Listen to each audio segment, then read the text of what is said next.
Okay, we're getting to order here, please.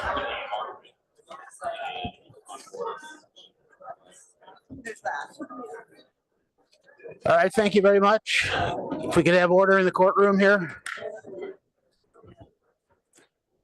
I'd like to call to order the City Council meeting of Monday, January 13th, 2025 here in Council Chambers, and would like to ask the City Clerk to call the roll. Yes, sir. Council Member Burt. Here. Council Member Liu. Here. Mayor Lowing. Here. Council Member Lithcott-Hames. Here. Council Member Stone. Here. Council Member Reckdahl. Here. Vice Mayor Vinker. Here. For the record, all present. Thank you very much. I'd like to ask City Manager if there are any agenda changes, additions, or deletions. We have no changes to your agenda this evening, Mayor. Okay, thank you.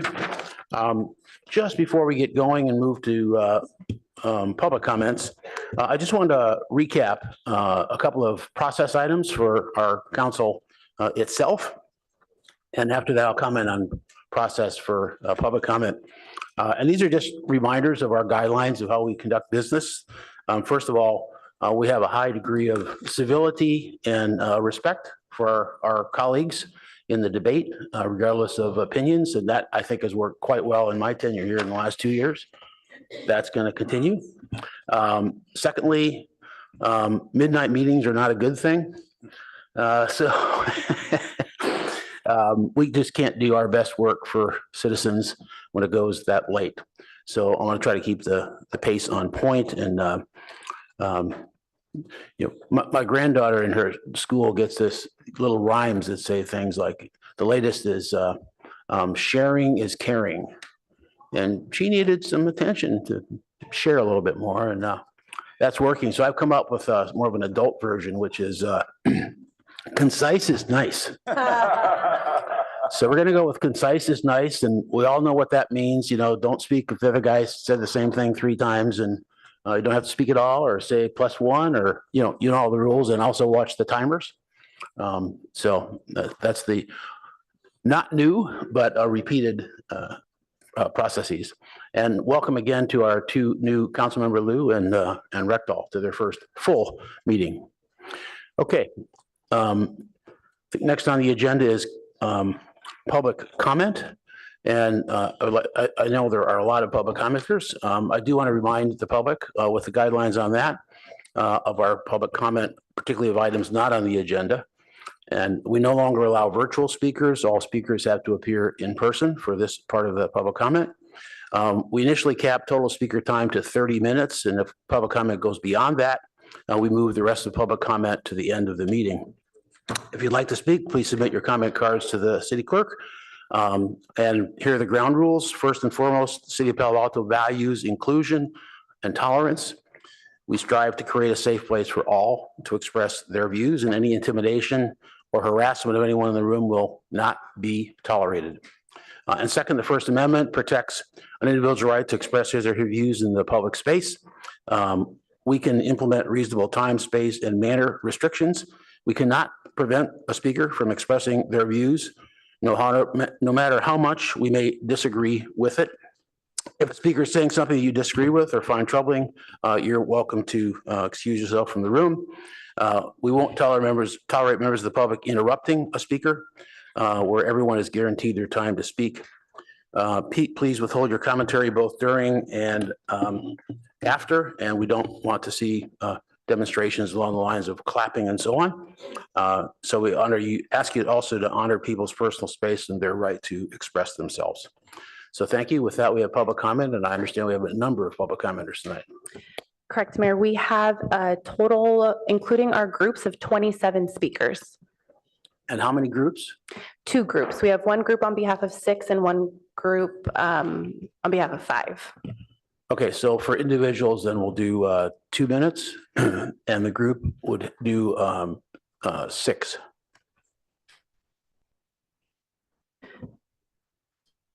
Our first speaker is Helen G.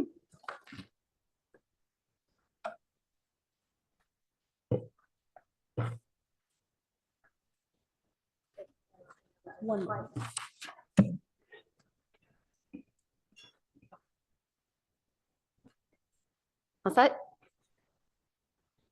Okay, so I will try to go through this quickly because I have a number of slides. But first of all, I want to thank all the members of council. I've spoken to many of you individually about traffic safety and really appreciate your commitment and your service to the city. So next slide. So pedestrian cyclist fatalities are 5 times higher in the US than in Europe, and it doesn't need to be that way. And there are tangible things that we can do that will save lives. Next slide. So every incident that occurs in our community is a tragedy for everybody. And as we know, there have been a number of children and adults that have been hit or killed by vehicles, and we can prevent this. Next slide. So my premise today is that safety is maximized when our road designs comply with safety standards that are required by state and federal guidelines, and the city is responsive to citizen concerns. Next slide. So first of all, traffic design standards. There is a manual on uniform traffic control devices that is a requirement at both the federal level and the state level for all traffic designs, intersections, stop signs, traffic lights. And this is important because of safety, saving lives, liability. So if we design an intersection that doesn't meet these standards, it puts the city at risk of liability and potential loss of funding.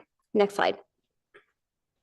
Also, Palo Alto leadership encourages citizen input.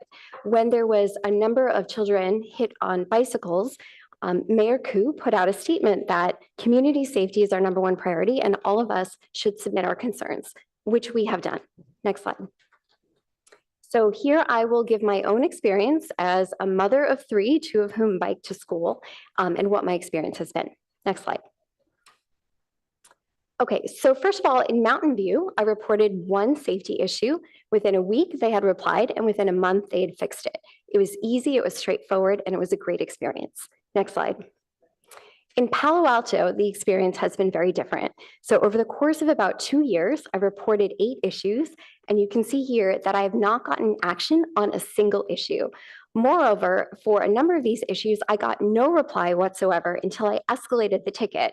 And then 4 or 6 months later, I got a rejection back. And this doesn't meet the city's own SLAs for responding to tickets. Next slide. So let's go through a few examples. Next slide.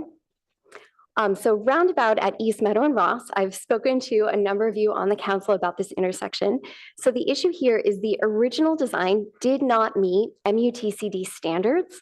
The new design of a 2-way stop still didn't meet standards, and even the PABA committee told staff that this new design didn't meet standards, and staff moved forward anyway. So now it's been over 2 years. I've been advocating about this issue. I've submitted 311 tickets. I've had meetings. I have a petition with over 400 signatures, and we still don't have a timeline for fixing it, although staff says they will fix it. But I think more than fixing this intersection, we need to do a postmortem of why are we designing intersections that don't meet standards? And why does it take so much effort and years of citizen action just to meet these basic requirements? Next slide. Okay, crosswalk at Middlefield in San Antonio, again, another intersection that doesn't meet MUTCD guidelines. If we just use some paint to draw stop lines and improve visibility for pedestrians, we could potentially save lives here. And yet the city has denied to do anything about this intersection because it's not mandatory. Next slide. So here's another intersection, again, that doesn't meet MUTCD guidelines. There's actually a citizen in the chamber today who had was hit on her bicycle at this strange intersection that has right of way into a dead end. And she wound up in the ICU with a traumatic brain injury because of this intersection. So real lives are at stake here when we design things that don't meet standards. Next slide. Rolling curbs, as we know, lots of vehicles park on the rolling curbs and block access for pedestrians, but we can't fix it everywhere. However, next slide. Here's Ohlone Elementary. So we installed a brand new sidewalk just a couple of years ago, and we use this same flawed design with a flat rolling curb. And so we have cars driving in the same place that children are walking to school. We have cars parking on the sidewalk, doing U-turns on the sidewalk, sometimes driving on the sidewalk, and it's not safe for kids. And if we just put some posts there, some separation, we could keep our kids safe. But again, the city has declined to take any action. Next slide. Okay, So the last example here is the new California daylighting law. So this is a tool that we have from the state to protect pedestrians and prevent cars from parking close to crosswalks where they would block visibility. So the neighboring communities have taken action on this, and they have made a commitment to paint the curb red near crosswalks so cars won't park there and keep pedestrians safe. So I submitted a 311 ticket to paint the crosswalks, the area near it red at my child's elementary school to keep the kids safe going to school. And the response from the city was there will be no red paint. Not a single crosswalk is going to have this protection. Red paint could save kids, and we're not doing it. So next slide. So there's a number of themes here. Let me just go to the last slide because I only have a little time. So my asks of you, number one, we should make a commitment to prioritize safety. The most important thing is keeping our kids safe, keeping our community safe. Number two, we should commit to designing to MUTCD standards. Your time is up. It's Please the law. finish your sentence. We need to change the culture, and we need to hire new leadership for the transportation department that will commit to standards and partner with the community. We really can do better than this. Thank you. Our next speaker is Sarit S.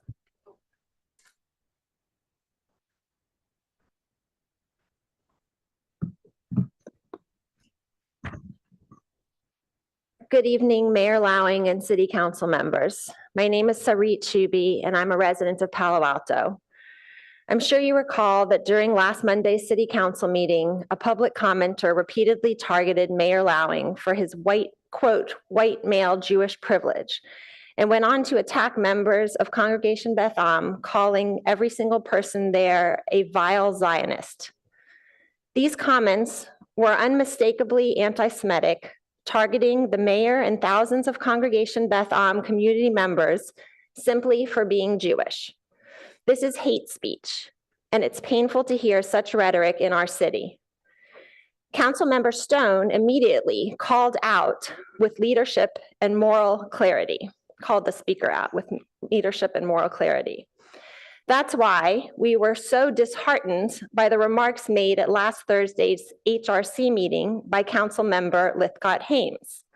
Instead of unequivocally condemning this hate speech, she expressed doubt about whether it even qualified as such. Mayor Lowing's Jewish identity was weaponized against him, and an entire Jewish community was targeted. How is this not clear-cut hate speech?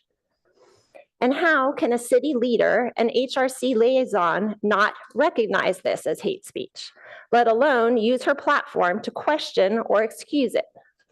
What's remarkable is that this comes after the HRC held 3 listening sessions with faith communities last year and unanimously adopted a resolution condemning hate incidents at its December meeting. This is particularly concerning given that Congregation Beth Am has been the target of multiple swatting incidents and bomb threats over the past year. Questioning, dismissing, and normalizing anti-Semitic rhetoric, especially in this climate, is not just painful, but is also reckless.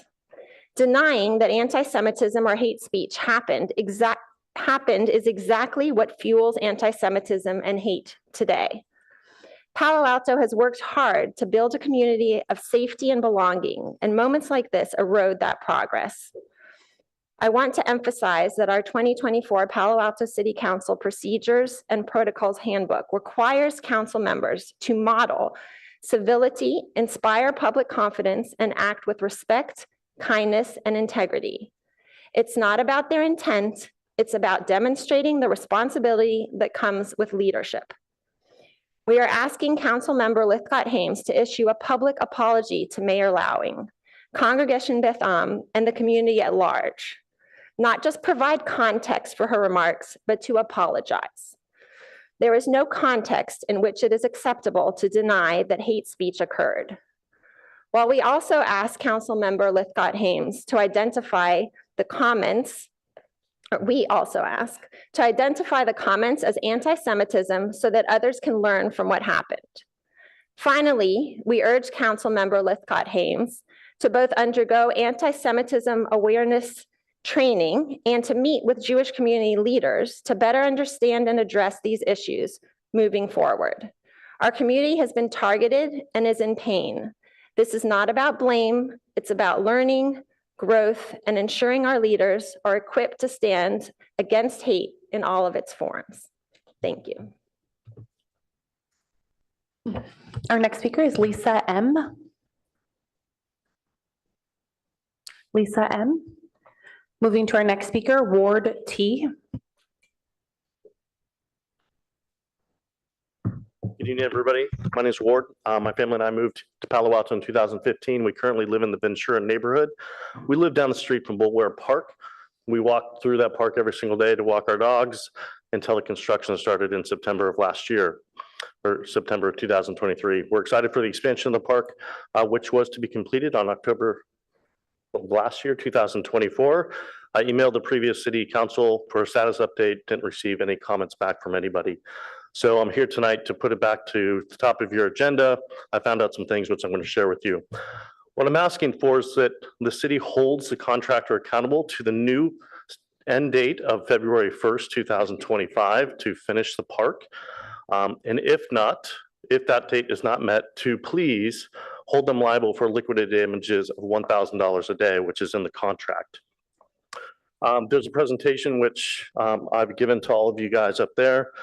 I don't believe the community would have a problem with any delays to this park if there was actually action taking place at the park. There's many days that nobody's at the park working, or there's 2 or 3 construction workers working there. So that's the frustrating piece. I have multiple pictures of a month worth of walking by, and you can see pretty much nothing's happened in the past month. And I know Christmas and New Year's and all that other fun stuff. Finally heard back from Peter Jensen from the city, landscape architect. He had mentioned that the contractor is behind schedule, that the work was to be completed in November, but now looks like March 2025. There's 5 items that are listed that still need to be worked on. The contract actually was supposed to be finished on October 21st. There's $1,000 liquidated damages I talked about. They said there's multiple factors that is delaying this, but I think that with the weather delays of 30 days put into the contract, as well as just showing up, you should be able to get this work done. I'll get 3 seconds. Please work with the contractor to get this work done. Your time is up. Our next speaker is Thank you. Winter D.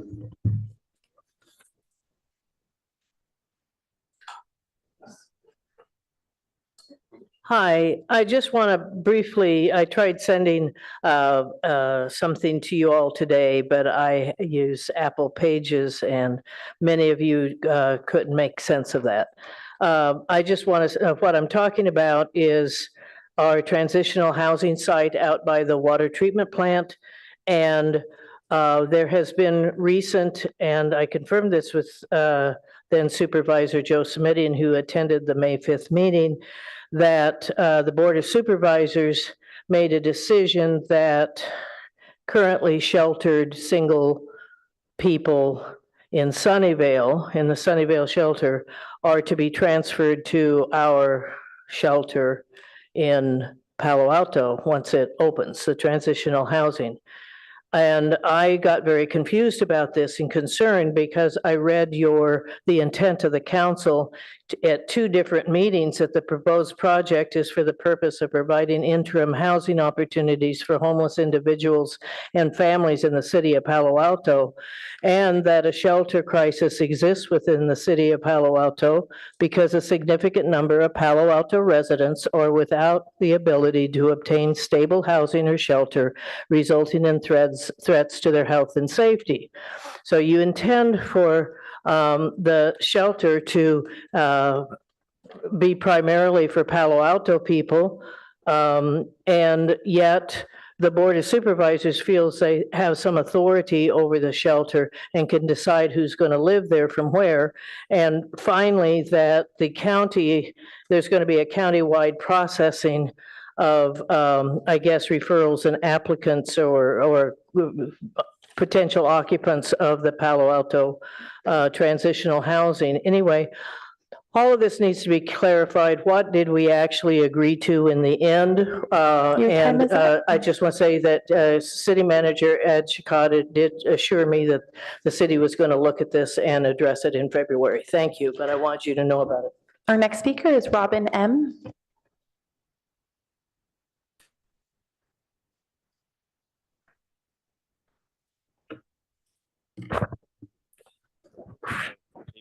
members of the council.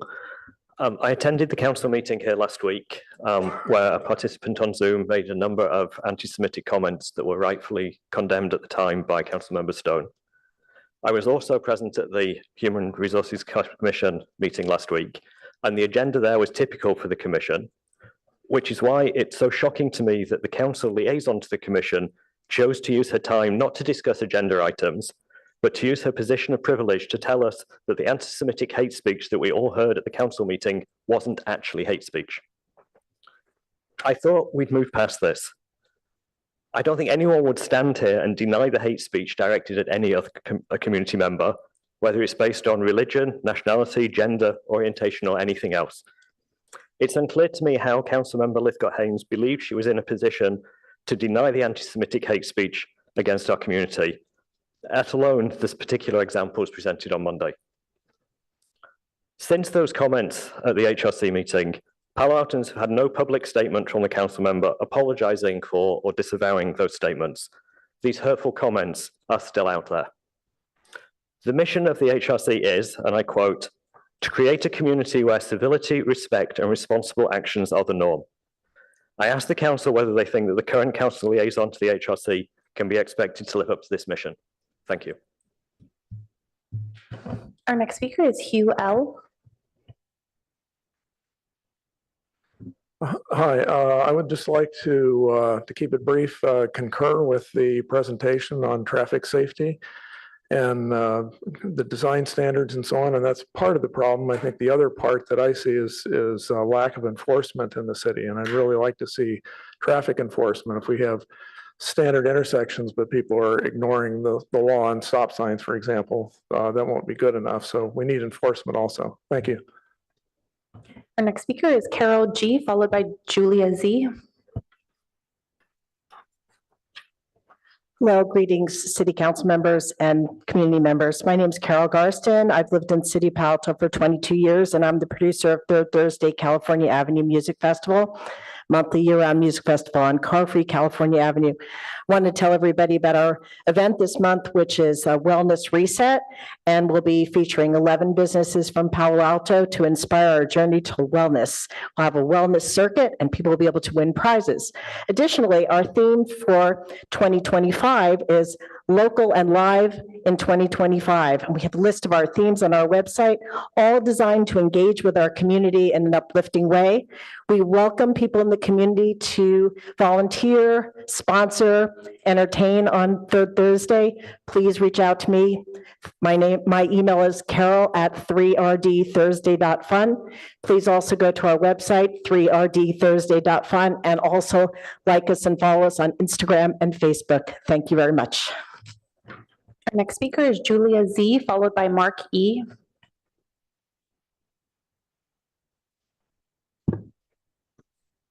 Good evening, City Council members, and first off, congratulations, Mayor Lowing and Vice Mayor Vinker, as well as newly elected council members, Councilmember Reckdahl and Councilmember Liu.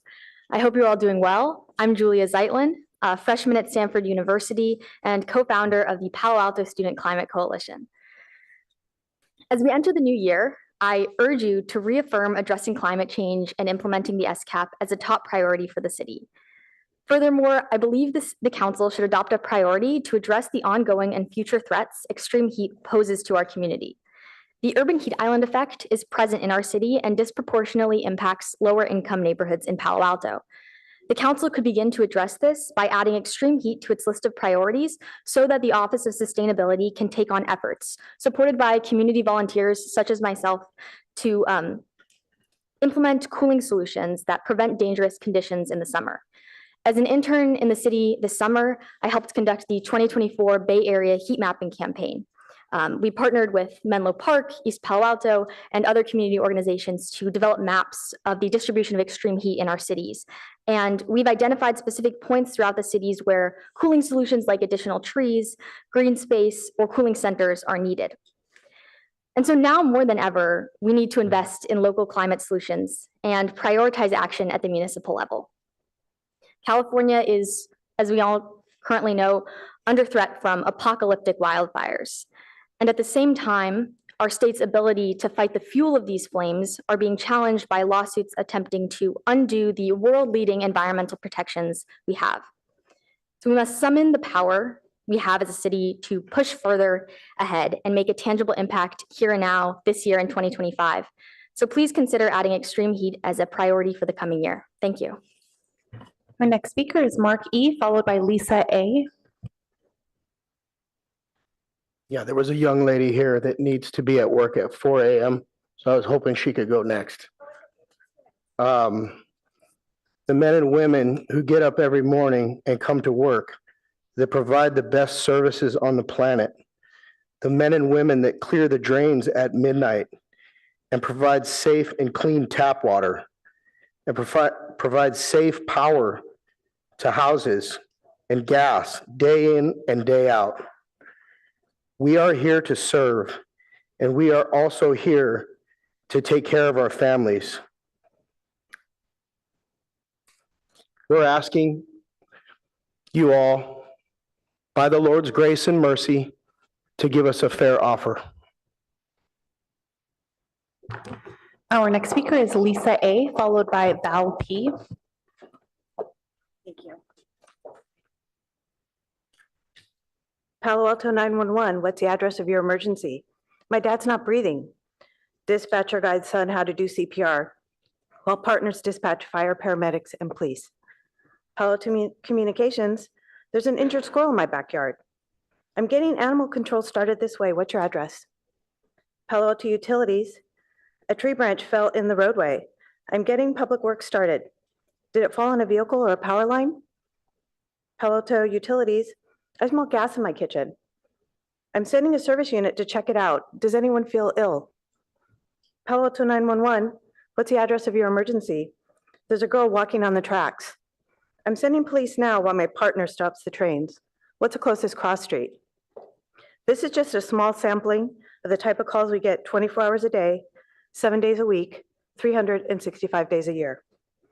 We are here for all of you, whether you live here, work here, or are visiting our fine city.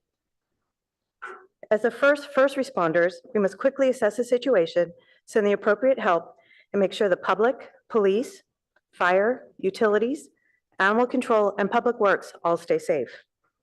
And our public safety dispatch center must operate with a minimum number of staff 24/7.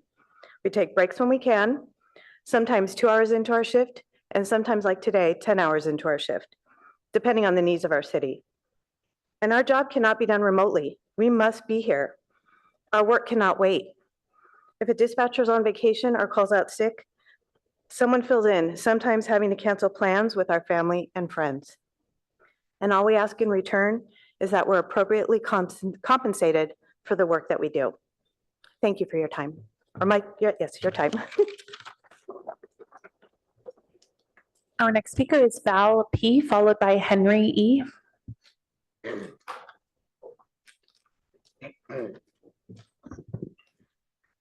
Good evening. My name is Val Perez Ibaralasa. I've worked at the City of Palo Alto for over 5 years as a planning technician, and I am a proud member of the SEIU Local 521. I'm here to highlight the importance of morale and productivity in our workforce. When employees are supported with fair wages and benefits and health care that's affordable, they feel valued and are more motivated to deliver high-quality services. This directly benefits the community by ensuring care, dedication, and positive experience for the residents. Fair and livable wages, affordable health care, reduce stress, improve well-being, and boost job satisfaction. Helping workers stay committed long-term is important.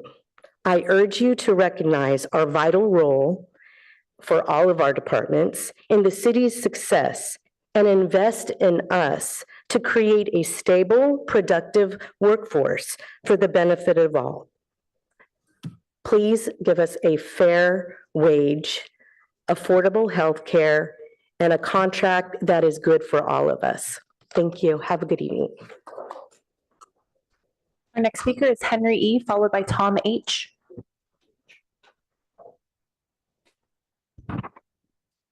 Thank you.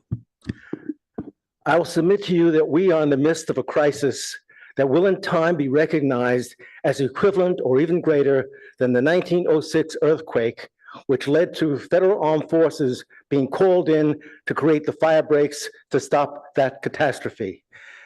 It is greater because we recently saw in New Orleans physical safety of citizens being threatened. And in Southern California, my son is not far away from where the fires are coming towards he and his family. Were it not for the luck of the rains that we have had here, we would be facing the same crisis today. I recently returned from Brazil, where I was invited as a keynote speaker by the Brazil Marines, who've been tasked by President Lula of that country with responding to natural disasters, which I point out to them in my address are a good part social and organizational disasters.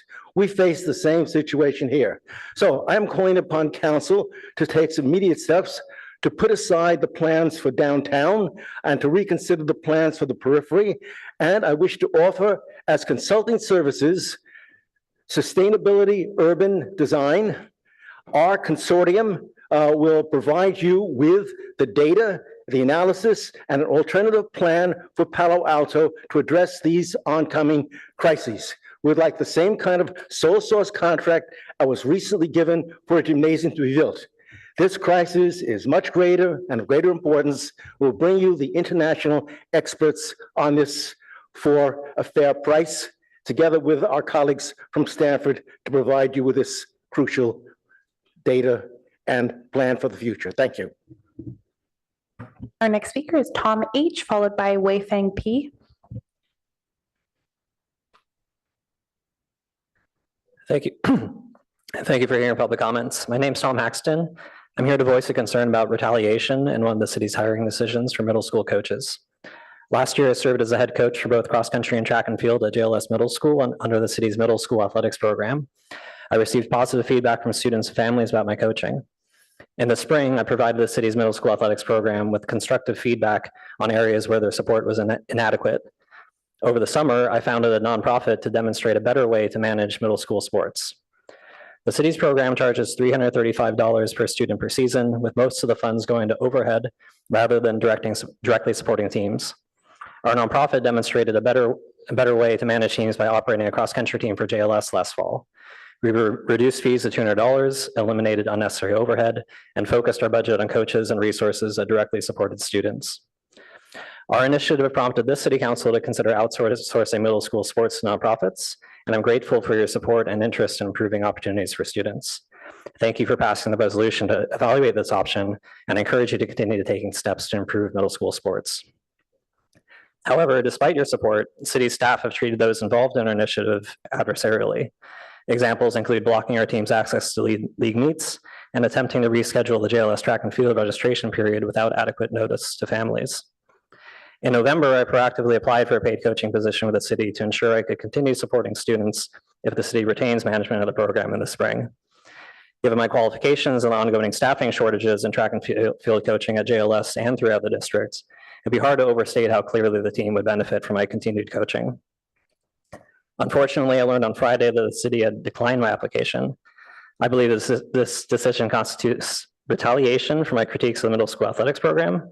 Such actions infringe on my right to free speech and likely violate state and federal laws. I respectfully ask this council to address and remedy this hiring decision to ensure fair practices and prioritize what's best for our students. Thank you for your time and consideration. Our next speaker is Wei Fang P., followed by Oscar H.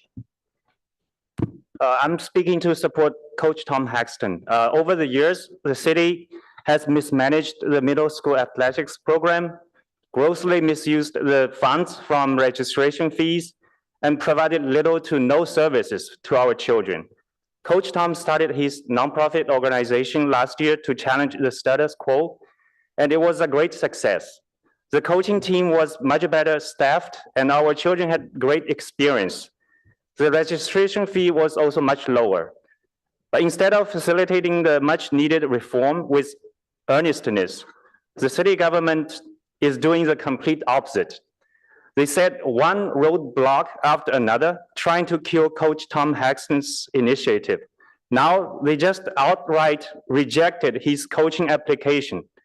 This fits every definition of retaliation. Chris Roman and his boss, Kristen O'Kane, need to be held accountable for this blatant retaliation and their gross mismanagement. They are actively inviting legal challenges to the city of Palo Alto. It is up to this council to take immediate action. Thank you. Our next speaker is Oscar H., followed by Vinitha K.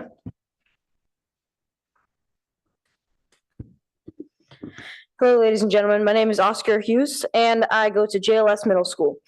I've tried many other sports in my life, but I found myself in running about a year ago after Coach Tom's practice at cross country.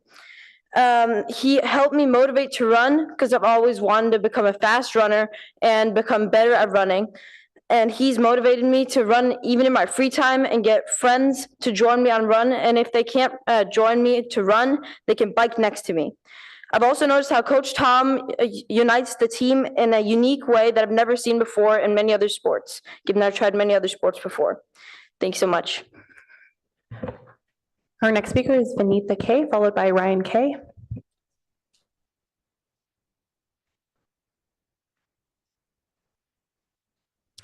Good evening. I'm a student under Coach Tom, and I must say that he has been an extremely supportive athlete coach during the last year's track and field season. And when he created his own organization, he created even more work when he decided to create the organization, and he worked hard to find meets and create practice sessions. And when the city decided to reject his offer to work with the MSA program, it was seen as a retaliation against someone who is more than capable for the job.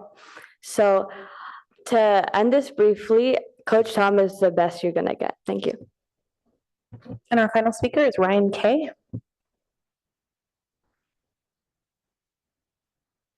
Okay, so I would like to basically say the same thing as Vinitha has said. So I've had a great experience running under Coach Tom, and to just end it concisely, the team would be a lot better, would be different and a lot better with Coach Tom. And without him, the team would be very different. Thank you. And that concludes public comment on items not on the agenda. Thank you very much. Thank you to all of our public commenters for giving us things to think about and take action on. The next item on our agenda is council member questions, comments, and announcements. Let's just take maybe a minute or two, and then I'll call on council members.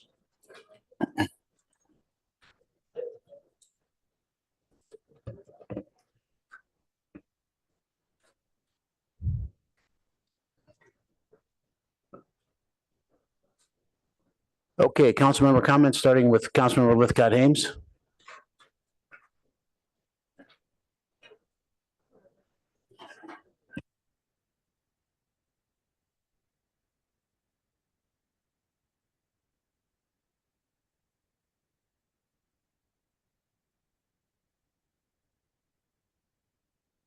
Thank you, Mr. Mayor.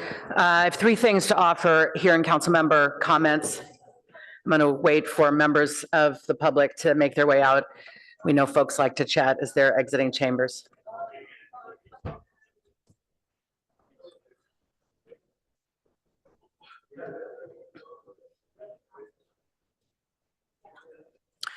Okay, first, I want to begin with something that's already been raised by members of the public. At last week's Human Relations Commission meeting, a commissioner stated that there had been hate speech at our January 6th council meeting. When he said that, I instantly summoned a memory of the repeated use of the word genocide to describe what is happening in Gaza, a term some feel is hate speech, but others, myself included, do not. I rang in to make that point. As it turns out, I misinterpreted which remarks the commissioner was referring to, that he was referring to the vile things said about Mayor Lowing. And I failed to clarify what the commissioner meant before hastily offering my remarks. As a result, my remarks created the misimpression that I was indifferent to the hateful words said about Mayor Lowing at the January 6th council meeting by a member of the public. This is a huge lesson learned for me. I've apologized to the mayor privately, and I'm grateful for the graciousness he showed me. But Mayor, let me also take the opportunity to apologize to you now publicly. I'm also speaking right now in response to the public commenters and all others who were offended or concerned by my comment. I will also take this opportunity to state unequivocally that I absolutely do condemn the personal attacks made against Mayor Lowing last Monday and at prior meetings by a member of the public. Comments which centered on the mayor being Jewish and a member of the Beth Am community. There is absolutely no place for anti-Semitism or any form of hate in these chambers or in our community as a whole. Yet sadly, we've all experienced an increase in such vitriol in the last 2 years. I call upon all of us to be civil in our dialogue about difficult topics and to agree to disagree when we cannot reach a compromise, and that we be bigger than resorting to personal attacks on people on the basis of their religion, ethnicity, race, gender, sexual orientation, or other identity. This is a time to try our hardest to pull our best selves together and move forward as one instead of going out of our way to hurt each other. With that, the second thing that I'd like to say is that yesterday, Sunday, January 12th, my church, University AME Zion, here in Palo Alto, witnessed the swearing in of the NAACP of Silicon Valley Executive Board. This change-up follows the untimely death of the NAACP's president, Reverend Jethro Moore II. The new board will be helmed by Detective Sean Allen, who has had a distinguished career in law enforcement. I welcome President Allen to his new role. His leadership is much needed in these challenging times. And finally, this coming Sunday, January 19th, at the First United Methodist Church of Palo Alto, will be an MLK and Inauguration Eve multi-faith community gathering at 5:30 p.m. We hope the public will come and reflect and celebrate. And if any of my colleagues on the dais would like to join the procession and sit in a place of honor at the event, please let me know.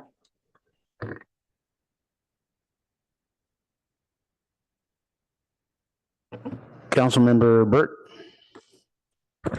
Yes, thank you. I just wanted to ask if the city manager would either at this time or as a follow-up provide the council and the member of the public who is concerned on the holdup on Bulwell Park.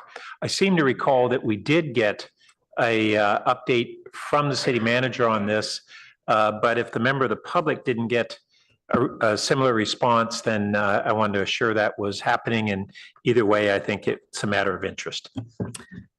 Certainly happy to follow up. Thank you.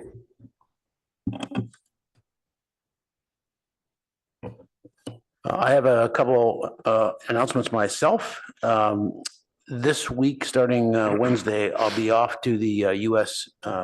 Mayor's Conference in DC for all the way through Sunday night. So may not be quite as fast responding to emails and voicemails. In addition, I'm going to do a one-on-one appointment with our new Representative Sam Accardo and set the stage for how we can work together.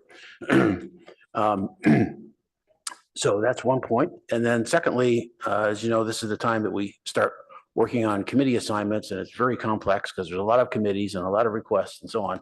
But I do have the beginnings of this in terms of a few of the key standing committees that I'd just like to announce. So P&S this year will be chaired by Vice Mayor Vinker and have Council Member Stone and Liu.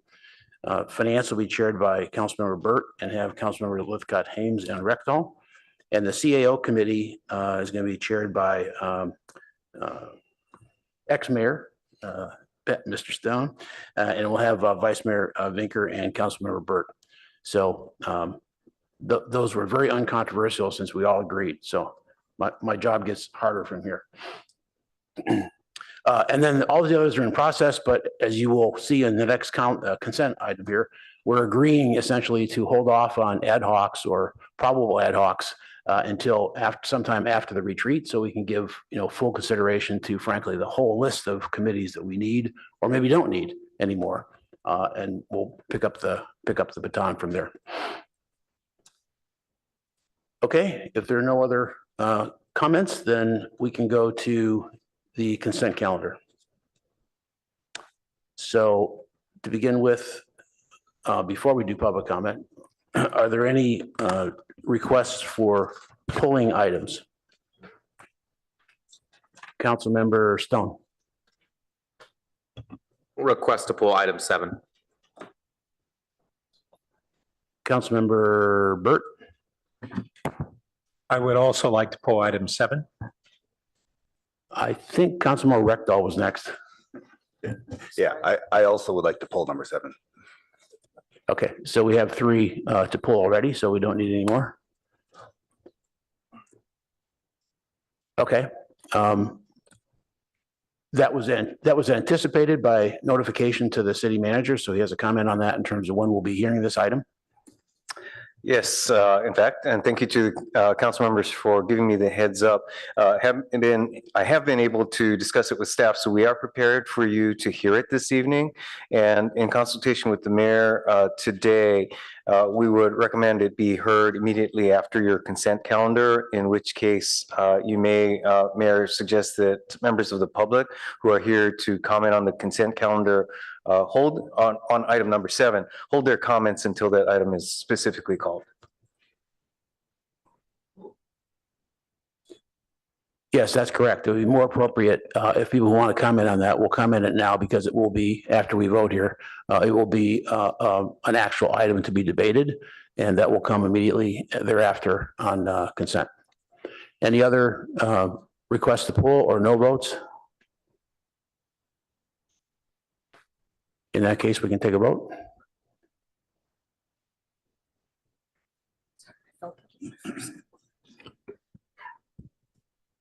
So just to confirm, we have public comment requests to speak on item 7. That will be moved to the action item, public comment portion. That's what I'm requesting. Okay. I'm not sure I can insist on that legally, but that's what we're suggesting if the persons agree. And then Mayor, we will need a motion and a seconder to move the consent calendar. Second.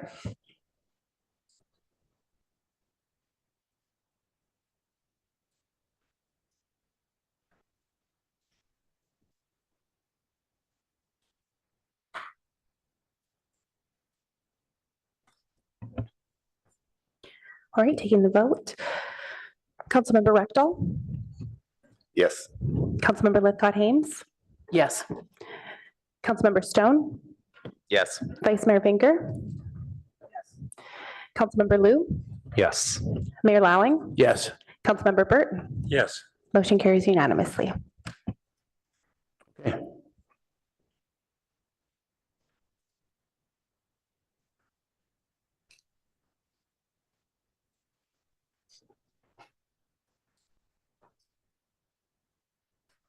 Do you want a motion for the rest of the consent calendar now, or do we cover that as well? So that was fully covered. I didn't read it when it went up there, so. Okay. So the motion was to approve agenda item numbers 1 through 6, Okay, 8 through 10, and to pull agenda item number 7 off of consent. Okay, great. Okay, so then we'll move to city manager comments. Thank you, Mayor and members of the City Council. And thank you to the City Clerk for some assistance with slides. Just have a few items to note for community awareness this evening. Could we go to the next slide, please? First off, really want to just respond, I suspect, to great interest from community members and council members in terms of our fire staff deployment to the Southern California wildfires. Really want to thank and acknowledge the service that they are continuing to provide. We have and just to quickly go through the deployments currently underway, we have a fire engineer and paramedic paramedic that is working as a paramedic responding to both civilians and first responders in the wildfire response. We have an engine that has been engaged really since Tuesday evening, the first day of awareness of the ongoing fires went down that evening, and has since been engaged in Palisades as well as West Los Angeles fire scenes. And third, we have a firefighter that is part of a task force, regional task force under the Federal Emergency Management Administration, and focusing on search and rescue activities. And as noted here, no injuries to our personnel have been reported. Once again, really want to thank both the staff that have been deployed as well as staff that are remaining here on duty in Palo Alto through backfill in order to ensure that we are covering bases both in Southern California as well as here at home. And once again, thank them on behalf of both the Palo Alto community as well as the organization, your colleagues here. Next slide, please. Take this as an opportunity for us to be reminded of the importance of emergency preparedness for all of us as community members, family members, and simply to ensure that we're doing our part to be prepared and our part to be prepared as community members in responding should emergencies occur. Would remind folks, if you haven't already signed up for emergency alerts, here's the website, cityofpaloalto.org/alertscc, as well as ways to follow more mundane or routine communications listed, cityofpaloalto.org/connect. And then finally, resources for emergency preparedness of all sorts of emergencies that may occur at our cityofpaloalto.org/be prepared. Again, a wide variety of resources and recommendations there for us all to be better prepared. Next slide, please. Then looking forward, again, just items here on our calendar here in Palo Alto. I want to remind the community that we have Planning and Transportation Commission recruitment that is ongoing. That recruitment period closes this Wednesday and will be followed very quickly with regular board, commission, and committee recruitments that will open on the 16th. Then also want to point out another volunteer opportunity, which is the annual Santa Clara County Point in Time Count, which is focused on trying to identify and quantify community members experiencing homelessness that is tied to federal and state funding. We do need additional volunteers, although our community has actually stepped up. I understand I received a report that in comparison to other communities, we're doing well, but can always use more help. And the volunteers are needed to support the upcoming point in time count next week. Sign up by the 21st. And information on this, as well as upcoming events with the Dr. Martin Luther King Jr. Day of Service through Youth Community Service, as well as our upcoming Palo Alto Chinese Community Lunar New Year Fair. All information on all of those are at our city website. Next slide, please. Then also want to note an ongoing activity just being kicked off by staff following up on prior council direction to evaluate the placement installation of a restroom at Eleanor Party Park. Staff is kicking off an effort to provide some structure to input that is expected on this effort, and is doing a survey as a way to, again, provide some structure to that input. Survey is available now through February 13th. And you'll see the website here, cityofpaloalto.org/party survey. And will be informative in the next steps to evaluate and work on the planning for that facility. Next slide, please.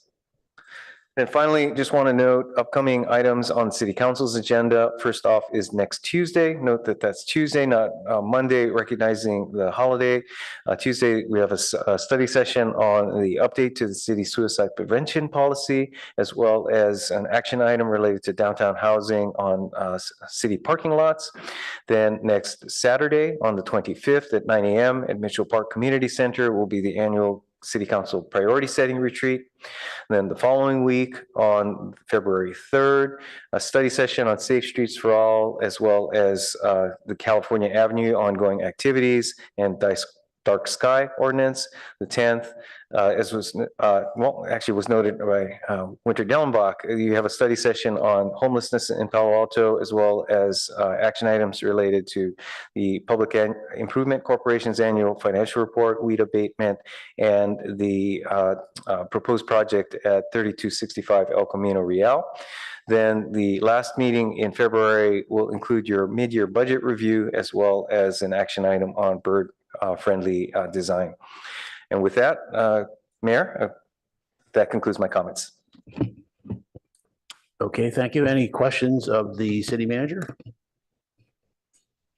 All right, we're officially scheduled for a break now, but it feels a little bit early, and I think we should take up the retail report that we just moved off of consent, unless there's any non-consent with that.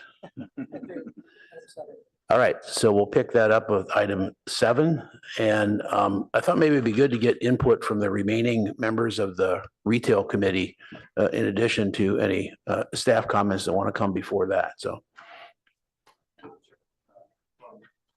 Would you like to lead with staff comments? Sure. Okay, very good. Let me ask Steve Guagliardo, our Assistant to the City Manager on Economic Development, to report. Good evening, Mayor Lowing, Vice Mayor Venker, and members of the council. Steve Guagliardo, Assistant to the City Manager for Economic Development. Just wanted to offer some context and some table setting for this item that's been brought off consent before the council for consideration tonight. This item is the culmination of months of work through the Retail Committee involving stakeholders and others as we engaged in dialogue about what issues we're facing in our commercial cores. We discussed a study session on this topic with the Retail Committee in October. We actually held that study session in November, and we had stakeholders, including retailers, brokers, property owners, and other private sector members participate and tell us what they saw as keys to economic vibrancy in the downtown University Avenue commercial core. Staff synthesized that feedback and perspective into an action item for the Retail Committee in December, where the Retail Committee unanimously voted on 3 items to advance to the council, which was agendized for your consent calendar tonight.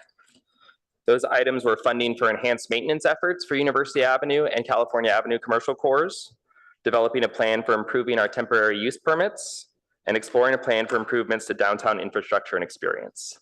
The third topic was about revising our ongoing Parklet program, specifically the issue of frontage and what parklets could use by right and what they would need permission from their neighbors to use.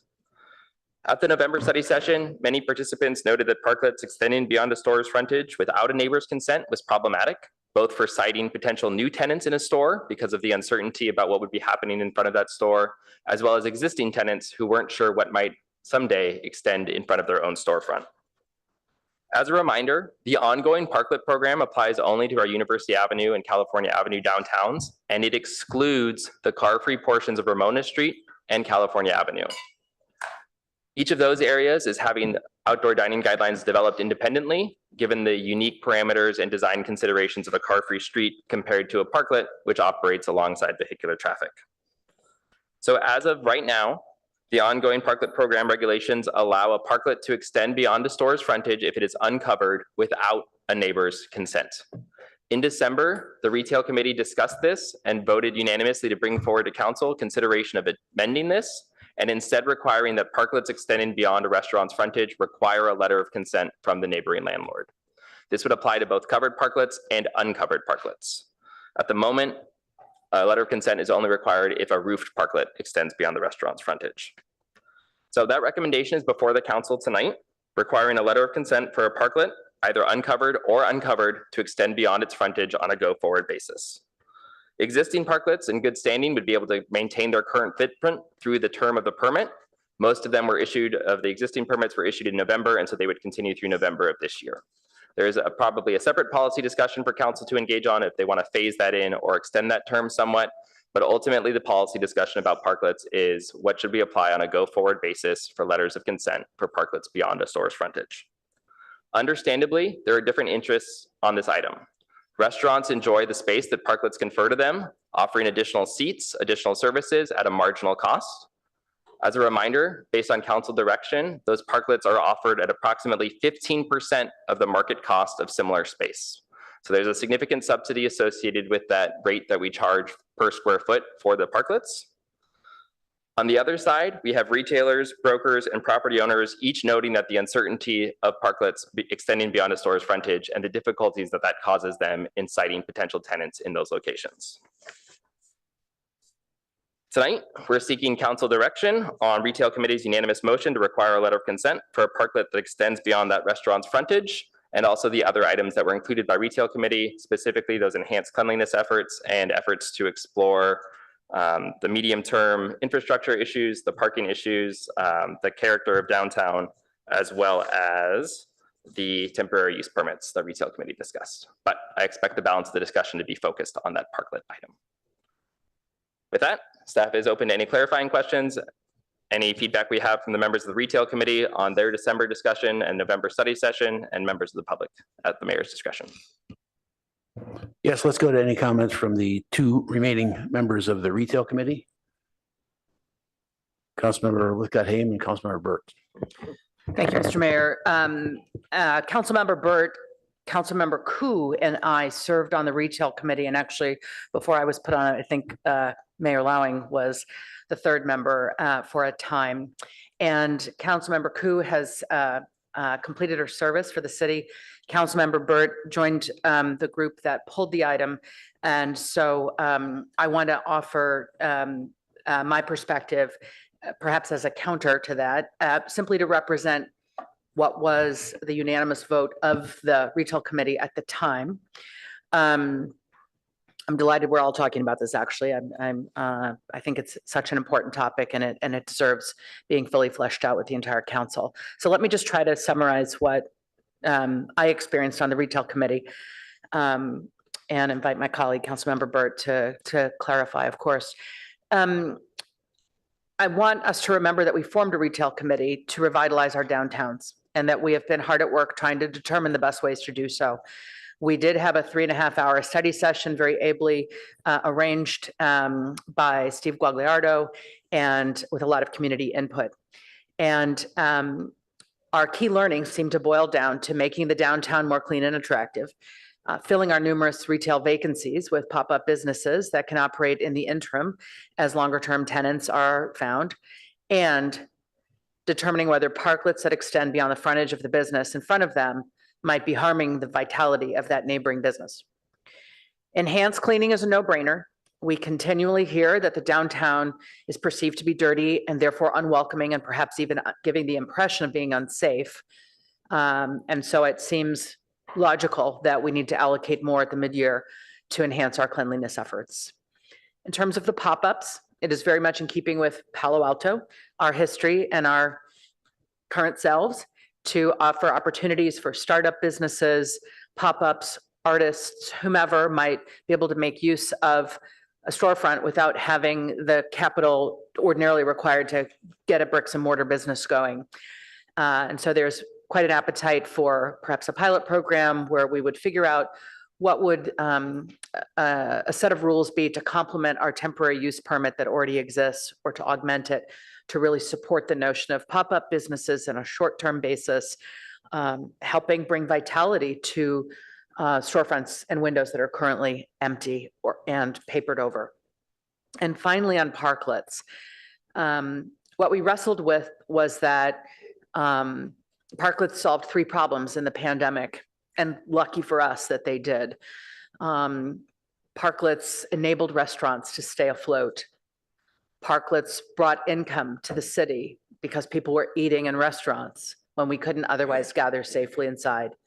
And parklets provided that vital sense of gathering that we humans were hungry for during a pandemic.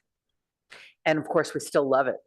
They really are an enhancement to our social lives. But we are years past the pandemic, and restaurant owners continue to enjoy that increased seating. and resulting increase in revenue. The city has to ask ourselves, have we given a boost to restaurants at the expense of their retail neighbors? The fear is that we may have. Retailers are telling us, I put money and effort into my windows to attract customers, and they shouldn't be blocked by someone else's parklets. They also told us, hey, I open at 9 or 10 in the morning, but the restaurant next to me isn't open until 11:30, or maybe not even until 5 p.m. And their parklet is in a bit of disarray because they literally have no staff there when I open to make it look nice. And I have to deal with that disarray in front of my store. I began to find these arguments compelling. Retailers telling us they're struggling with parklets encroaching into their frontage. What are we to say? We don't believe you? That is what has brought us to this point of recommending that the owner of the adjacent frontage ought to be able to consent to whether the frontage in front of their store is used by an adjacent restaurant. As I said, I'm delighted that this work is coming before the full council, and I'm very eager to hear the thoughts of my colleagues and happy to answer any further questions they may have for members of the Retail Committee. Councilmember Burt. Thank you. So when we had both the study session in November and then this subsequent meeting of the ad hoc, first I expressed a concern in advance of the November meeting that the panel did not include any food and beverage retailers. It was 6 members of the panel.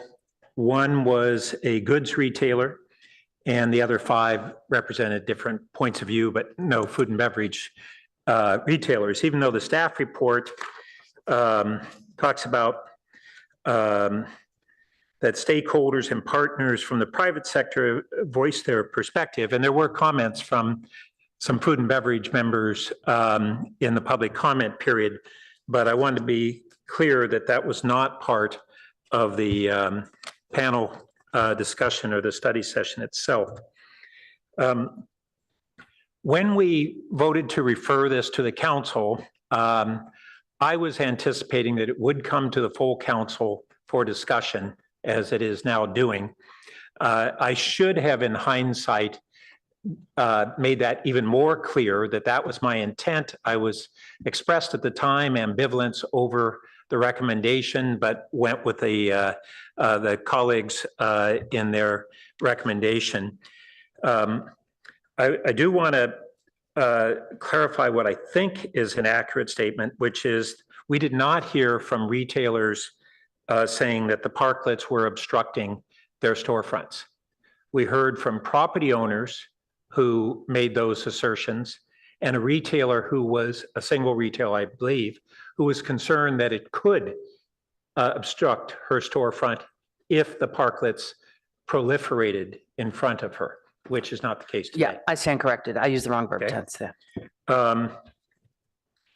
And then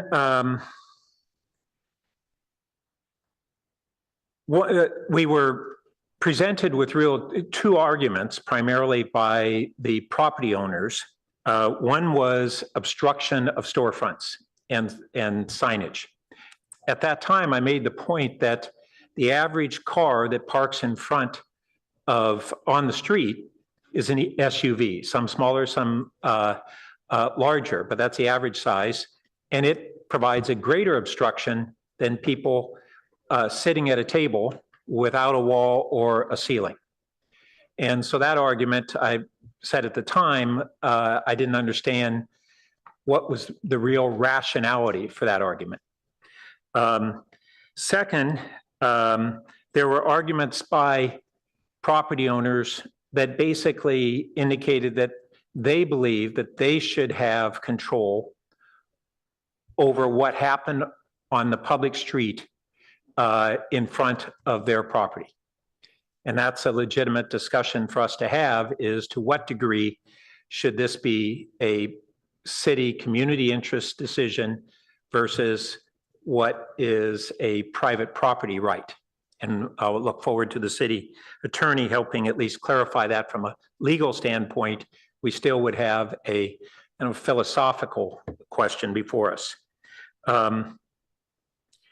And then the argument that was seemed most compelling at the time was repeated claims by property owners that these really tables on a platform in front of their adjacent properties adjacent to the restaurant was preventing new retailers from coming in. And I think we all took that at face value as being accurate. We've seen an assertion in some of the communication to us that, if I understand it correctly, and I'd like staff to verify this if they know the answer, because it was not in any way presented at the committee by staff, that there are 20 vacancies on University. None of them are in front of the parklets adjacent to a food and beverage house. So none of them are in this circumstance. Put in the inverse, out of what I think are the 6 of these parklets, there are no vacancies. And yet there are 20 vacancies on University. So those are points that weren't made to us as a committee. The last one, I think, being really compelling to me, at least. And that's a reason why I'm even more clear on kind of my feelings. Now, when we get to the discussion, I'm going to be interested in whether we look at grandfathering in the existing ones and not allow additional proliferation. So this apprehension that they could grow, that might be addressed that way. And then what would be the time frame, as even the staff report originally talked about? We have on the horizon the reconstruction of the streetscape that we're anticipating. And would we want to align the longevity of these parklets with that effort? And because at that time, presumably, we're going to have significantly wider sidewalks, and we may very well just simply have more sidewalk dining instead of parklets. So a separate, somewhat related but separate issue at that time. So those are points that I just wanted to put out there for everyone. And then I do want to ask for staff.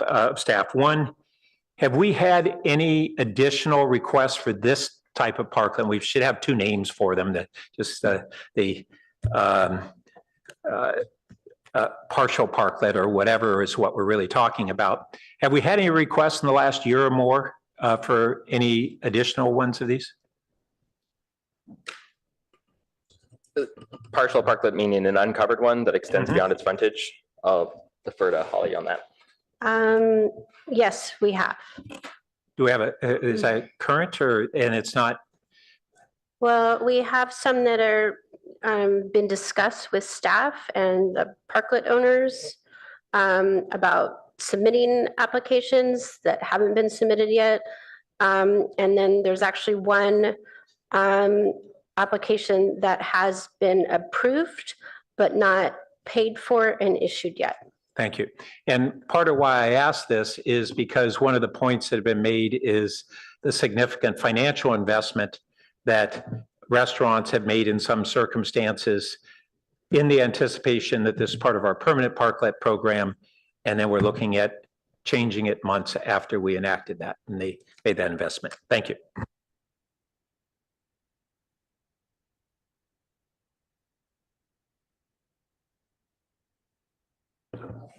Yeah, we need to do public comment, but are there any other sort of burning questions that any council member thinks would help infuse public comment that we want to put in front of staff? You'll get a second chance. All right.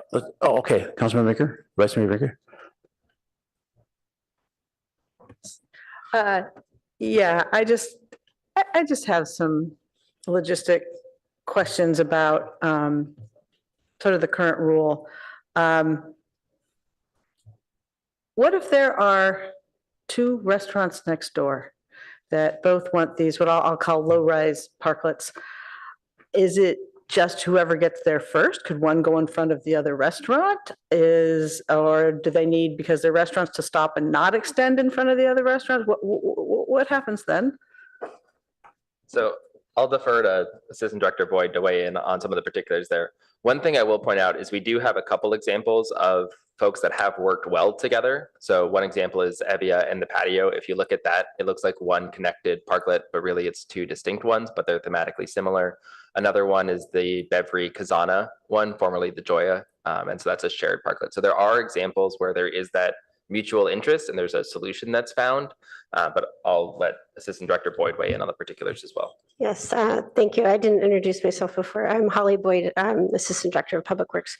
So as the two examples Steve mentioned regarding the partner neighboring restaurants, those are two good examples of ones that have worked. Now, we have gotten applications mostly from the restaurants on Emerson who had to remove their parklets because of the street resurfacing. They're now showing interest and putting parklets in front of their business. We've been operating as a first come, first served. So if a business wants to put a parklet, just the platform in front of another business, they have to check and make sure that the other business doesn't want to use that space first. And if they don't, then they get access to that space in front of the other business. And so the short answer is first come, first serve. So if you're a restaurant and you say, we'd like to extend our parklet uncovered, that partial parklet out beyond, you're essentially allowed to do that by conferring and saying, are you going to use this space? If they say no, you're allowed to go there. If they change their mind and they come to Public Works and they say, actually, we want our own parklet in front of our restaurant. When that parklet, when the original parklet comes up for renewal, it'd be a discussion with Public Works about how they would have to pare theirs back. So the next restaurant could then take theirs over. So they would have access to the space for the year, for the term of their permit, but then they would be required to scale back so that the other operator could install their parklet. Okay. And just to be clear, when we say they, in this instance, we're talking about the operator of the business, but not necessarily the owner of the building. Correct. The distinction? Exactly. Yes. Okay. Okay. All right. I just trying to do the math there on whether or not we needed to also address sort of that sticky situation. But I mean, I'm glad to hear about the instances of the businesses working together. I think that's great. But I always try to protect against the downside where it might not be such a jolly situation. Anyway, thank you. That's all I have for now. And just one further clarification there, Vice Mayor Banker, is the example we gave is when there is a restaurant next to another restaurant. If that second space is vacant, then the first restaurant can extend. The building owner has no right of refusal or ability to say, I do want to get something in that space right now. Councilmember Stone. Thank you, Mr. Mayor. So question on the letter of consent, that would be only required by the store owner or the tenant, not the property owner or landlord. So as proposed, based on the discussion at Retail Committee, what staff is proposing is a letter of consent signed by the neighboring landlord. So if you wanted to extend beyond your frontage, you would fill out the form, you would have it signed by the neighboring landlord and then submit that to the city and we would hold that as record. Okay, so even if a shop owner next door was completely fine with it, they would not have control, it would be the actual landlord. Correct. And then for current parklets that were built under the understanding that our current laws are allowing the roofless parklets without that letter of intent, or sorry, letter of consent, you said that would go through, then they would be able to continue to maintain the parklet through November. Yes, so there's a policy discussion I think to be had there, but at minimum, they would be able to continue through the term of their permit. Okay, and sorry, I don't know if you already said this, how many, when did council pass that original motion that allowed the roofless parklets to extend? It was last year, and then it was part of the ongoing parklet program that was implemented starting November 1st was the real implementation of that program. Okay, so the council decision was last year. Correct. And how many parklets were then built subsequent to that council decision? So there, again, I defer a little bit to Assistant Director Boyd. It was generally a handful, I would say. It wasn't that many, but many people did have to retrofit and come into compliance as of November 1st with the new program rules. So that was kind of the tweak. Okay, and do we have the clarification on the? Yeah, Steve is correct. There is about 2 or 3 that were built new since the regulations went into effect. Most of them were existing and had to retrofit. Oh, yeah, give me a chance to count. Okay, so 2 to 3 new were built, others were renovated. And then if you can get the date of when that decision was made by council.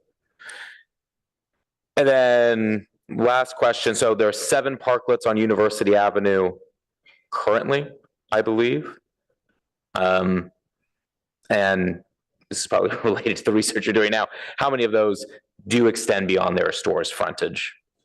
So there's a grand total of 7 parklets that extend beyond their frontage in both University Ave downtown and California Ave. That is not just on University. So I don't have a direct answer to how many of those 7 on University extend, but I can count very quickly.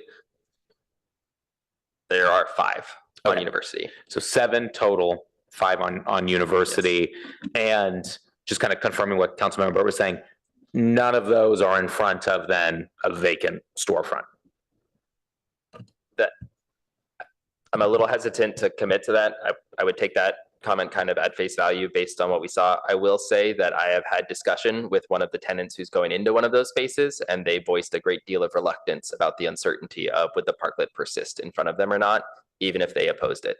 Now, ultimately, I believe they went forward with it, recognizing that this is an ongoing program that has policy discussions around it, but that was part of the discussion with that particular tenant who was going into that space was, do we have any right to contest that this parklet would extend in front of us, even uncovered? And the answer, based on the current program, before any discussion tonight, is no, you do not. They're allowed to continue there without your permission. Okay, and then do you know total vacancies in the downtown? I do not have that number at my fingertips, no. Okay, if we could confirm that, really just trying to get an understanding of this issue. And then Ms. Boyd, were you able to get that information? Yes, there were 4 on University Ave that had to retrofit, and then 2 others not on University Avenue that had to retrofit. Okay, so 2 to 3 that were built new and 4 retrofitted on University. Yes. Okay, you know the date that council made that decision?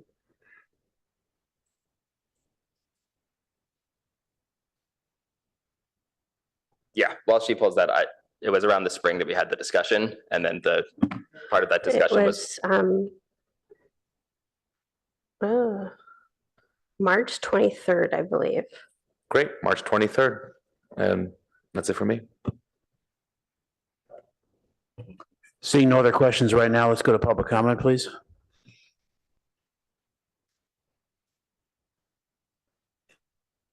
How many speakers?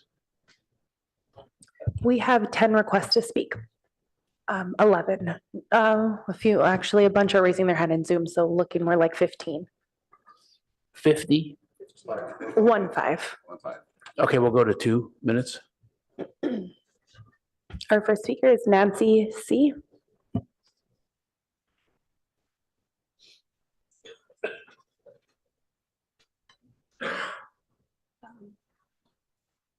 I have a request from Megan Kawab of the patio, if I could also read hers. So can we tag team and do 2 minutes plus 2 minutes and like condense into 4? Is that okay? Not really. No, someone Not else would really? have to do that. So, because she texted me, they're slammed and she couldn't make it. Yeah, we can always take email. We'll definitely read that, but Okay. Well, hi, everyone. I wanted to comment and answer a lot of your questions. So parklets are built on public property owned by the city, not building owners. The motion that was passed in late 2023, not requiring consent by the neighbor, was specially designed to eliminate roofs or visual obstructions to the neighboring business. Today, parklets in front of neighboring property do not obstruct the view of a business and take less visual space than a parked car. The reality is that a handful of downtown business owners simply do not not want parklets, nor for that matter do they want pedestrian-friendly streets such as those on Ramona and Cal Ave. Parklets are a community benefit that do not bring any financial gain to building owners who prefer to live in the past with no progress for the city. The city is charging for the use of public property through rent for parklets, and restaurants are providing a community service with outdoor dining. The idea that parklets are the reason that there are so many vacancies in Palo Alto has no statistical validity and is basically a good excuse for high rents and the difficulty of establishing new businesses in our city. Look at the situation from a fact or fiction point of view. Currently, there are no parklets on Lytton or Hamilton, and on University Avenue from Alma to Webster, there are a total of 7 parklets, of which only 3 or 4 are in front of a neighboring space. Of those, there are no adjacent vacancies. Why are we revisiting this motion again when parklets are a successful part of the economic vitality in the city? Why not talk about the 28 vacancies, not including second floors in these same 10 short blocks on University Avenue, that parklets are actually an insignificant factor, therefore becoming what I would call the fiction promoted by building owners. Let's continue to move forward with what the community wants, making our citizens and visitors the priorities in our goals of economic development, and stop wasting time and effort pushing back on what was already decided. I guess I ran out of time. Our next speaker is Clayton A., followed by Elizabeth W.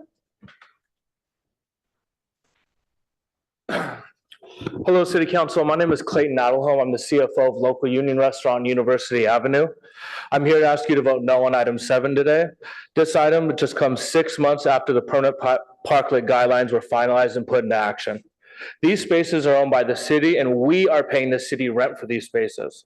Neighboring tenants do have the first right of refusal if they would like to use those public areas. If the neighbor doesn't want to use it, why shouldn't we be able to use it? The parklets in front of a neighbor do not block any more visibility than a parked car. The retail committee has false assumptions that parklets are the reason there are so many vacancies on University. This past Friday, I walked down University and counted all the vacancies. There are over 28 vacancies and only 7 parklets on University Avenue. There are 3 blocks with 0 parklets and multiple vacancies. A majority of these vacancies couldn't even have a parklet because of tree bulbs and side streets, even if they wanted one. We have fully complied with the permanent parklet guidelines, which cost us over $80,000. We've had to re-engineer and rebuild our parklet, already approved parklet, multiple times since its inception. We were just signed off by Public Works at the beginning of December for our pre-approved parklet. We have gone through extensive remodeling and compliance over the past 4 years. We have spent tens of thousands of dollars based on your decisions. How are we to trust this process when after 6 months of approved plans, the regulations are now changing again? How is any business supposed to invest in this community that are constantly changing based on false assumptions with no evidence?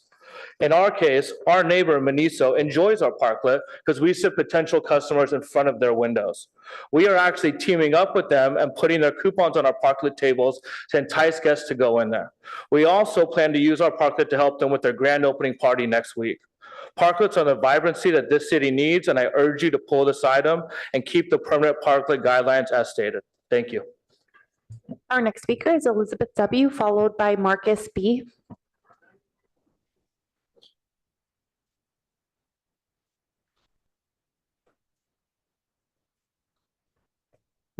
Good evening. My name is Elizabeth Wong. I'm the property owner of 532, 536 Ramona Street. I want to make some comments to what Councilmember Burt said. So if the SUVs are equivalent to parklets in front of my building, that means that all the cars in the city are SUVs, because the parklet is equivalent to an SUV, and that's not the case. Okay, and I have, I feel that there's an extreme favoritism to Coupa Cafe, and for whatever reasons, I think that the council should vote their conscience and not a legacy council that we had before. And I would request that the council make their own independent decisions. I applaud and Councilmember Laycott Haynes, for listening to the different people at the retail committee. And just because the property owners and my tenants that have written and have requested space in front of their stores are not here, that their letter was sent to the city and to the Public Works Department. So obviously, even though they don't show up for the meetings, it's very important to them that they want, the space in front of their locations. Okay. And I want to tell you that this morning, I had a meeting at 7:30 in the morning in the city downtown, and I could not find parking space. So this is right downtown. And my point is that, the more parklets we allow, the less parking we have. And it's getting to be another problem for the city. Thank you. Our next speaker is Marcus B., followed by Herb B.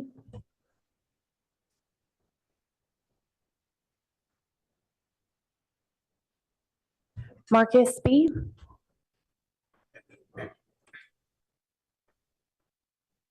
Moving to our next speaker, Herb B.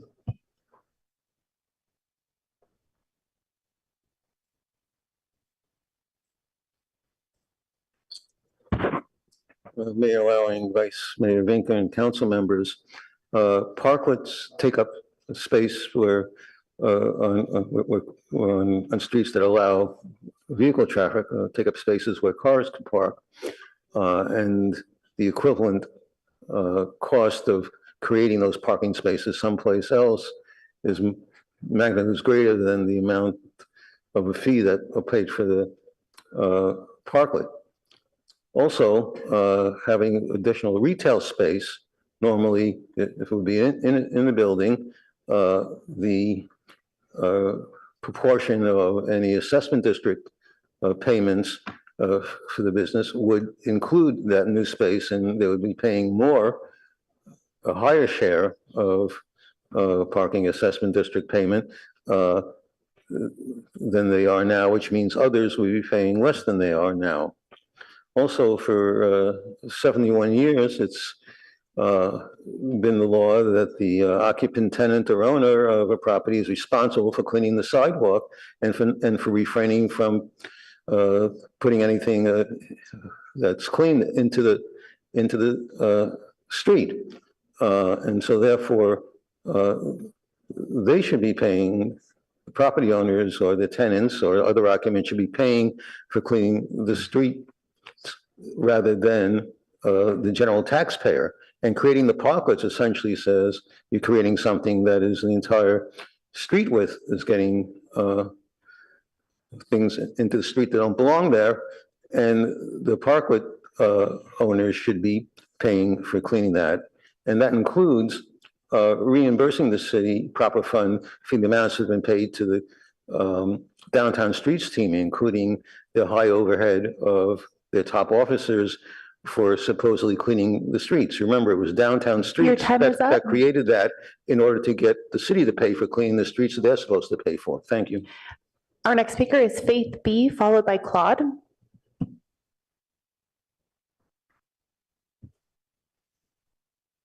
Hi, I'm Faith Bell. I'm here representing my business, Bell's Books, at 536 Emerson Street.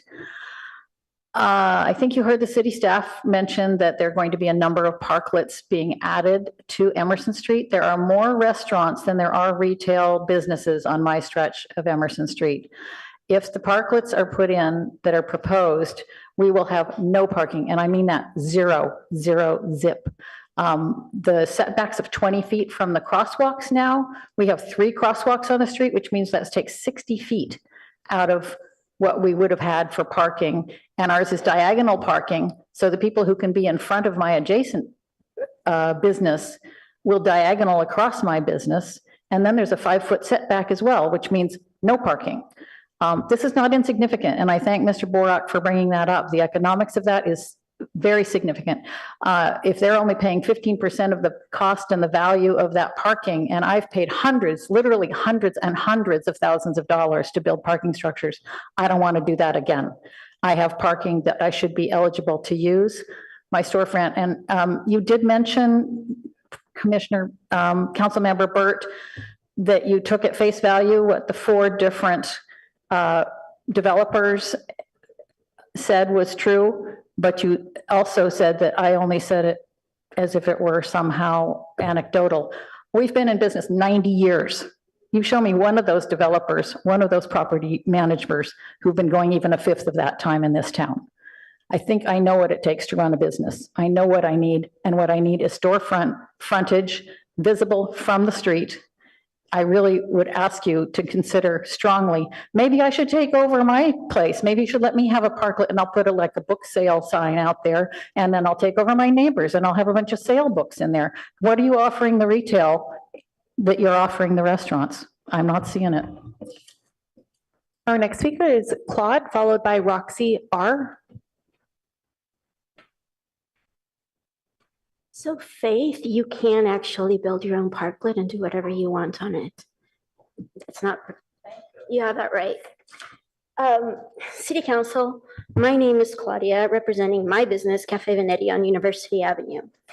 In the most recent 33-page article in the Atlantic magazine on our loneliest generation, it attributes our current state of loneliness and lack of social connections, not just to the increase of social media, telephones, and television, but also to governments that across America have, in the last 50 years, eroded public spaces and given those away to the use of automobiles. I have the article for you for your reference. We must reverse this trend in downtown Palo Alto and instead make it easier, not harder, to convert our public spaces for the public benefit instead of the use of cars. In my opinion, a handful of property owners here have undue influence in our city, and they represent their own narrow self-interests and, perplexingly enough, those of cars. I supplicate you, city council members, to represent the needs of the general public and not give our rights away to those few and powerful regarding this matter. Thank you. Our next speaker is Roxy R, followed by Hugh M.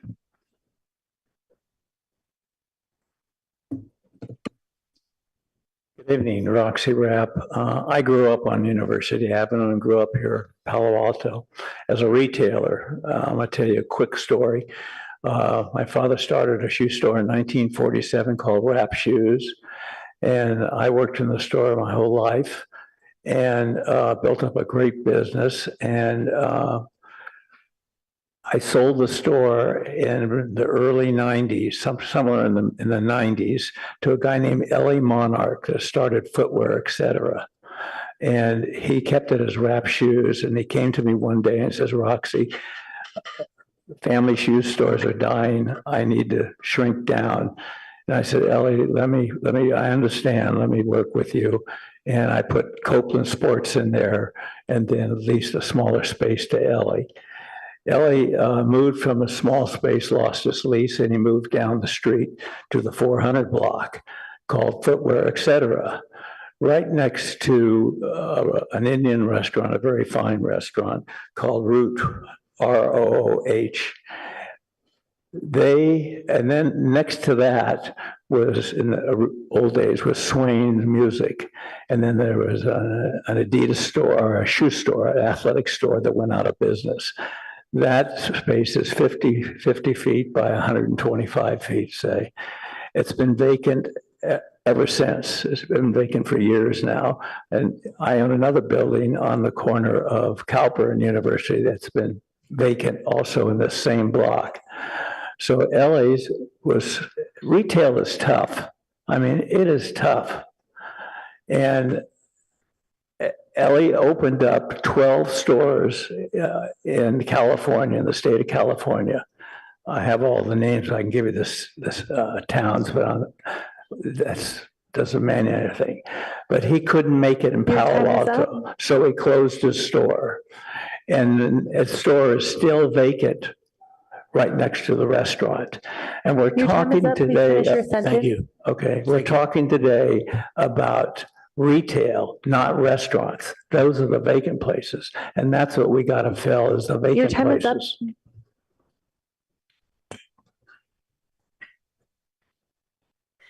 Our next speaker is Hugh M., followed by Rebecca.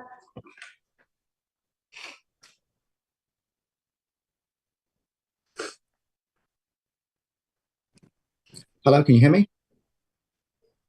Yes. So I'm a member of the public and a frequent visitor to University Avenue. I'd really ask that the council consider the clear public value of the outdoor seating currently in the parklets and really avoid shrinking that back. I'm a regular visitor to several of the parklets, including the local union that was the second speaker, and Cafe Venezia and several others. I would say really that the parklets in front of retail are really not much different from parked cars, especially because you walk down the sidewalk in between the parklet and the store.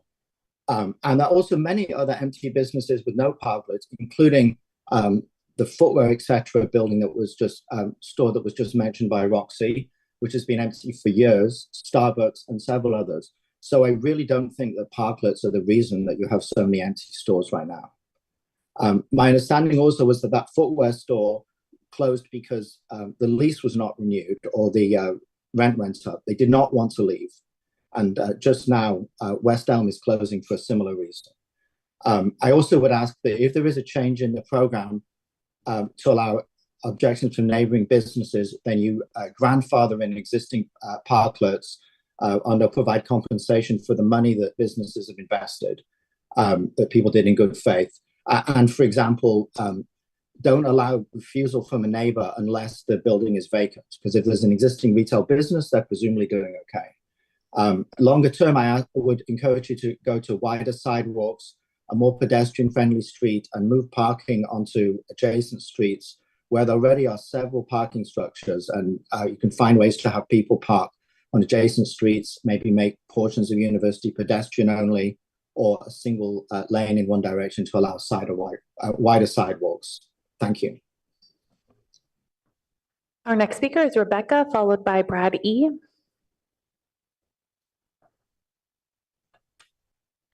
Hi, this is Rebecca Eisenberg, and I'm speaking in my personal capacity and not behalf of the elected office I hold.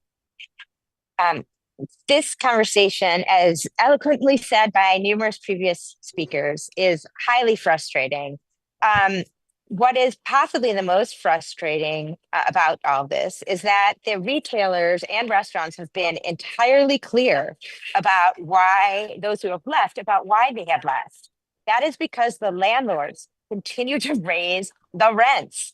Landlords are raising the rents. Then when the rental market softens, instead of lowering rents like residential landlords often do, this council continues to unfairly prop up the commercial developers who are far more wealthy than a large number of residential landlords by giving them undue, unfair enrichment. For example, at Town and Country, when Town and Country lost many of its retail and restaurants, the landlords came to this council begging poverty due to empty spaces, and this council actually allowed the billionaire owners of Town and Country, Willis Brothers, to convert a large portion of the retail spaces to commercial development.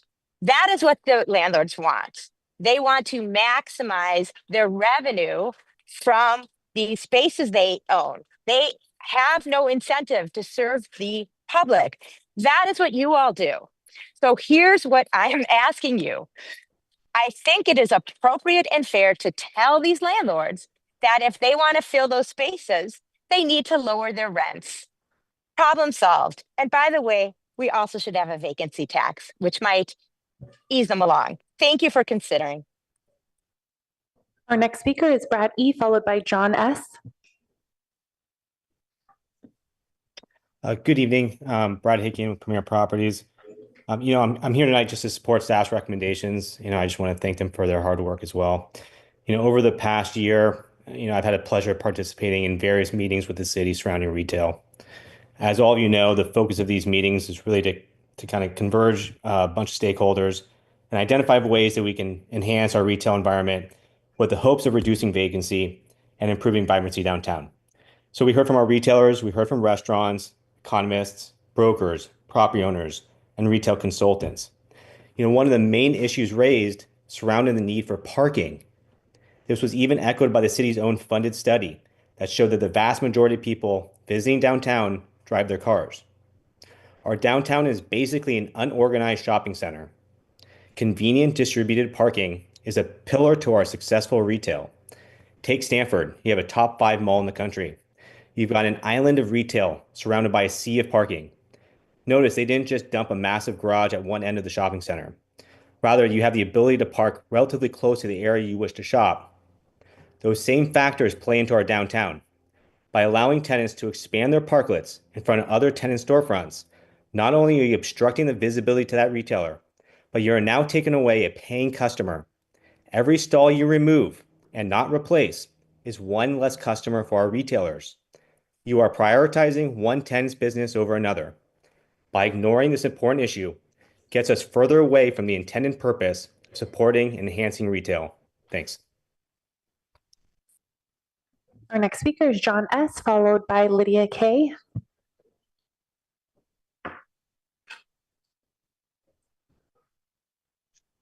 Hello, this is John Schenk with Thwaites Brothers. Good evening, Mayor Lowing and council members and staff.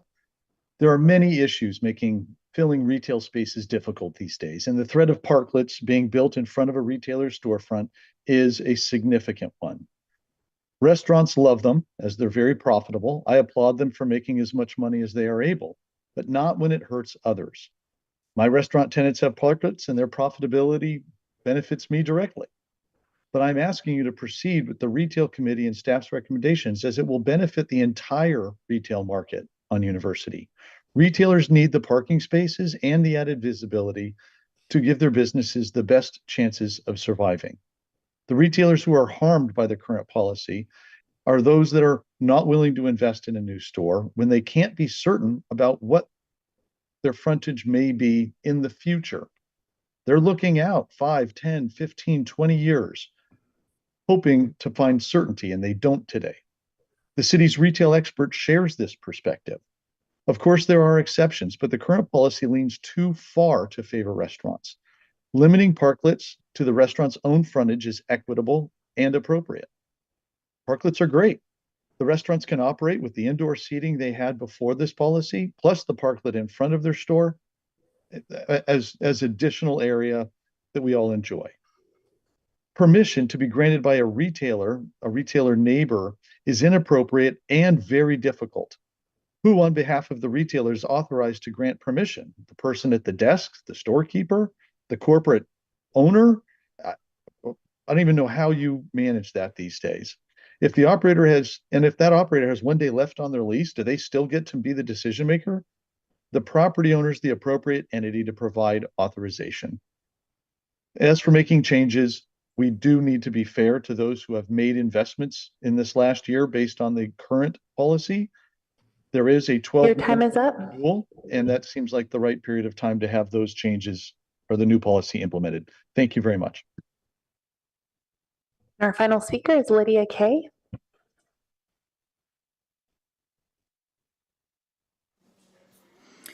Good evening, council members. My name is Lydia Koo. I am a former council member and chair, and also a former member of the chair of the retail committee.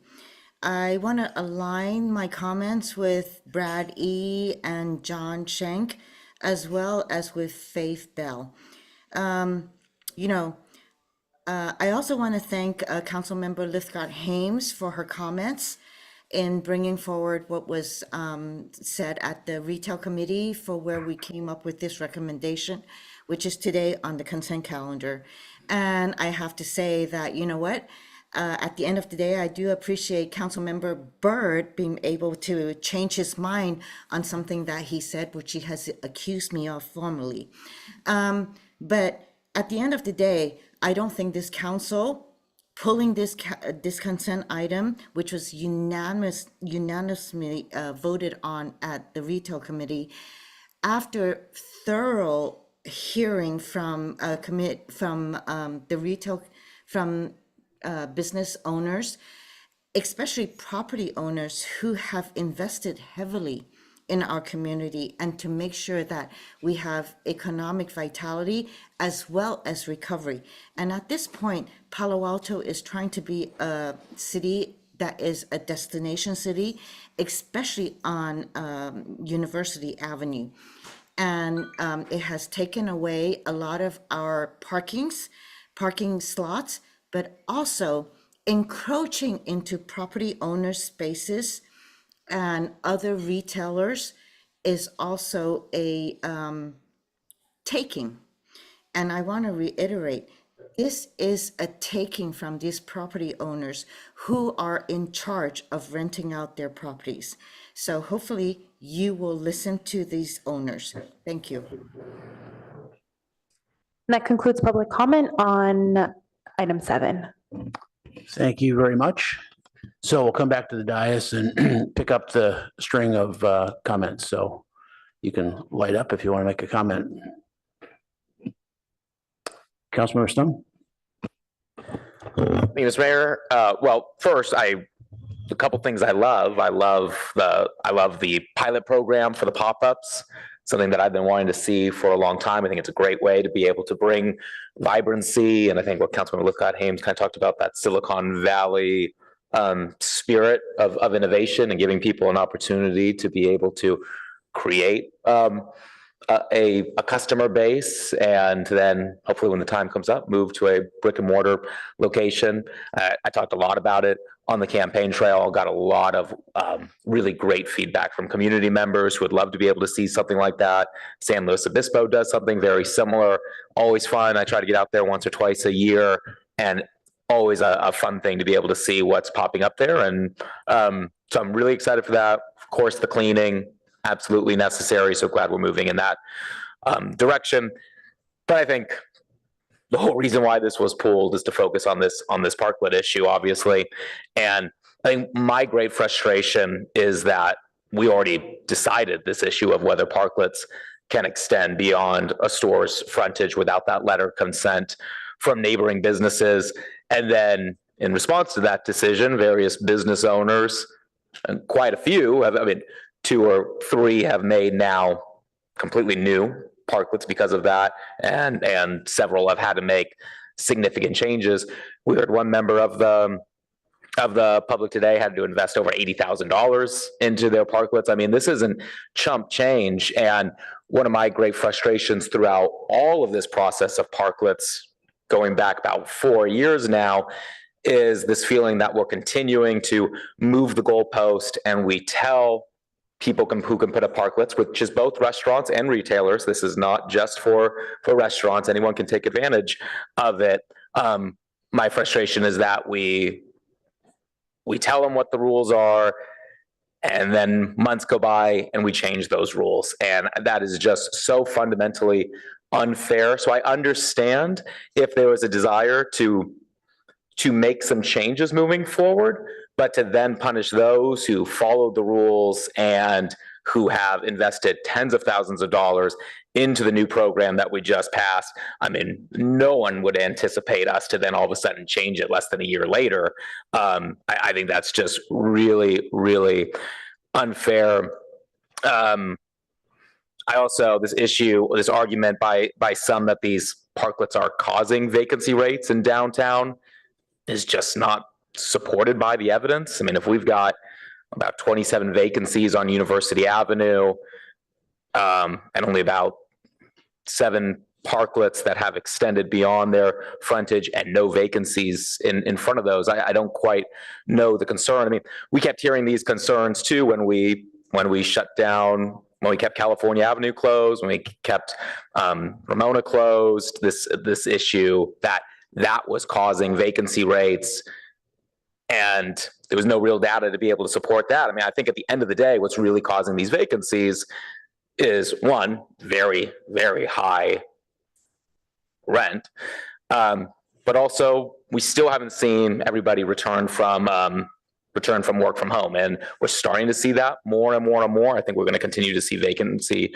rates reduce. So I think the fear of these is unfounded.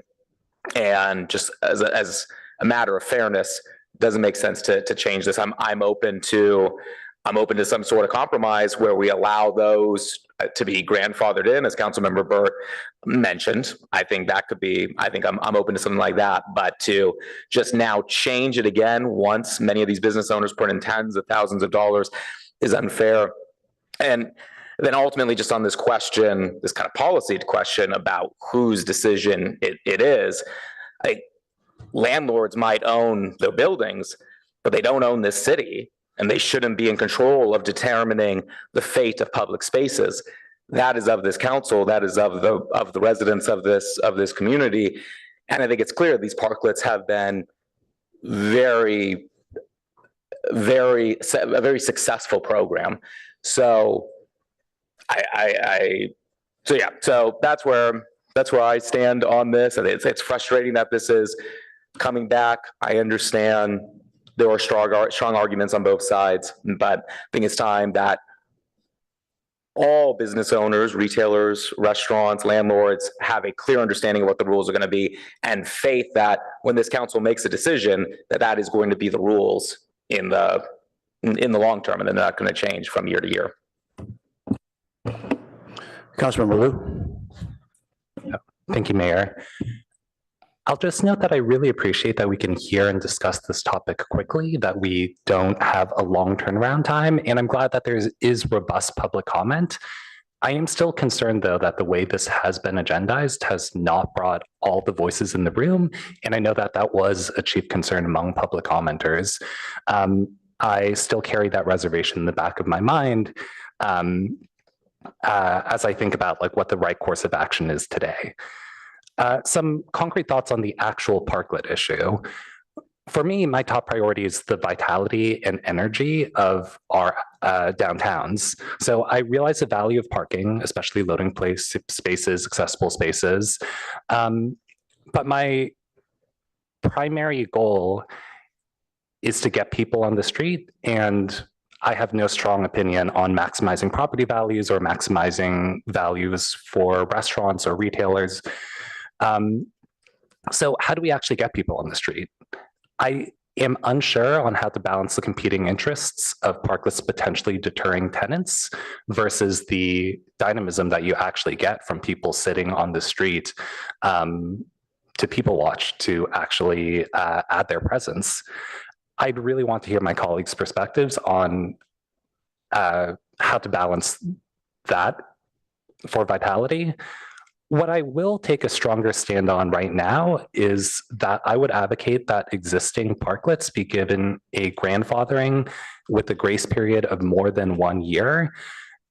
Really just echoing Councilmember Stone's points that we want certainty, and we don't want undue burden or costs applied to our restaurants or any merchant that might have a parklet or might want a parklet. I'll end my comments there. And yeah, in summary, would love to hear more comments, but I would strongly advocate for at least grandfathering. Councilman Rechtel. Yeah, retail areas really do have a lot of challenges, but I think parklets are a bright spot in their area. We've heard tonight there are pros and cons of parklets, but I think overall the pros outnumber the cons. They add vitality, and that vitality helps everyone. If I go to a retail area and then no one's on the street, it feels dead, I'm much less likely to come back. By having people on the street eating, it feels more vibrant. It's going to be a much more attractive way to spend your night, much more attractive place to open new retail. I just think it adds vitality, and that's what you really need in retail. So I do not support the changes. I support the current policy. I'll make a couple comments here on what's been said. I mean, I think this is an issue where we're looking for coexistence. We want retailers to thrive. We want restaurants to thrive because the consumers like that. They want both. The city likes that because we have a vibrant situation when that's there, and we get sales tax from both. So I feel like we're kind of in a meeting saying, well, do we want bikes or cars on our streets? And the answer is we need both, but they both have to coexist peacefully. And we have to figure out, what that looks like. So to me, that's the driving decision. Speaking of driving, I don't see that this is a data-driven decision if we say that it's because the vacancies are due to parklets. I just don't see that data here. Could it be? Could be.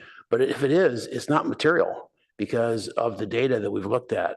So, and when we talked about this in 23, we were very serious about reducing the blockage of any retailer by having the parklet in there, hence taking off the roof. And so I'm also not persuaded by saying, well, some cars are not as big as SUVs and so on, because signs on stores are up here. They're not down here at 2 feet above the ground.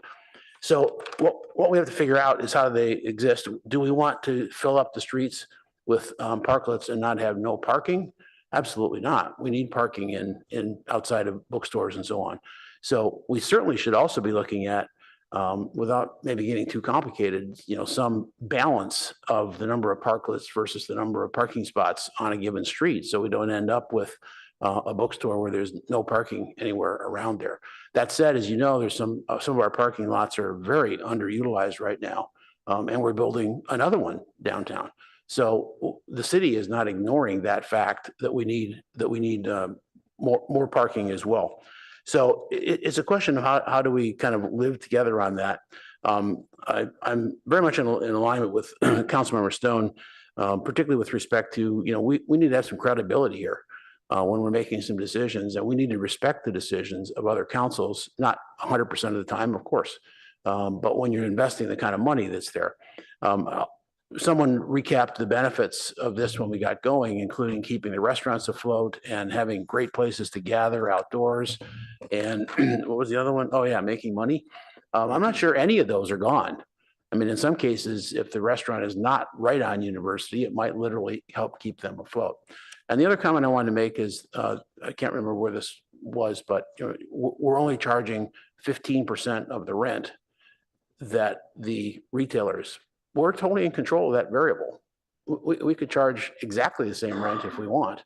And, when we talked about parklets the last time, we had restaurateurs saying, raise the rents, that's fine, because this is working so great. I want more people out there and not using the space, but I'm happy to pay the landlord the money for the space because I'm doing so much better. Granted, that was in the pandemic.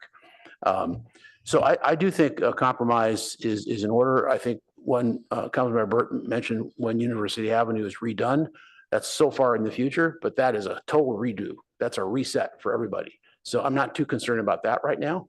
I'm quite sensitive to the, whatever it is, 6 or 8 folks that were grandfathered in, not having to tear down their buildings. And then if we want some limitation to the number of more parklets there, I'm open to that. Let's see, next up is, Vice Mayor Baker.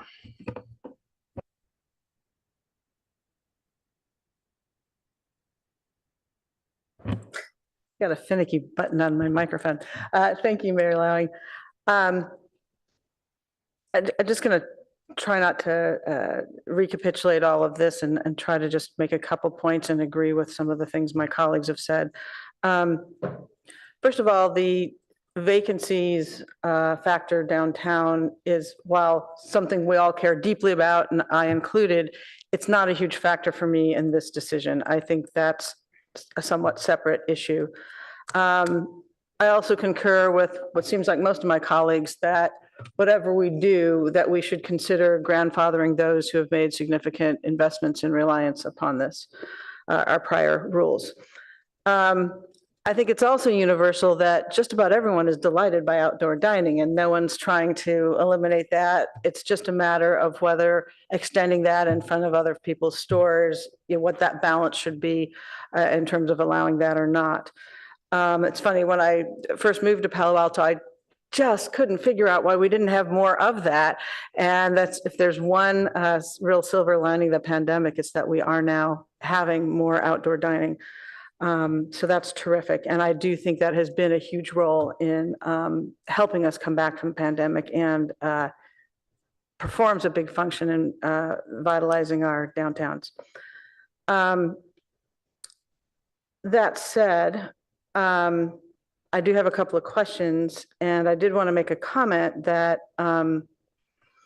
whereas I do not see this at all as any kind of legal taking, but I do think there is a question of fairness as to when we use the public space in front of someone else's business, that we do so very thoughtfully and carefully if and when we do it. I have a memory that when we considered this, not the very last time, but I think it was March, that we looked at other cities and some of their practices, and that few cities allowed extensions of parklets beyond the facade of the business. Am I correct in that? Do we know, can you tell us generally what practices are outside of Palo Alto? Sure. So I'll speak to the general, and then Assistant Director Boyd can chime in with more specifics if necessary. We have had a program that has changed and evolved since its inception in the pandemic. At one point, we did require a letter of consent from both the neighboring property owner and the neighboring tenant. Council then reversed that, and we reached the current status where you're allowed to extend uncovered beyond. Neighboring jurisdictions typically require consent for extending beyond a frontage into their neighbors. There are few that even don't allow it at all. So even if you had the permission and the consent of the neighbor, you would not be able to extend beyond your frontage. I haven't re-engaged on this topic with my colleagues through the Silicon Valley Economic Development Alliance lately, but happy to resurface it there. It's kind of a perennial conversation because these programs are evolving from city to city and jurisdiction to jurisdiction. Thank you. Ms. Boyd? Yes, and I would just add that I have from the presentation that we presented a couple of years ago, that other jurisdictions limit parklet sizes to 2 parking spaces max. So that would include San Francisco, Campbell, and San Mateo. And that was one example of how other jurisdictions have approached it. Yeah. Some just say you get 2 parking spaces, some say you get your frontage, some say you can extend with a letter of consent. So there really is a full spectrum of options out there. But as of right now, am I hearing that we're not aware of any other jurisdictions that allow expansion beyond your frontage without a letter of consent? That's my understanding. And again, that's not perfect, but generally, I don't think anyone's allowing anything as permissive as we are. Okay.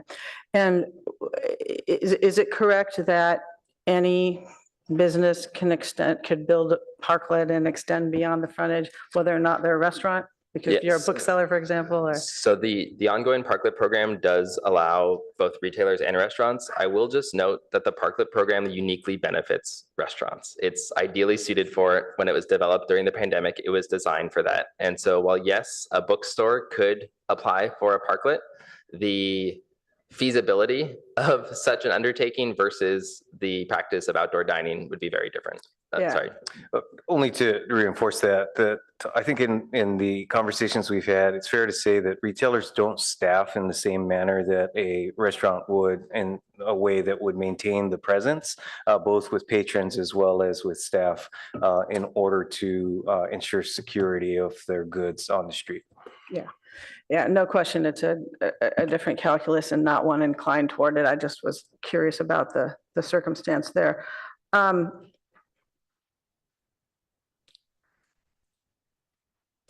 Yeah, I think that, I mean,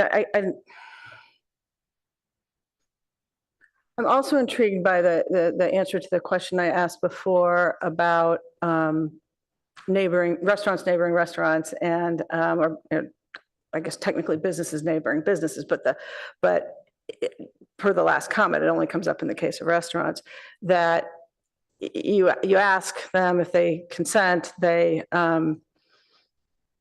that lasts until the next renewal, I think you said. So if the business owner next door changes their mind, that investment is also, well, because the next door neighbor can change their mind, that investment is de facto at risk under our current rules, correct?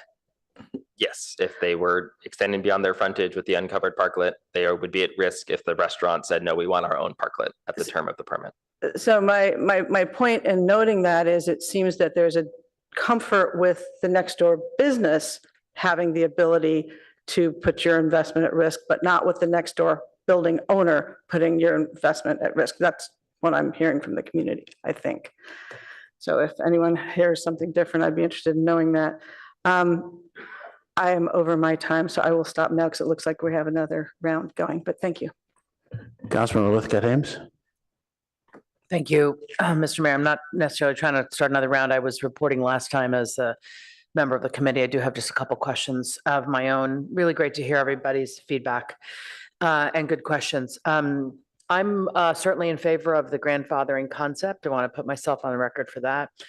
But I'm also eager to learn a little bit more about what these investments in parklets mean vis-a-vis the annual expenses of a restaurant. In the public comment section, Clayton of Local Union 521 mentioned $80,000, which is a terrific sum of money. I just have no idea what fraction of your annual expenses that is. Now, I may be asking you something that's proprietary, private, and you don't want to reveal that. But if there is a way for us to understand the scale and scope of what this investment means to a business's bottom line, I would certainly find that very helpful.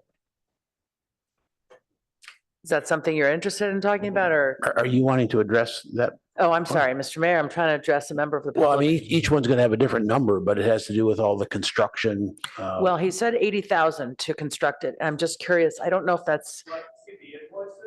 No, I'm asking what fraction of your annual expenses. I'm trying to get a sense of how big a hit that is when you look at. So your annual. I don't, without knowing what your annual expenses are, I can't tell how huge a hit it is. Okay. Okay.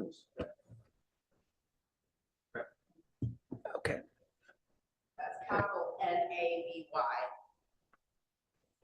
Go ahead, Councilmember.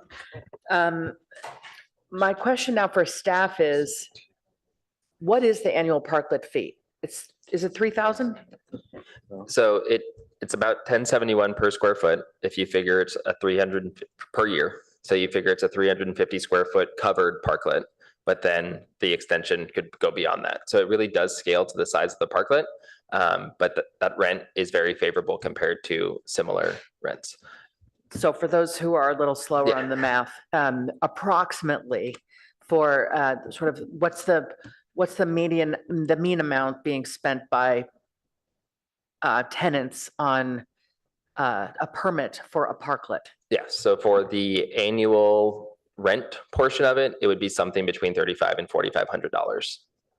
So I guess my question is, if a retailer wants to claim the parklet space but not use it, could they pay the $3,000, the $10 or whatever per square foot in order to protect that space? Have we thought about that? So staff has discussed this briefly internally, and you get into a pretty tricky situation where they're applying for a parklet but not actually putting it into place. And then they're precluding someone else from being able to use that space as a parklet.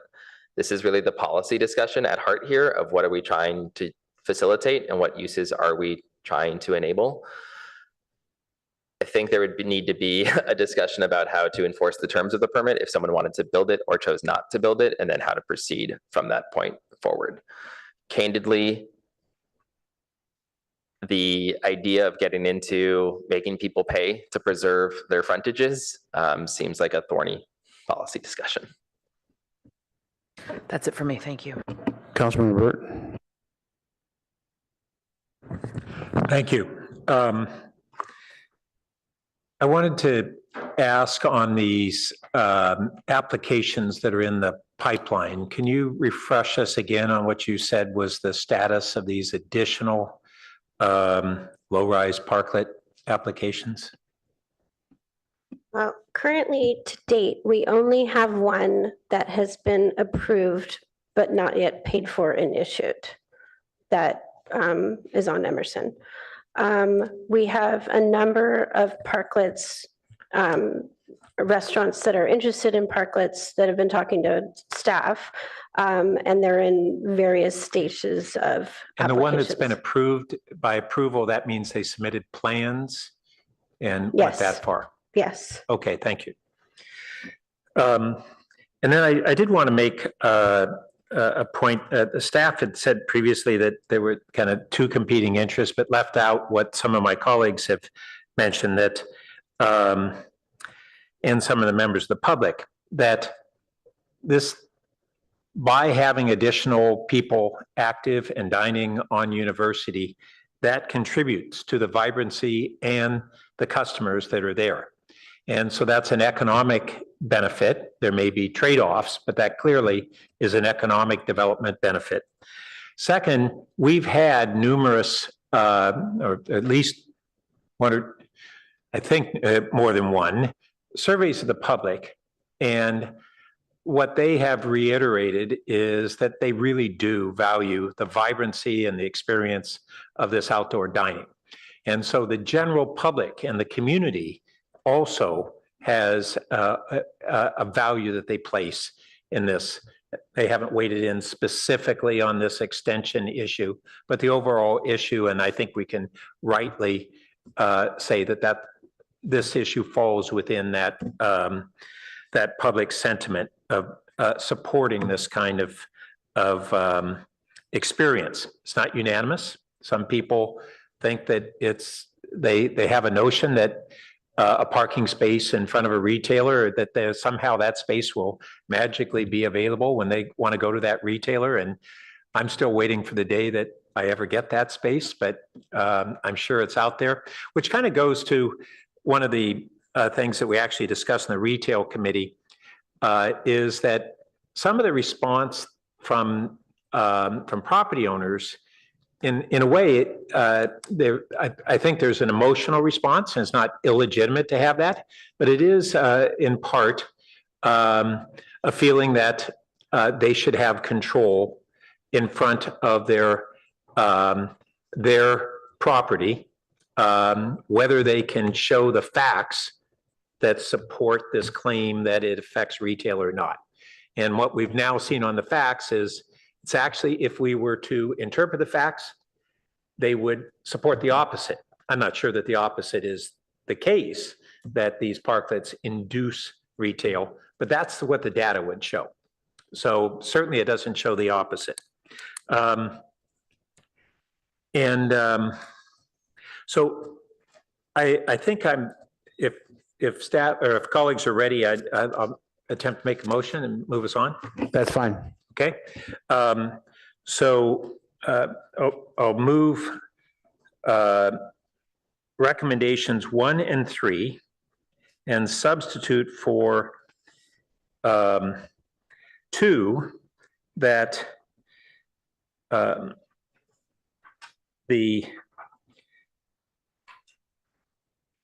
what we'll call roofless, or let's go, I like the low-rise parklet policy, be allowed to continue for existing parklets that have been permitted under that policy, including any whose application has been accepted by staff. And so that would apply to the one remaining additional one. And that we would retain that policy until we re-examine or reconstruct the streetscape, or at some, I guess I'll leave it at that. I'm trying to struggle with what that time horizon would be. And that we not issue additional low-rise parklets beyond those that are in existence or have already been approved.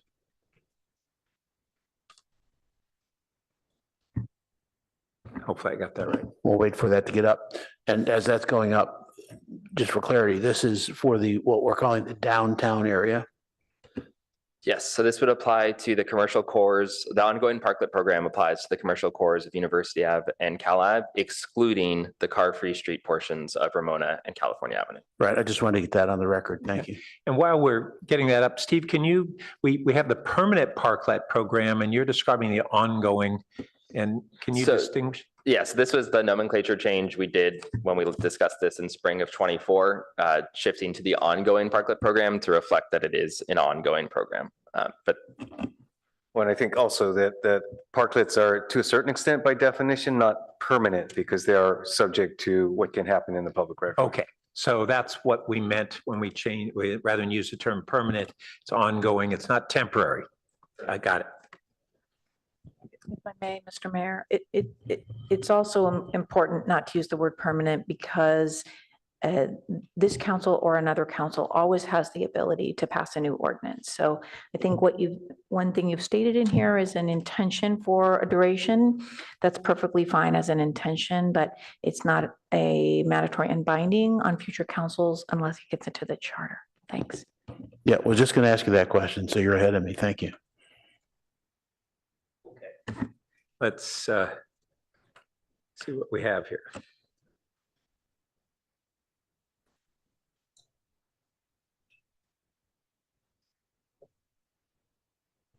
Mr. Mayor, can I ask a question of the maker? Yes. Councilmember, was your intention on 4 then to, even if the adjacent property owner did give a letter of consent, that we still would Good not? point. Thank you. It was not that intention. Okay. So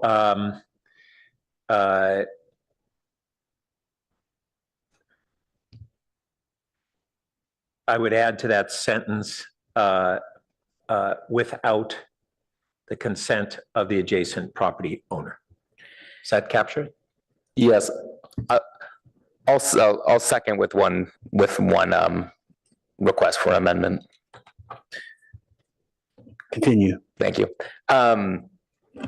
If the maker, I believe we discussed at a prior council meeting this issue with whether it should be the property owner, the landlord, or the owner of the actual storefront being in charge.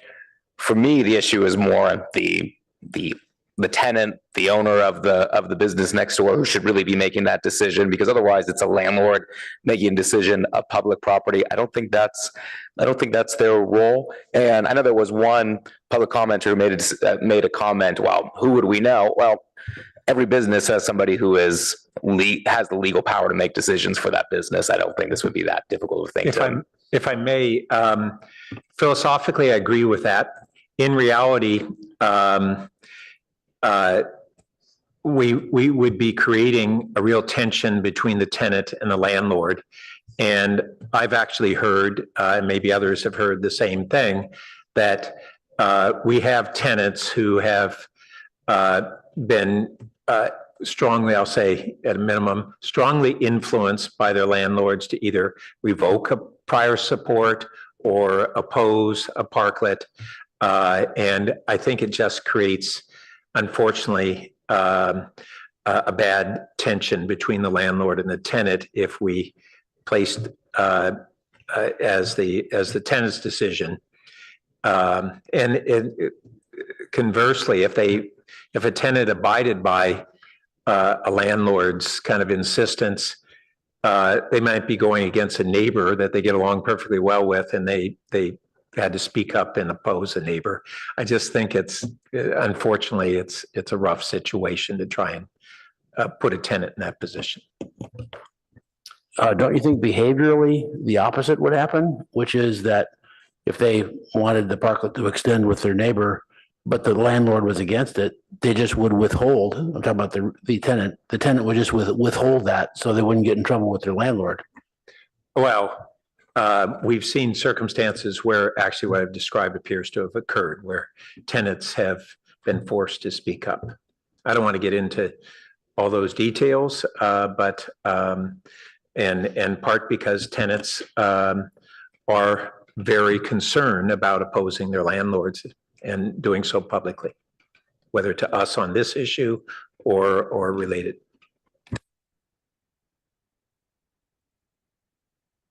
Discussion on the motion. Mayor, and if I might, Councilmember, just want to confirm that we recorded correctly the way you intended what is now listed as 3A. I think there were a couple of iterations on the edits.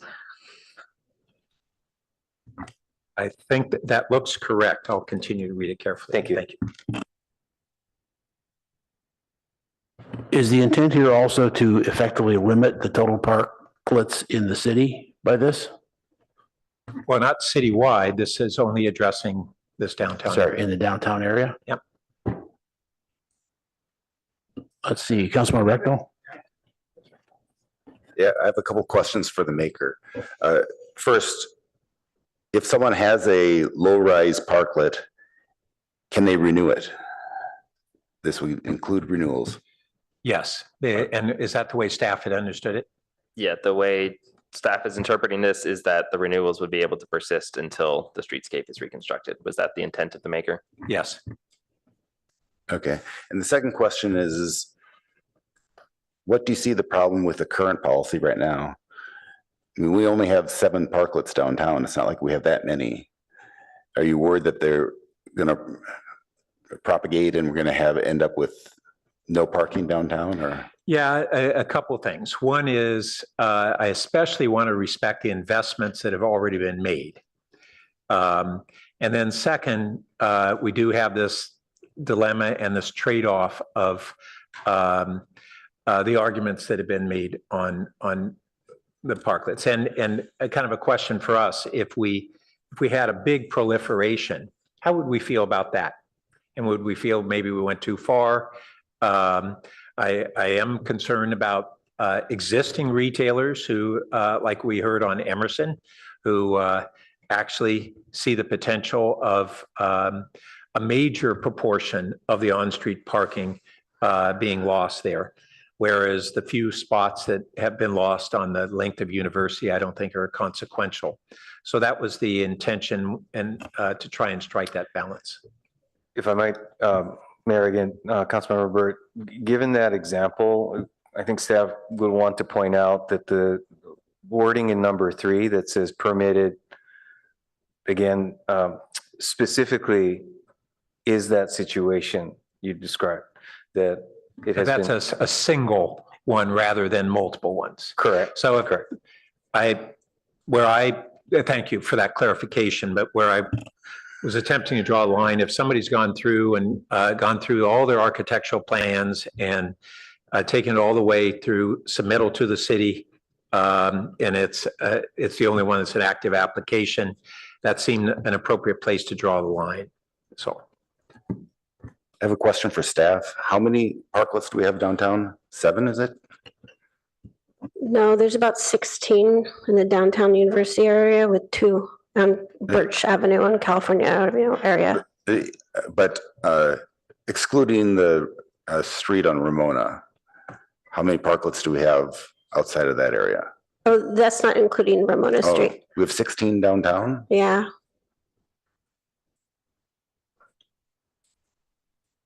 And how many have we added in the past year?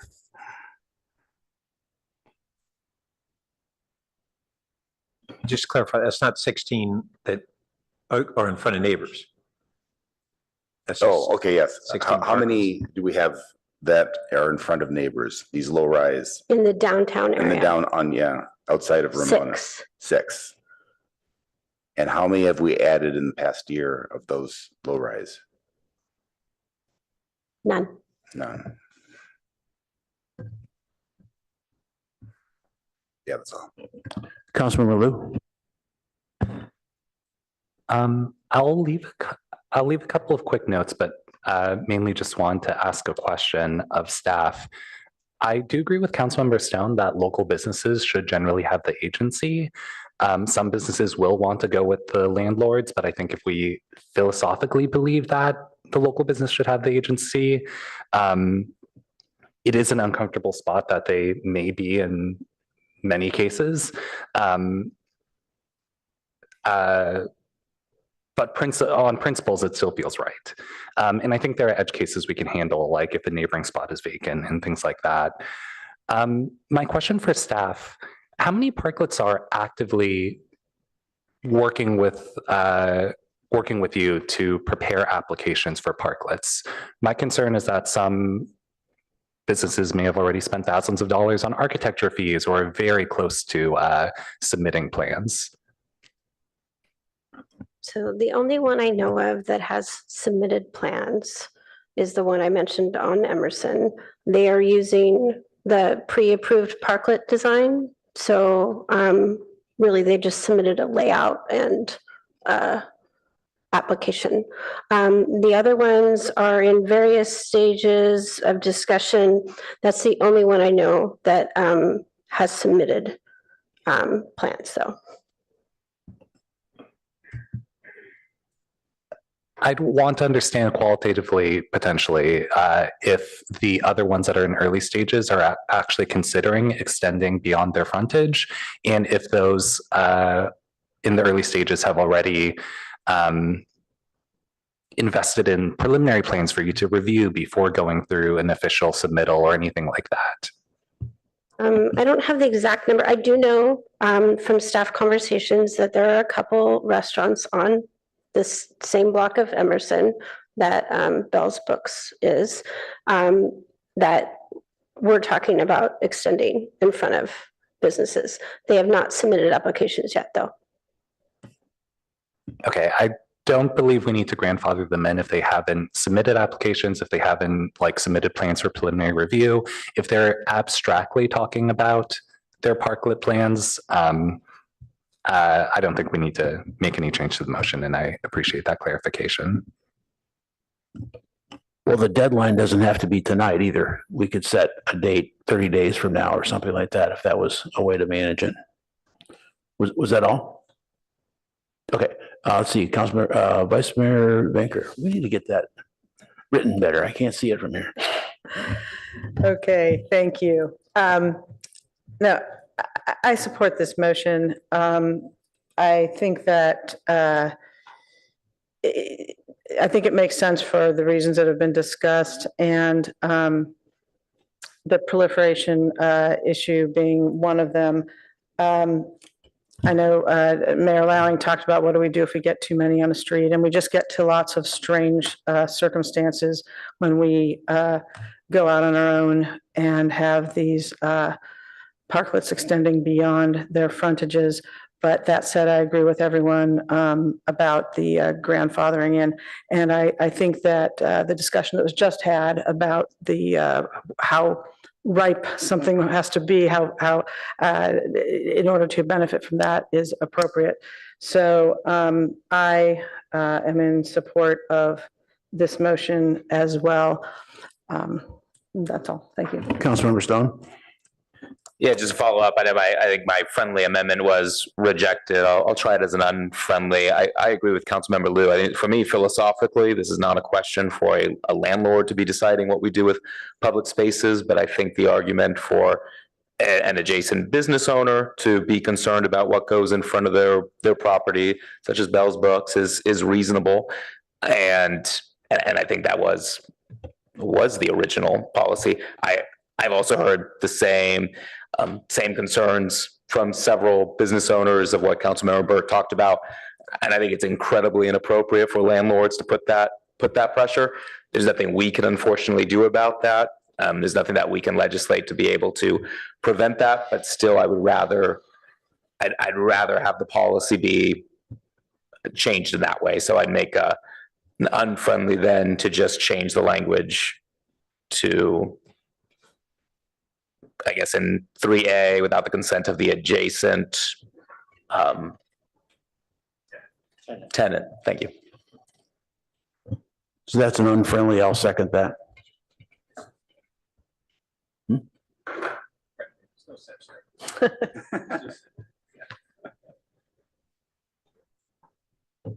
I don't need to speak to it.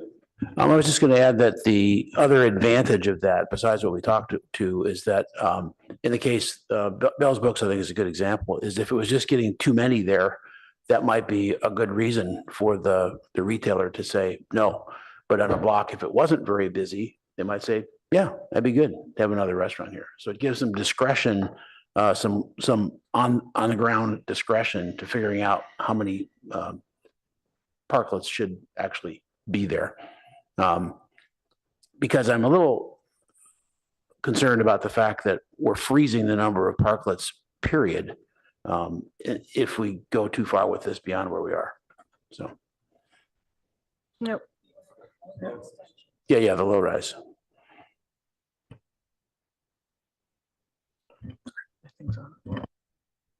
Who's up?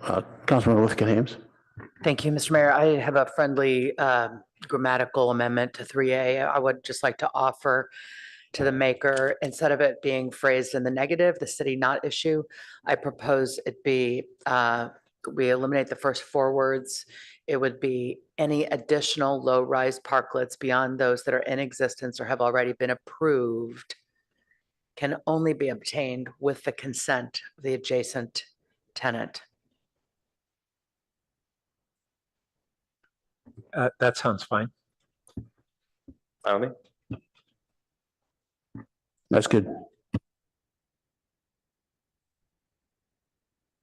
Further discussion on the amendment?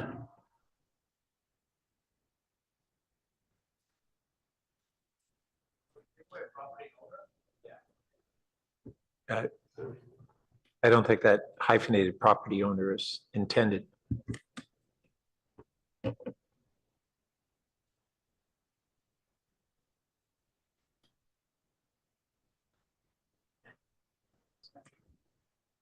Councilmember Stone, are you seeing that? Sorry, It has what? a slash property owner. That's No, not I think intended. the clerk has it corrected in the language in the main motion, can be attained with consent of the adjacent tenant. Shouldn't be in the main motion. It should only be in the amendment.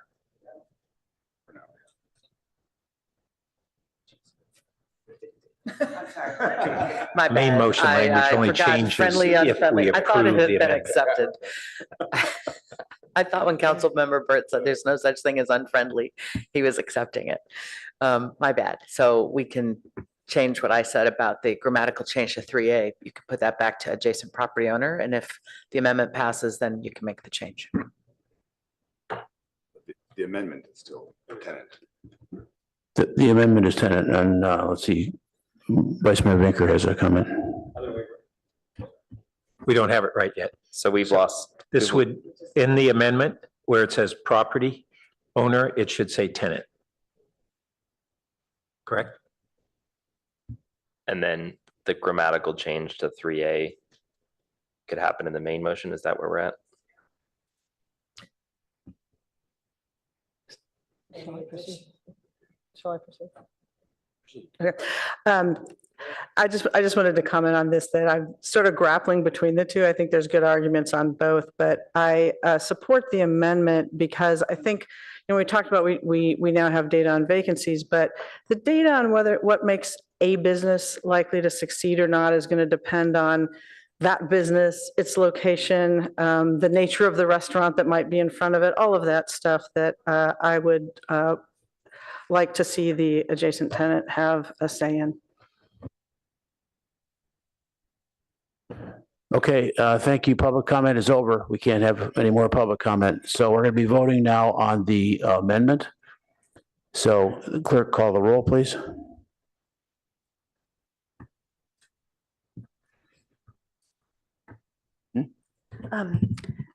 Could you please confirm 3A is correct now? Yeah. So I think you want low rise in quotes. Well, it is until we see what the amendment does. So let's just vote on the amendment and then we'll worry about that. Okay. So voting on the amendment. Councilmember Stone, Yes. Councilmember Burt, No. Vice Mayor Vinker, Yes. Councilmember Lithcott Hames, Yes. Councilmember Lou, Yes. Councilmember Rectal, Yes. Mayor Lowing, Yes. amendment passes. 6-1. And could we revert to the city manager and make sure that we're okay with the language on 3 relative to until city reconstructs streetscape or until further council action? And don't we need some more clarity on streetscape? at least capitalize it. Well, I think we understand what it means, given that we have an ongoing project on the streetscape. So I would see that as sufficient. Okay, we'll see if the local papers get it right. I do have one clarifying question, if I may, with the passage of the amendment. In instances where the neighboring building is vacant and there is not a tenant, what is the intent of council for permission? Is it able to proceed by right, or would you like if there is no tenant to offer consent, would you like the property owner to consent?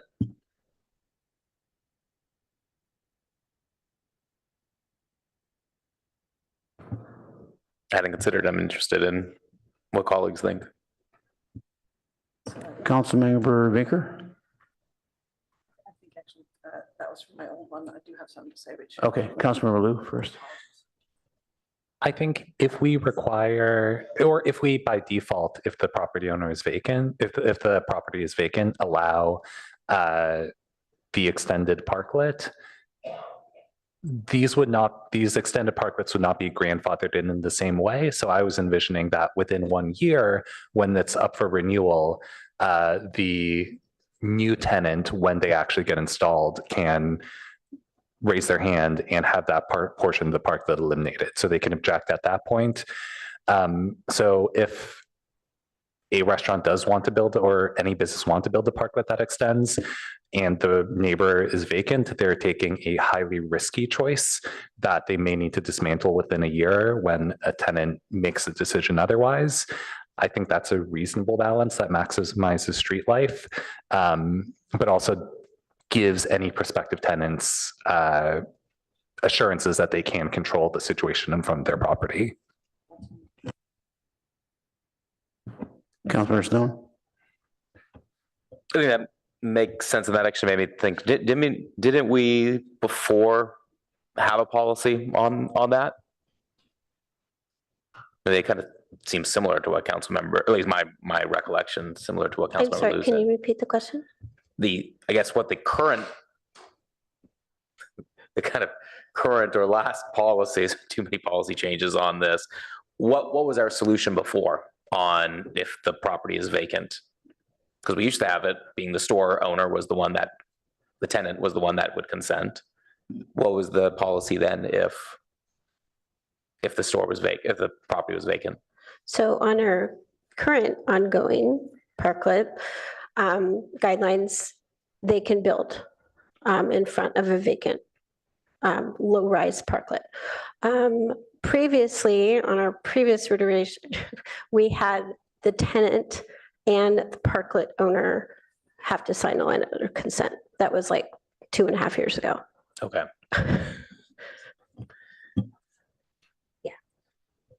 Yeah, property owner and tenant, not parklet. Yes. Got it.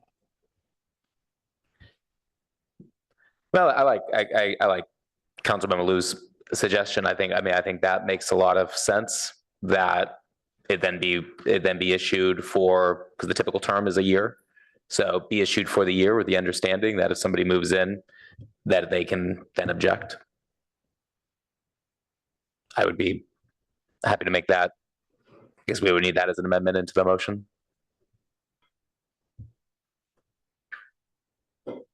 Yes. Does staff need that or no?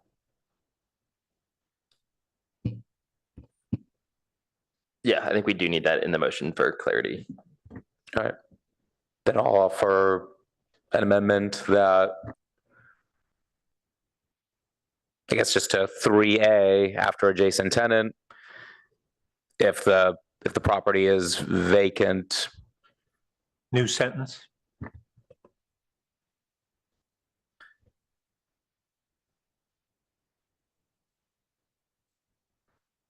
Then the applicant can by right. I hate doing these on the fly. And the applicant then by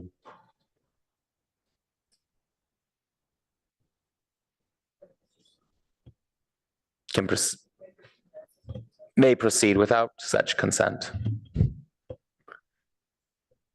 So Okay. for limit of, for the duration of the permit, Yeah, which is a year. appreciate the clarity you've offered, council member. One just thought from staff perspective, if the property is vacant, then the applicant can proceed without such consent for the duration of the permit, I think is sufficient, and remove the by right piece. And then we get into everything we've discussed with the term of the permit being a year as part of the ongoing Parklet program, and all of that is covered there. And I think that neatly addresses your interest. Lovely. Thank you. That's my amendment. Accepted.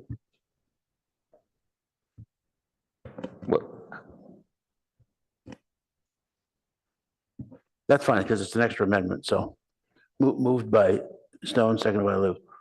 What? So I No, think that's Councilmember accepted it. I accepted it. Okay, okay. Okay. I'll also just note potentially for staff's clarification and potentially something we might want to very briefly discuss is that when we say if the property is vacant, we mean that there is no tenant and no active use at the property. I imagine if the property is vacant, but leased for someone who's submitting plans and, processing and so on, we would not consider that the property to be vacant because there actually is someone on a lease. Maybe pedantic point, but staff understands. Okay. Okay, if there's no more comments, let's go to a final vote on this.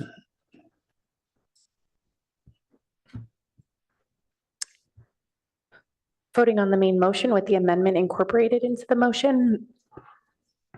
Councilmember Lithcott-Hames? Yes.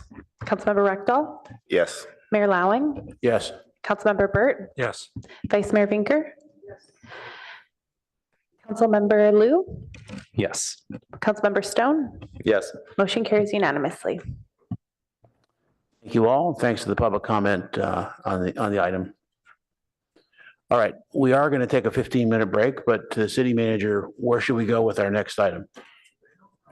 Because we have some time sensitivities in two ways. Yes, let's see. We have people on the line in New York or somewhere right now that. Well, we've got, I suspect both, both in chambers as well as on East Coast time. That said, I think we do have time sensitivity on item 12. So let me make the executive decision that we recommend you go to 12 and have 11 follow. That works for me. All right, so we'll take a 15-minute break, be back at 8:30. Thank you.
We are moving on to the next item, which has got a relatively long title of the review and forward fiscal year 26 to 2035 long-range financial forecast to council. So we'll turn that over to staff. Yes, thank you so much. Lauren Lighty, Director. Chief Financial Officer for the city. I'm pleased to present the Long Range Financial Forecast, also known as the LRFF. This is a planning tool. It encompasses the 10-year preliminary financial forecast, including fiscal year 2026 through 2035. It will be used to develop the fiscal 26 budget. Tonight, we'll cover the economic overview, what we call the base scenario, and alternative scenarios. This LRFF is fairly similar to the prior year in that the economic outlook remains stagnant, coupled with increased uncertainty, which we'll go through tonight.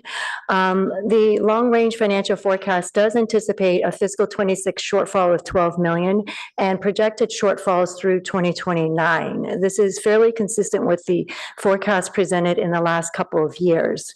Important to note is that the service level in the past 3 years or so since fiscal 26 has changed significantly, especially as we came out of the pandemic, increasing some of our and restoring some of our services and also investing in key priority areas.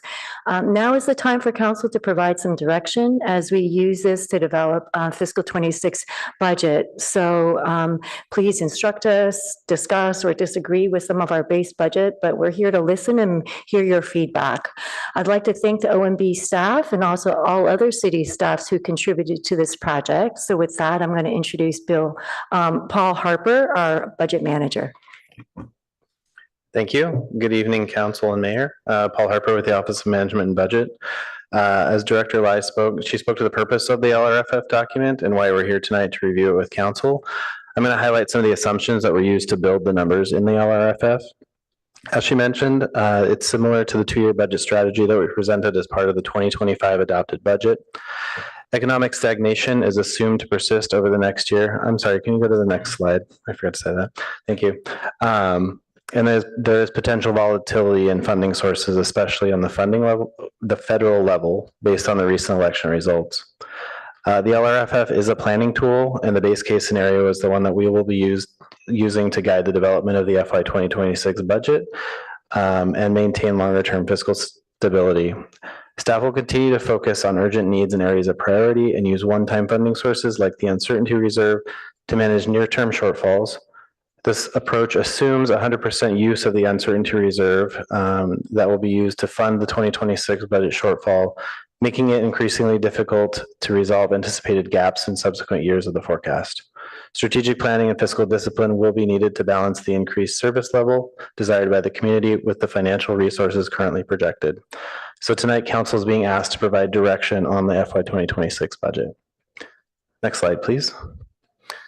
So staff developed the LRFF using data from November, and we will continue to monitor and update the numbers with new information throughout the budget development cycle. And as a reminder, this base case scenario that we're looking at on this slide is a scenario that we will be using as the basis for the 2026 budget, unless directed to make other assumption changes. Total revenue is projected to come in at the 2025 adopted budget level of $286.6 million and increase by approximately $11 million to $298.6 million in fiscal year 2026. This is mainly made up of major tax revenues, including property tax, TOT, and utility user tax, and non-tax revenues increasing a little bit. That includes charges for service and investment income. A weak economy coupled with uncertainty and risk may have potential impacts to outside funding sources, causing fluctuations in the consistency of these revenue sources and add complexity to the financial forecasting. For more detail relating to revenue assumptions, you can look in attachment C of the report that went to the Finance Committee. On the expense side, those are projected to increase by about 4.2%. Salary and benefits, contractual services, and transfers to other funds are the major source of increase there. For salary and benefit costs, the forecast assumptions, the forecast assumes a 2% increase for all labor groups since we are now out of agreement with them, but a reserve for potential changes to future labor costs, including changes in vacancy rates, labor and benefit rate variability, and inflation assumptions are included. The vacancy assumption of 5% is included. We did increase this from 3% to 5% as part of the previous budget. Inflationary CPI assumptions for non-salary items are also assumed at 3% in fiscal years 26 and 27, and 4% for the remaining out years. The LRFF first year 2026 is a projected shortfall of 12 million, which as mentioned earlier is relatively similar to the 11 million previously forecasted in the 2025 adopted budget. As we will discuss later, the budget uncertainty reserve is recommended to offset this shortfall. Looking out in the near term, annual shortfalls range from about 7.9 million in 2027 to 5.6 million in fiscal year 2029, with 2030 being the first year where revenues are projected to support expenses. Next slide.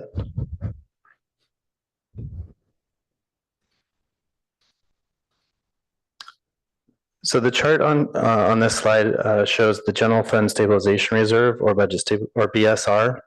It shows how the general fund ended in 2024 and the recommendation to allocate the surplus from 2024 above the council target of 18.5%. So at the top of the chart, the 63.3 million is where we ended the year. We are recommending to allocate the surplus of 8.9 million in two areas, $3 million to the infrastructure reserve and 5.9 million to the uncertainty reserve. The actual allocation of these dollars will be recommended as part of the fiscal year 2025 mid-year that will be coming to you in February. Also to note, just to provide some perspective, the variance, that 8.9 million is about 1.5% compared to the general fund budget. It's primarily due to savings in staffing costs, contracts, and other expenses, and slightly higher revenues than anticipated. Next slide. Excuse me. So this slide is looking at the first alternative scenario to the base case. The alternative scenarios are not intended to be a projection of what may happen, but to be used as tools to calculate increments of impact. This scenario models a 1% decrease in economically sensitive revenue in 2026 and how that impact would flow through the 10-year forecast period. Economically sensitive revenue sources are revenues that have been negatively impacted by economic downturns in the past. And for this scenario are defined as major tax revenues, charges for service, which come from fees collected for programs and services, and permits and licenses, which also come from fees collected for time to conduct regulatory processes. Assumptions in this scenario would decrease revenue in fiscal year 2026 by about 2.3 million. 1.7 million of that is coming from major taxes and increased projected shortfall to 14.3 million in 2026.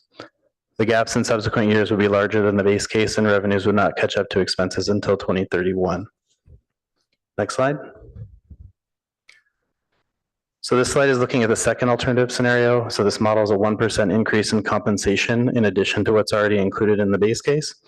As a reminder, the base case includes a 5% vacancy factor and a reserve for future labor costs and benefit rates variability, which are maintained in this scenario.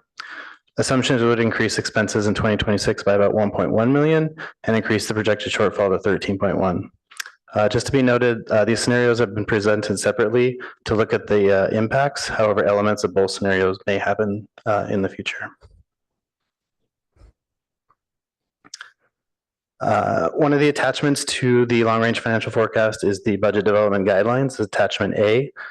These guidelines are to ensure the budget aligns with general principles set forth by the Finance Committee and the Council. A full list of these guidelines, again, are in attachment A.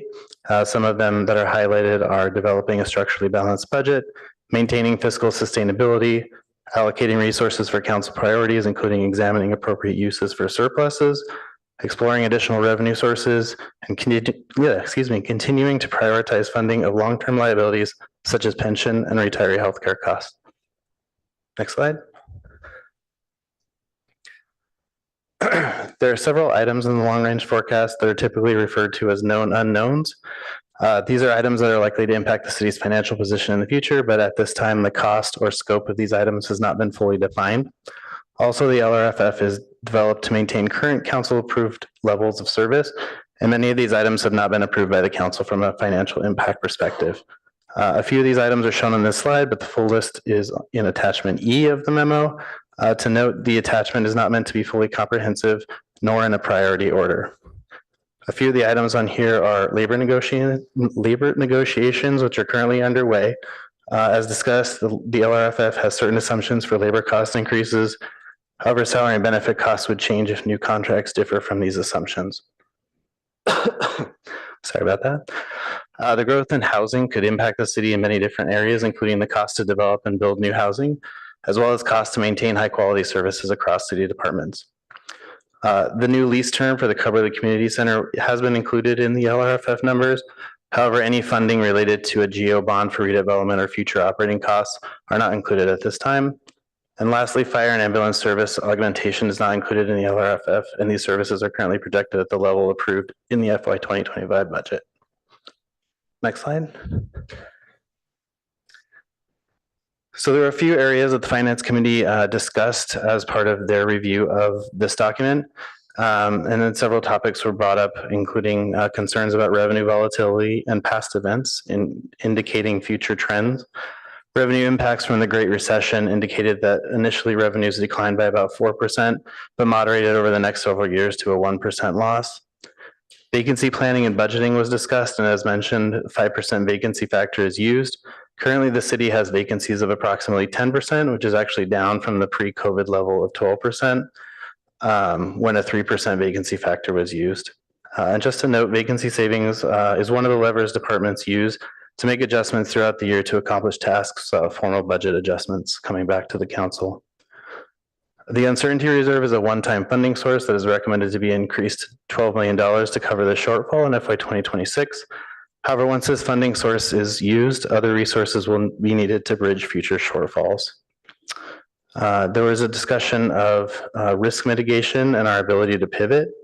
The tools or levers that could be used to mitigate some of these shortfalls are exploring new revenue sources and updating current revenues, which we are doing through municipal fee study this year, reviewing and possibly updating policies for reserves and funding long-term liabilities, and using financing strategies such as certificates of participation to fund capital infrastructure or to reallocate funding currently dedicated to capital needs to operating services.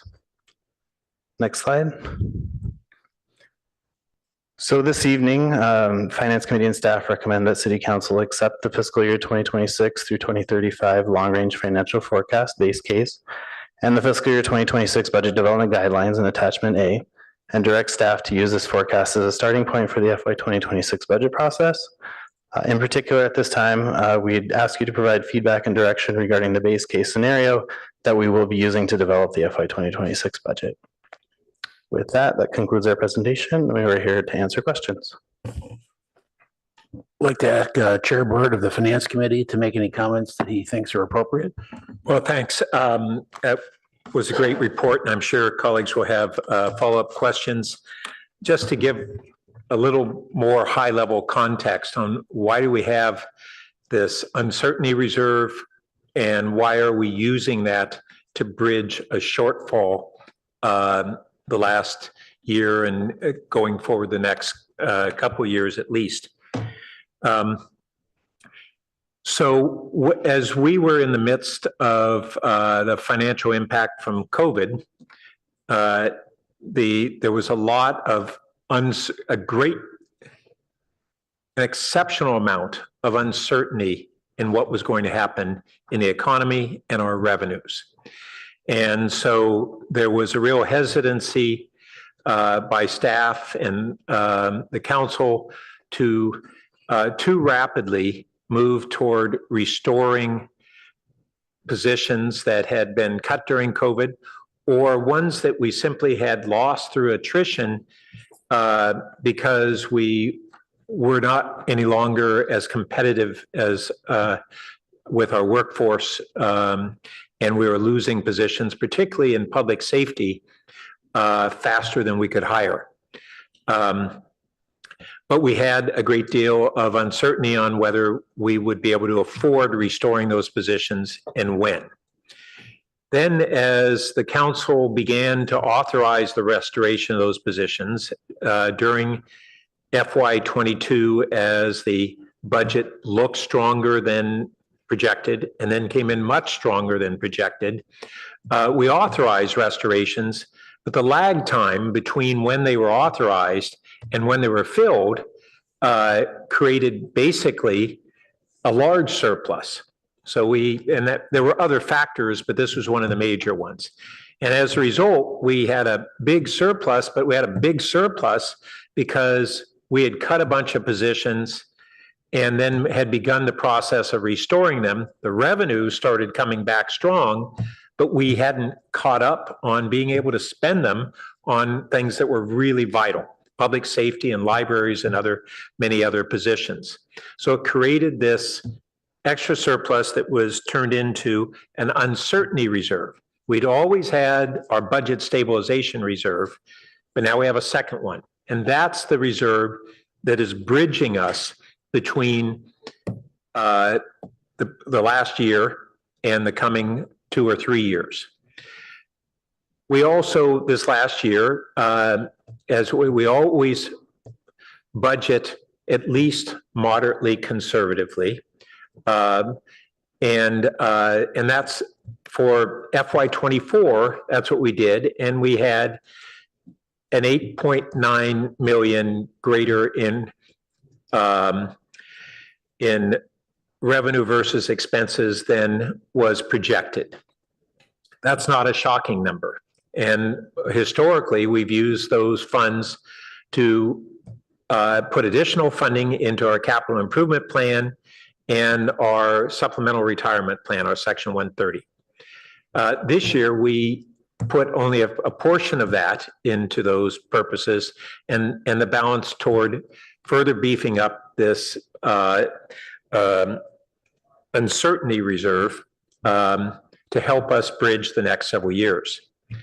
We will probably, but not certainly, also have some extra funds at the end of this year, which will help us bridge that gap.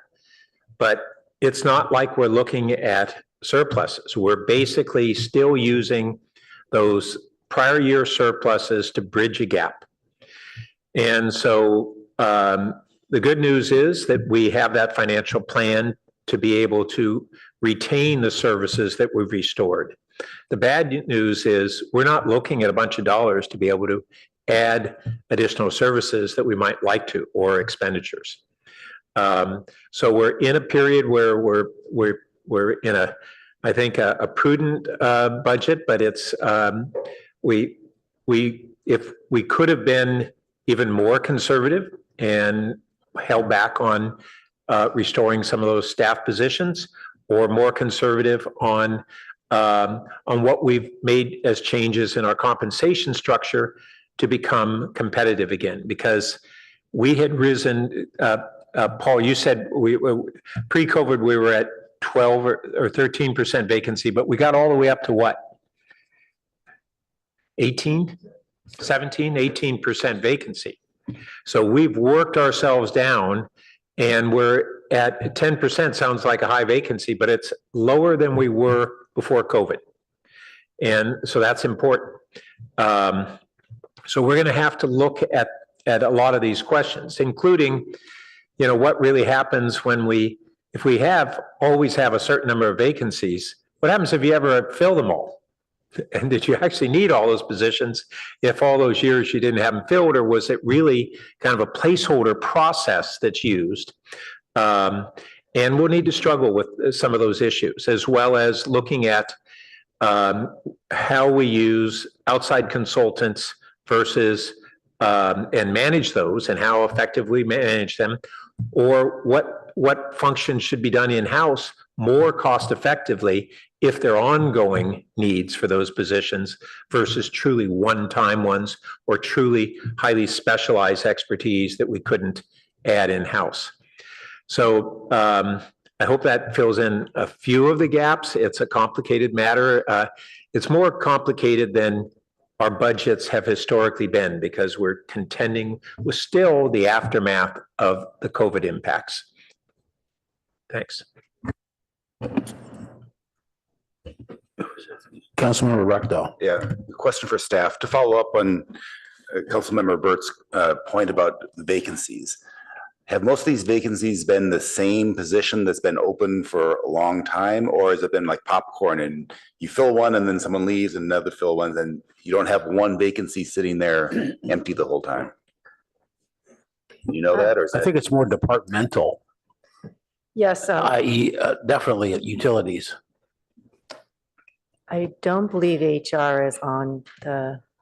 Okay, Let me if take you a don't look know, real if you don't have the answer, that's fine. I was just curious if you happen to. Sure, I'll give you a general sense. And as the mayor pointed out, there are some areas that are traditionally hard to fill. So even when we are able to fill some positions, there is a high level of turnover.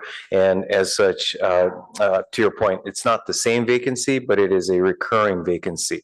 And so certainly in utilities and public safety, those have been experienced. And then in other departments, in particular, I'd say Public Works, just in terms, since we're speaking to the number of vacancies, those have been areas, in particular field operations, where the numbers have been difficult to bring down up until this current year. And so are we actively interviewing for all those 10% or just a few of them? Well, again, it really varies because we have priorities in areas to fill, and that's where the capacity of our recruiters is spent. There's also capacity required or time required from each of the operating departments in order to work through not only the recruiting process, but even preparing for the recruiting process and updating position descriptions to ensure they reflect current operations and the like. So there's a whole workflow associated with the recruiting process. Okay, thank you. Other questions or comments? Vice Mayor? Yeah, I just wanted to thank staff. I had the benefit of being on the Finance Committee along with Chair Burt and Mayor Lowing. And so we got to do a bit of a deep dive into that. And thank you for preparing such a thoughtful forecast and being patient with all of our questions there. I also thank you, Councilmember Burt, for providing that additional context and the COVID timeframe and the recovery and the reserves and all of how that all impacts this. I just wanted to make the additional comment that we had a public commenter then, Mr. Levy, and I think some of his advice was wise to realize that not only were we in a time of exceptional uncertainty, we're going into a time of at least some uncertainty with the administration change and some of the economic policies that have been described. We don't know exactly how they'll be implemented or when. Perhaps even if on some of them, but things like tariffs and the impact on our economy could be profound, as well as some of the immigration policies and the effect on even our local workforce. And so our ability to hire into some of these positions may be impacted, as well as the overall economy. So I think we're going to have to be nimble and really watch what's going on in the backdrop to our budgeting going forward as well. So just in that vein, I just wanted to sort of follow up with a more specific question to give staff sort of a chance to think out loud about that. When we look at the factors on slide 8, and I know some have been somewhat factored in, but many have not, they all seem to make balancing the budget harder, not easier. They're pretty much less revenue or increased expenses. And so, as Chair Burt pointed out, if we're still using a lot of our prior year's surpluses, could you talk a little bit more about how, as the years unfold, how we will plan for some of those to address some of the factors on slide 8 as we understand exactly what they are? I mean, I see the risk mitigation tools on slide 9, and I'm just wondering if that's mainly it or if there are other ways that we would navigate it. So if you could just think out loud about that a bit, I'd appreciate it. Sure. So I just want to make sure I capture the question. Slide 8 relates to the known unknowns. Is that correct, Councilmember Yes. Bittencourt? So is the question related to how we foresee being able to fund these known unknowns? Or does it relate to something else? It's a little more general than that. So since these assumptions are not included in this forecast, could you talk a little bit about how, I mean, there's some real factors, right? And so as the years unfold and we live into the years that are included in the long range forecast, those known unknowns won't be unknown anymore. And so I just want to know about how we get from here to there on the actual budgeting, looking at managing some of these along with bearing in mind the potentially very uncertain backdrop we face. Correct. So let me try to explain that from a budget development perspective and then also council priority setting perspective. So the long range financial forecast is a planning tool that encompasses current service level. So that's the reason why these additional service increases or known unknowns are not incorporated. And then as a part of the council budget development, and then also as a part of council's priority setting, various known unknowns, priorities, investments will be prioritized. And as we pursue them, we will be needing to look for funding opportunities, whether they be locally, whether they be through new tax revenues, or through external sources.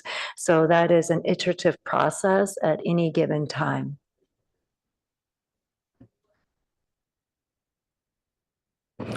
I just want to make a couple comments as well. Oops, just then my throat went away.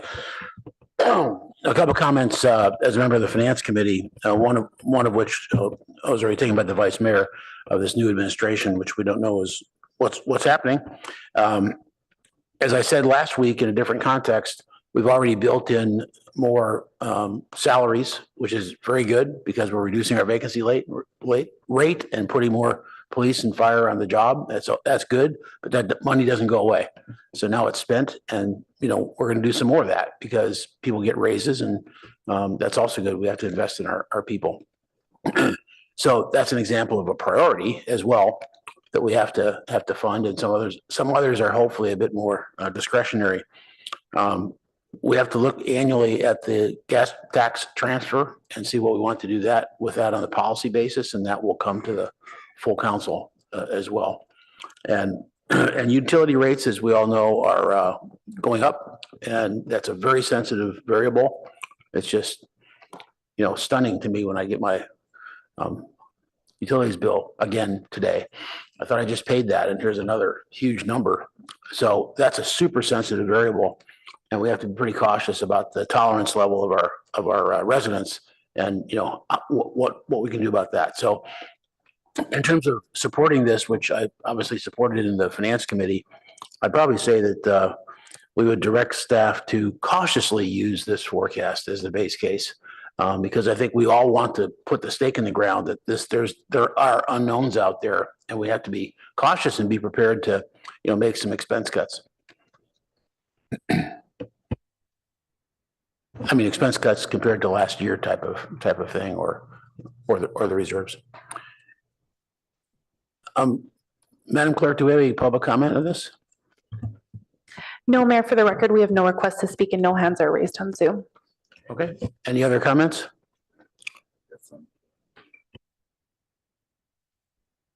Councilman Recto? Okay, so probably it's easiest we go to the packet on packet page 160. Actually, we'll go to 159.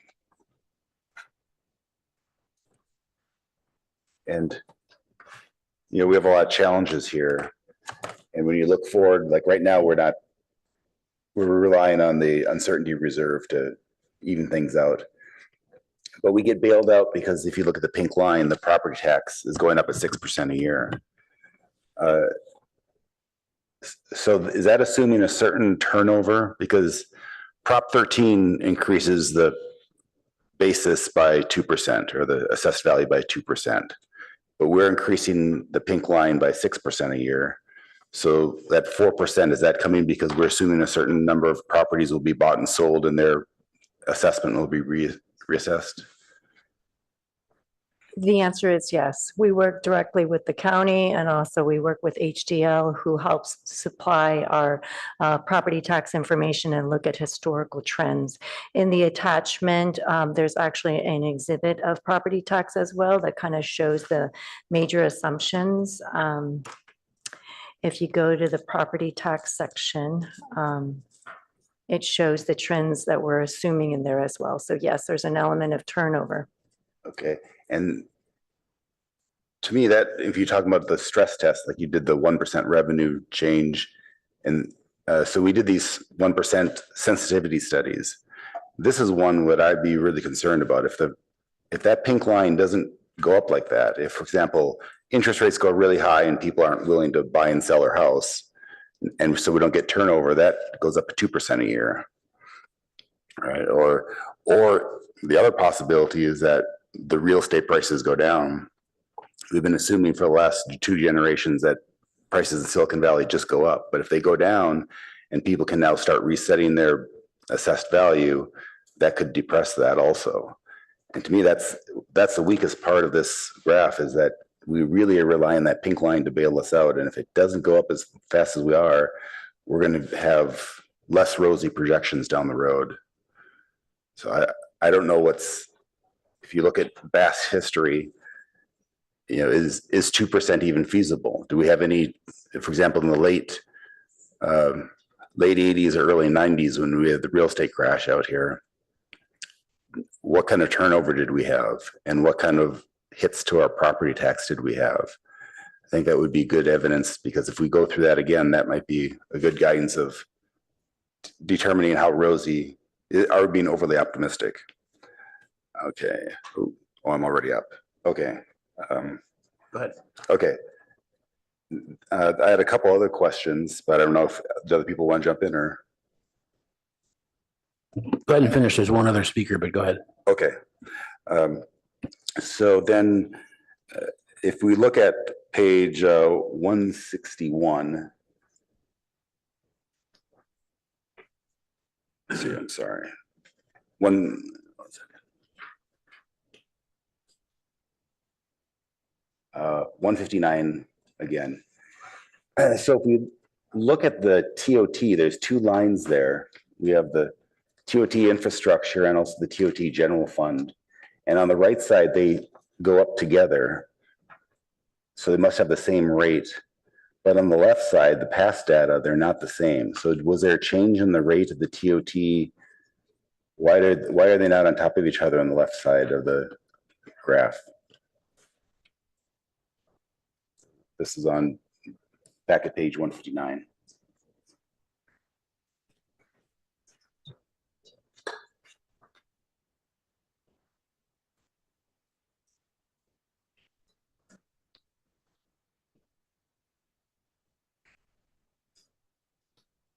Yeah, thank you, Councilmember. Let me take a shot at this and see if somebody else can help me if I don't get it. But the TOT general fund and the TOT infrastructure are based on different types of hotels that are paying into this. And so the TOT infrastructure is based on hotels that were built, and I'm not sure the year, I'm sorry, but they were built after a certain year. And previously, all of that funding was going into the general fund. And so so we have 2 classes of hotels and they pay different rates? Essentially, yes, in terms of who is paying into each of those. And so the ratio has changed over time, because the hotels that come online now are all going into that infrastructure line, whereas the ones that were built previously are in that general fund piece. Okay, because on the bottom of page 161, they're talking about that we have the flat rates in the hotels, but we have lower occupancy, but yet we have higher revenue. And so that is some nuance about I don't understand why, if we had flat rates and lower occupancy, we have more revenue. Can you refer to the section again that you're referring to? This is page 161, the very last paragraph. 161, very last paragraph. What? Yeah, Chair Burt. Oh, Yeah. it's just purely number. Yeah, so on those, it's new hotels that came online. Okay, Yeah. perfect. And just to your prior question in, I don't know what year it was, 2013 or so, we made a policy decision that as we had never been able to fund our long-term infrastructure plan, I think it was 2013 or 12, we made a policy decision, two parts. The increase in the TOT, when we went, increase that tax would be dedicated to the infrastructure plan. And all new hotels that came online after that date would be dedicated to it as well. Okay, gotcha. And one last question on the sales tax on this is top of 160. That's the sales tax projections. Do we know what percentage of the sales tax are collected locally and what percentage are online? You know, the people who buy Amazon and then the sales tax comes back to us. Is that a small amount or is that a large amount? Do you mean the allocation or the rate, like the proportion of this The revenue? proportion of the revenue. I believe the proportion that comes out of the pool is about 15%. It's a fairly large proportion. So let me rephrase what pool means. Pool is commonly thought of as the online purchases that are allocated to the jurisdiction. So about 15% So that means 85% of our sales tax is still coming from local merchants. Yes. Okay. It's about 15 to 20% comes from the pool allocation. Okay. And are we confident that that won't be eaten away, that this curve going forward is a good assumption? Is there any risk associated with that, I guess I'm saying? The sales tax side is the question is what is there Yeah, a concern with these sales tax Just the assumptions? changing nature of online retailing, does that produce a risk for us? It does and it has. That's been something that we've been monitoring and we work closely with HDL who helps us on the compliance and collection of sales tax and also the forecasting. So yes, we are monitoring the online. What we have reflected here is fairly consistent with that sector, the online allocation. Okay, thank you. That's all. Councilmember Ames. Thank you, Mr. Mayor. Thank you for the presentation from my colleagues on finance and from staff.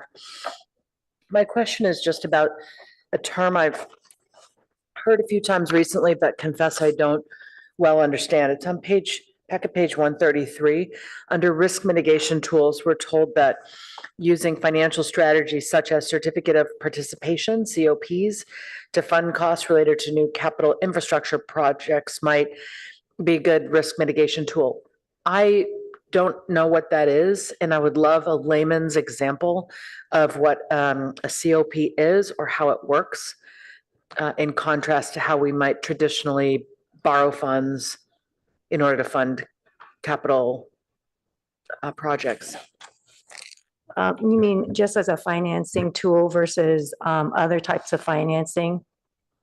I guess I'd like a description, again, in layman's terms, please. This is what a COP is, here's how it works, here's how it's different from some other mechanism we might use to acquire a large sum of funds needed for a capital project. I'm not exactly sure I can explain that specifically, but I think importantly is this proposal relates to whether we want to finance some of these improvements versus what in the past, what we've done is pay go. Meaning we're paying with existing cash. So this community has been financially capable of funding our improvements and our projects and our repairs with fund balance and savings. And so as a debt ratio, the amount we have outstanding, this community benefits from having very low amount of debt outstanding. Finance committee spoke about the opportunity to potentially leverage debt to fund some repairs and improvements versus using cash. And in doing so, that could reduce the annual cash outflow because we're borrowing. So it was not necessarily specifically a COP as a financing mechanism versus other debt instruments per se, like this form of bond or COP or other debt note types. But more importantly, the concept of saying, do we want to consider financing certain spending versus using fund balance? Does that help? Can I try to? Yeah, sure. So when we did the libraries, we did a bond that voters voted on new bond funding from taxes. And that was a general obligation bond. When we did the public safety building, that was a certificate of participation, which means we didn't go to the voters for new revenue. We said we have the borrowing power as a city to borrow those dollars on the market and then pay it back over the term of that loan. And so that's not the only debt financing, but that's a common one. We don't have, we have a AAA rating. Is that what it is? AAA? Yes. In part because we don't have a great deal of encumbered debt. And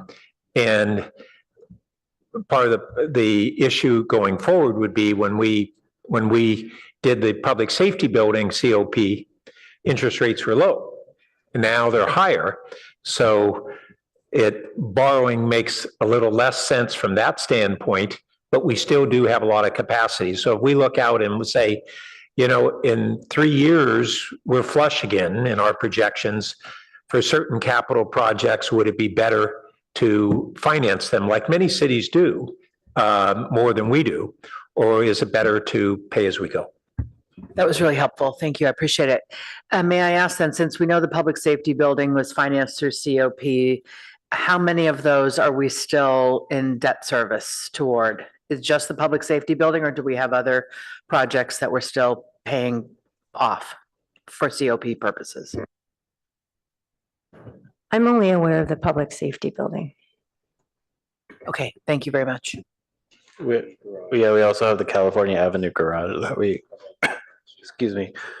Yeah, we have a number of projects that have debt service. If you look in the budget, there's a section on that. I could try to find that when my computer just shut off, so I can look in a second. But there's a section in the budget that talks about debt service and how much the city owes on an annual basis. The reason I'm asking all this, in addition to just wanting to better understand, is when we're looking ahead to the things that are the known unknowns or the unknown knowns or whatever the category of things we'd like to spend money on, and they're not prioritized and they're not budgeted, you know, in thinking like, well, COPs are a possibility. I'd love to have some sense as to where we are in terms of the fraction of our expenses that's already handled that way. It might give me a sense of how much more we could do. I would love, if there's any analysis on that, I'd love to see it. Yes, give us a minute. It's in the financial statement footnotes, so we'll get it. Thanks.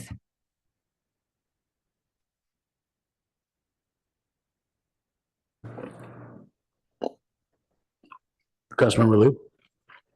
Thank you, Mayor, and thank you, staff. I really appreciate the rigor that goes into these long-range forecasts, and I realize the challenges too, of course. I had two quick questions just for my personal clarification. So I understand that Magnuson's Toyota, one of our largest sales taxpayers, is likely to leave the city. Piggybacking on Councilmember Rechdal's point, I understand that the top 25 sales taxpayers account for 60% or so of our sales tax revenue, but have we looked at the very top? Is there specific concentration where one sales taxpayer is maybe 5% of our sales tax revenue or so on, and whether there are any specific risks there?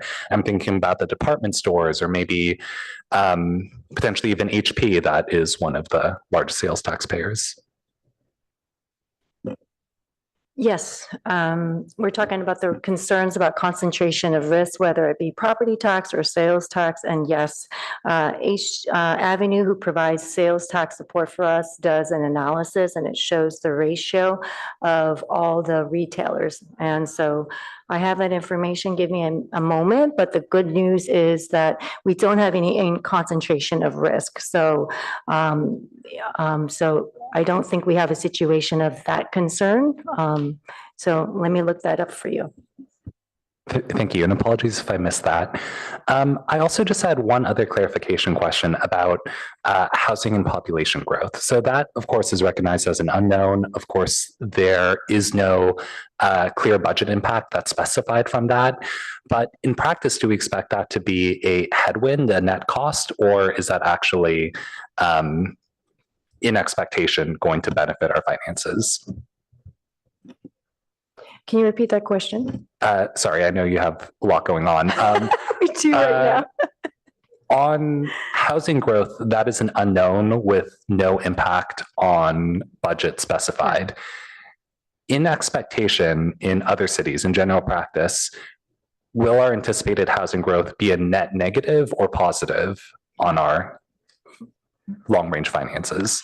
I think we have to do an economic study on the housing growth. It depends on the type of growth and the services that would be related to the housing development. But there would need to be an economic study, an economic impact study on the housing element.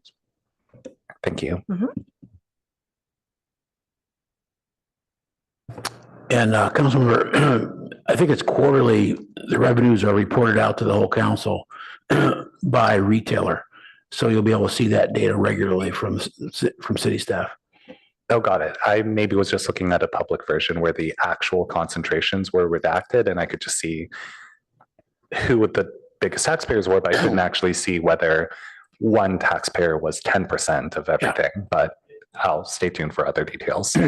That was a big one that you mentioned, the Toyota dealer. That's been on my mind as well. What do we do to keep them in town? Well, if I might, there's been word about that going on, but don't forget that we have a major Mercedes dealership under construction in kind of the same time frame. Okay, I don't see any other lights. Are we ready for a motion per staff request? Good. Vice Mayor? I'll move the staff recommendation. Second. Any comment on the motion? We'd like to go to a vote.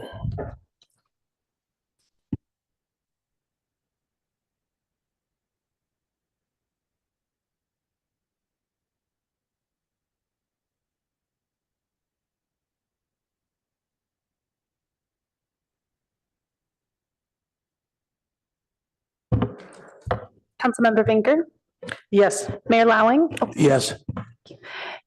Councilmember Stone, Yes. Councilmember Rectal, Yes. Councilmember Lou, Yes. Councilmember Burt, Yes. Councilmember Lithcott Hames. Yes, motion carries unanimously. Thank you very much. And now we turn to what was item 11, and that is discussion regarding state and federal advocacy and adoption of the Policy and Services Committee recommendations for 2025 state and federal legislative guidelines. Perfect. Thank you very much, Mayor. Take a moment to let our legislative advocates join the table, as well as staff.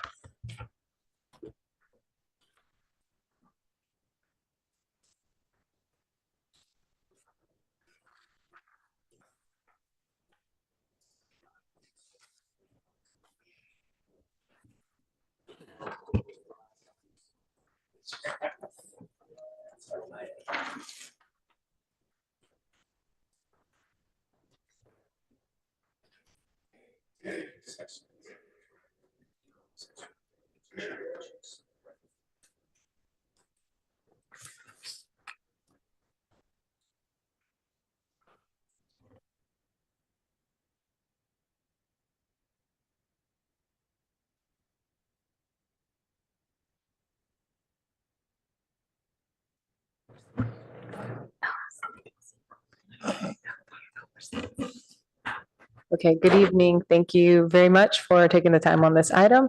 Chantel Cotton Gaines, Deputy City Manager. I'm joined today by Christine Pryor, our Deputy City Clerk, who will be giving the presentation, as well as two of our associates from Townsend Public Affairs, which does legislative advocacy work on behalf of the city. So I will give it to Ms. Pryor to open the presentation, and then we'll turn it over to our colleagues at Townsend.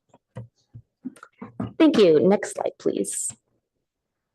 So we have two goals tonight for tonight's item. The first is to adopt the 2025 legislative guidelines for the year as recommended by the Policy and Services Committee, and to receive a legislative advocacy update from Townsend Public Affairs. Next slide, please. So a brief background on the legislative guidelines. City Council adopts and updates these guidelines every year normally in January for the upcoming legislative year. The guidelines provide a framework that staff and our legislative advocates, Townsend Public Affairs, use in consultation with the mayor to respond to legislative issues. And the guidelines are very helpful because often the legislative calendar gets packed and moves very fast. So having these established guidelines allows staff to be flexible and respond quickly to emerging legislative issues. As I mentioned, the Policy and Services Committee heard the update back in the fall, and generally unanimous decisions from Policy and Services Committee and all committees go on the consent agenda, but we decided because we had a scheduled update from Townsend already scheduled for early this year, we would bring the two items together to kind of increase transparency and let everyone get their 2 cents in on the legislative guidelines. And the guidelines this year for 2025 are based on the committee's direction, issues that we expect to be prominent in the upcoming legislative year, and issues that the council has previously expressed interest in. And the guidelines are in red line as attachment A. Packet pages are 118 to 121. And now I will turn over to Shelby and Alex from Townsend for a legislative update. Next slide, please. Thank you, and good evening, Honorable Mayor Lowing, Vice Mayor Vinker, and members of the City Council. Carly Shelby with Townsend Public Affairs. I'm joined here by our Grants Director, Alex Gibbs.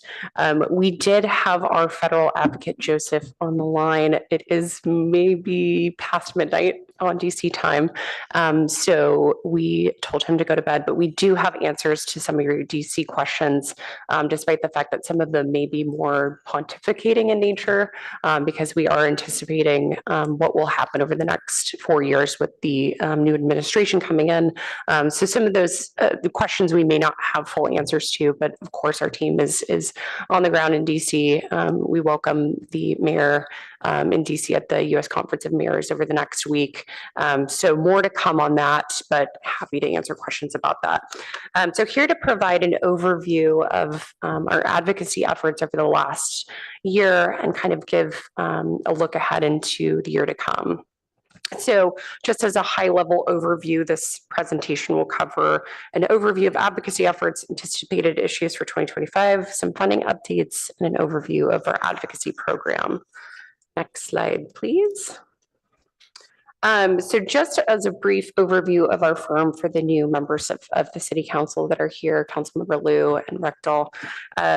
Townsend Public Affairs provides state and federal legislative and grant funding advocacy services to the City of Palo Alto. So we have a team approach. We have 18 registered lobbyists and grant writers with specialized issue areas. So we all work collaboratively on behalf of the city's interests. This is helpful because oftentimes funding and legislative opportunities encompass 2 or even 3 of these issue areas. A good example of that is the fact that a lot of the grant programs that are established that we would be competitive for are done so through the legislative and budget processes of both both the state and federal level.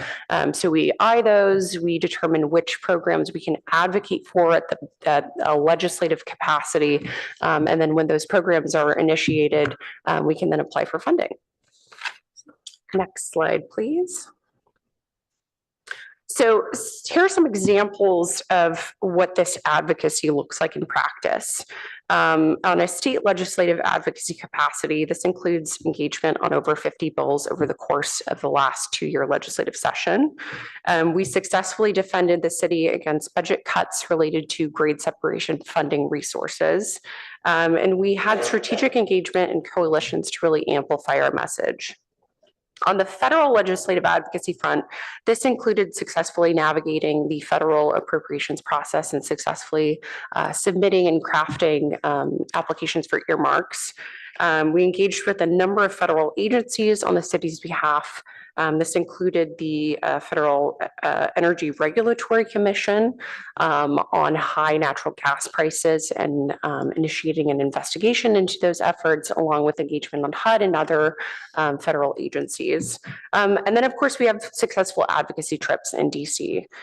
And then on the grant application development, submittal, and agency and regulatory support. This isn't just about the 5+ grant proposals that we submitted this year, but it's also advice on eligibility, really managing staff time and resources, priorities, and taking an application and making it more competitive through that post-grant submittal process. So we leverage our communications and our contacts with our federal and state representatives, and we try to really move the needle on some of those applications. Next slide, please. So just as a very high level recap of some of the state issue areas that we engaged on last year, housing production and affordability is always a key issue at the state level. RENA reform was one that we really engaged in last year, just as we're approaching the regional housing needs allocation and determination cycle 7 process, and some of those key changes that were being made. Climate resiliency, voters passed a $10 billion climate bond, which we were very engaged in advocating for some of those programs be included that the city could apply for. That originated through the legislative process. Homelessness and behavioral health is always a key topic that we engage on. Proposition 1 is a good example of that, but a number of other measures related to navigation center, CEQA mitigation, stuff like that. And then obviously public safety and organized crime reduction was a big topic this past year. The legislature passed a 12-bill package aimed at this that we were very engaged on, along with Prop 36, which are pretty complementary to one another. Next slide, please. So getting into some key dynamics for the 2025 legislative session, the legislature reconvened last Monday, so about a week in. This is the first year of a 2-year session, so those bills that do not move forward this year could be taken up next year. The legislature is comprised of 120 members. With 29 new members that were sworn in this year and about 37 that were sworn in during the 2023 legislative session. So this year itself constitutes a 25% member turnover. However, I would say that over half of the members of the 120 member legislature and their whole have been sworn in since 2023. So that there's a host of new members, new ideas, new political alliances and leadership. And then another interesting anecdote is that the maximum cap of bills that each member can introduce over the course of the 2-year period has been reduced from 50 bills total to 35 bills total. So us as your advocates read through over 2,000 bills each year. Hopefully that will be reduced to maybe 1,800. But nonetheless, we will be monitoring those bills and making sure that you guys are up to speed on what's new. And then we have new committee leadership. I mean, that goes hand in hand with the new membership turnover. And then, of course, we have this California and Washington, D.C. dynamics that are playing out. The governor called a special session to allocate over $25 million in resources to the Department of Justice with anticipatory litigation costs. So we anticipate that the next 4 years may be interesting for the state of California, to say the least. And then next slide, please. Getting into the governor's January budget proposal, which was due with a constitutional deadline of January 10th. He released a top line budget on Monday with additional details on Friday. The preliminary budget, is subject to multiple iterations throughout the course of the year. So we'll see many changes. I think the big picture is that last year we had a $38 billion deficit. This year we're looking at what could be a modest surplus. So there could be additional opportunities within this budget. We want to make sure that we're putting forward our priorities to our members. Our delegation is awesome. I mean, Assemblymember Berman and Senator Becker, you couldn't ask for a better delegation. Next slide, please. So getting into key issues for 2025, these are things that we're already working on. Housing financing, we understand that there's going to be potentially a multi-billion-dollar housing bond that will be before the legislature this year, and other housing financing tools that we're engaged on. Cap and trade reauthorization, this is the funding mechanism by which people buy and sell emissions credits, which finance a number of projects related to transit, housing, clean energy. By reauthorizing the program, they're looking at reconfiguring some of those funding allocations. So that could mean more money for the city to meet stuff like advanced clean fleets goals or, EV charging stations, stuff like that. RENA reform is still top of mind. We worked on that last year.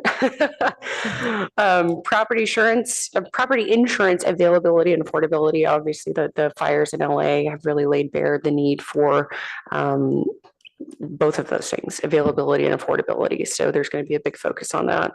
And then local artist contract protections. This is actually a topic that your staff brought to us related to some issues you guys have encountered around contracting and what constitutes a local artist and when you can use those funds. So we're working on a solution to that to enhance your local art program. And then, of course, regional transportation funding. We anticipate that Senator Wiener and members of the Bay Area Caucus are going to put forward a regional transportation bond or financing mechanism this year, which will impact the 9 Bay Area counties. So that's something that we're going to be engaged on. And then next slide, please. Getting into federal issues, we are in the 119th Congress. Obviously, we have many leadership and administration changes. The fiscal year 2024 appropriations process has been pushed into March of 2025. So they have enacted a continuing resolution. That means that the current pending community project funding request below, which is a $1.25 million for our fire station number 4 improvements, is still kind of caught in that lurch. However, despite the fact that Congresswoman Eshoo is essentially retired from Congress, that earmark is still included in that package. So we don't foresee any issues with that unless something very drastic happens. So we are anticipating that that is passed into law and signed in March. And then we do anticipate that the earmark process will continue even through the Trump administration. So we will be engaging staff on that process come soon. And the next slide, please. Looking into our advocacy program, we conduct regular check-in meetings with city staff. It includes, on a state and federal legislative capacity, on a grant funding capacity, and then also with your utilities department, because you guys are very unique, running a full suite of city utilities. We're going to identify legislative and budget priorities for the 2025 year. We will send you consistent reports. I know we have new members of the city council, so looking forward to sending you all more emails. I hope that are helpful, and monthly reports and grant funding reports. We've done legislative platform review and updates. We hope to get some of you guys out to Sacramento. I know Mayor Lowing is going out to DC soon for advocacy trips, very helpful for our agenda. And then, of course, we will continue ongoing advocacy on behalf of our priorities and budget requests, and then relationship development with our legislative delegation and leadership, given that there's so many new members in the legislature. And I'm just going to briefly turn it over to Alex to give a brief update on our grant funding efforts, and then happy to answer any questions.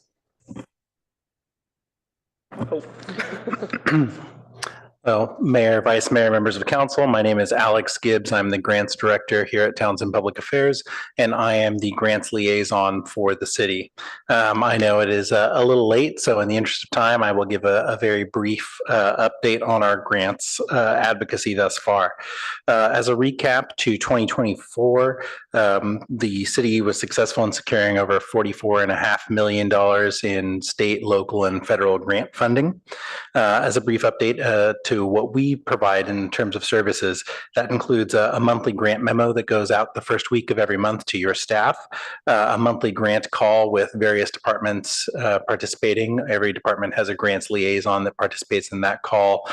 We find that very useful as a cross-pollination of ideas, as some of these grants are multifaceted. For instance, I'll give the example of the Office of Traffic Safety grant, which is due at the end of this month. Typically, that is a grant that your police department or public safety applies for. However, there is a public works component in there, as bike ped grants or programs are also eligible. So on this call, having all of the various departments participating at one time allows us to really get a better sense of what we should be applying for in terms of competitiveness and in terms of the city's needs.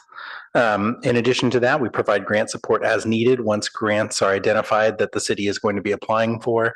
Our team is happy to do everything in terms of drafting the applications, submitting the applications, securing letters of support on your behalf in the event that you're successful, assisting with grant administration on the back end. In the event that you're unsuccessful, scheduling and participating in grant debriefs with the appropriate agency to ensure that you're more competitive in following rounds. Since we started working with the city last year, we've personally written over $5.1 million in successful grant applications. And at the moment, we currently have 3 applications pending in the amount of $3.5 million. Those include assistance to firefighters grants for chest compressors, a CalRecycle grant for water bottle refilling stations at your public parks, and then an MTC electric vehicle charging station grant that would provide EV charging stations at 8 different locations throughout the city. In addition to that, I understand that the city has recently brought on a new grant analyst, Michael Haggerty, who we are working closely with. This is a fantastic move by the city. We have found that cities that do have a full-time staff member, a grant analyst, or someone in that position tend to be more successful. It allows us to work additionally on grant applications and work in tandem with them on the grant reporting and compliance, so that we can ensure that you're not having to return any money and that you're on top of all grant reporting and compliance. So we've already begun working with Michael, and I anticipate a lot of success in 2025. With that, I'll hand it back over to the city staff, and happy to answer any questions that you may have. Thank you. That concludes our presentation. So the action today is to adopt the legislative guidelines and any proposed changes you may have to what policy and services recommended for your adoption. And then we'll take any questions that you have. Thank you. I just wanted to ask what's best for you in terms of how often you update us? Is that best quarterly or? That's a great question. You mean appearing before the city council? Or not necessarily appearing, but yeah, that's okay too. That we welcome you at any time. We're happy. Writing a nice report like you did for us was also really helpful. Yeah, well, Mayor, I mean, it really depends on what you guys need. We're happy to be here as often or as not often as you guys need us. The nature of the legislative process is very tumultuous and varying. So anytime we appear before you, there will be new updates. Yeah, no question, because it changes so much. And if I can add on to that, in years past, there's been a variety of different ways that we've come before the council. Typically, if there are some more contemptuous bills that maybe there will not be uniformity among the council, but we're thinking you may want to take an opinion, we will bring those for discussion to the committee or to the full council, depending on the nature. The legislative guidelines allow us to move pretty fluidly, working directly with the mayor in the meantime. But if there are bills that are sort of on the borderline, especially at the state level, we wouldn't move forward even without further consultation. So there's flexibility depending on what your schedule allows us to actually fit in. Okay. And Councilmember Lithcott-Ames, as the remaining member of last year's PNS. Do you want to make any comments? No necessary, but I just did want to include. Sure thing. Thank you very much. To that last point about issues where there may not be agreement between us, I noticed when you read off RENA reform, I can't remember exactly what it was. I heard some applause and I was like, I wonder what they're so happy about. And, would I be happy about that? And that's an example where I'd love to know a little bit. I don't remember seeing anything about RENA in the last year from y'all. I may have overlooked it, but just give us a nugget on where RENA reform stands. What is it that we think we're lobbying for? Yeah, absolutely. So the big reform that came last year was really in the bifurcation of the very low income category within the regional housing needs determination process. Currently, it's a 0 to 50% AMI. And so what they did was bifurcate that into a 0 to 15 to 15 to 30% to account for those that are within the acutely low income categories, which are those that may not be able to achieve an income basis. And then those who are in the 15 to 30% AMI category who are still within the very low income category, but maybe kind of above that acutely low income category. And so the goal with that legislation was really to create additional guidance from HCD on how to advise and best fund some programs within various cities. So we were not engaged in the sense that we were opposing or supporting the legislation, but we were there as a voice for the city of Palo Alto, advising on kind of best practices and what would work within our various communities. Okay, thank you. The PNS committee didn't make a whole lot of changes to the guidelines, but there was a change made to the financial category. It's on packet page 120. That I happen to not agree with. And so as I move to accept these guidelines as proposed by PNS, I would say with the exception of finance bullet 1, 2, 3, 4, 5, I'd like to keep that as is. It used to read, supports the lowering or maintaining of voter thresholds for local revenue measures. As was attempted on this most recent ballot, which failed. My colleagues wanted to eliminate the concept of lowering voter thresholds. So as you see, the red line reads, supports the maintenance of voter thresholds. So my motion is to approve the guidelines with the exception of that bullet, which I would prefer to remain as it was in the 2024 guidelines. So that's a motion you're making now? It may be premature. I didn't know people wanted to discuss things, but yes, that's a we motion I'm making now, or I can make it later. If we get a second, let's just debate it. Councilmember Byrd seconds. Okay. And you have spoken to that, right? So I think. Okay. Vice Mayor Vinker. Thank you, Mayor Lowing. So first I have a general question for both staff and TPA, and then I have some specific comments on the guidelines. My general question is, just as you mentioned with the grant writing, that it's nice we have Mr. Haggerty in-house to work with you. To what extent can you, well, I should say to staff, to what extent would it be helpful? And to you, to what extent could you help? And how would you all suggest coordinating our advocacy in the interest of this city that's either A, direct, or B, as members of other groups that also do advocacy? And I have top of mind two that I'm going to next week in Sacramento. So the Northern California Power Agency has its own advocacy program. It's possible that from time to time, some of the majority of that group might have a position in tension with ours. The second one is Cal Cities, the League of California Cities we're a member of as a city, and they have a robust advocacy program as well.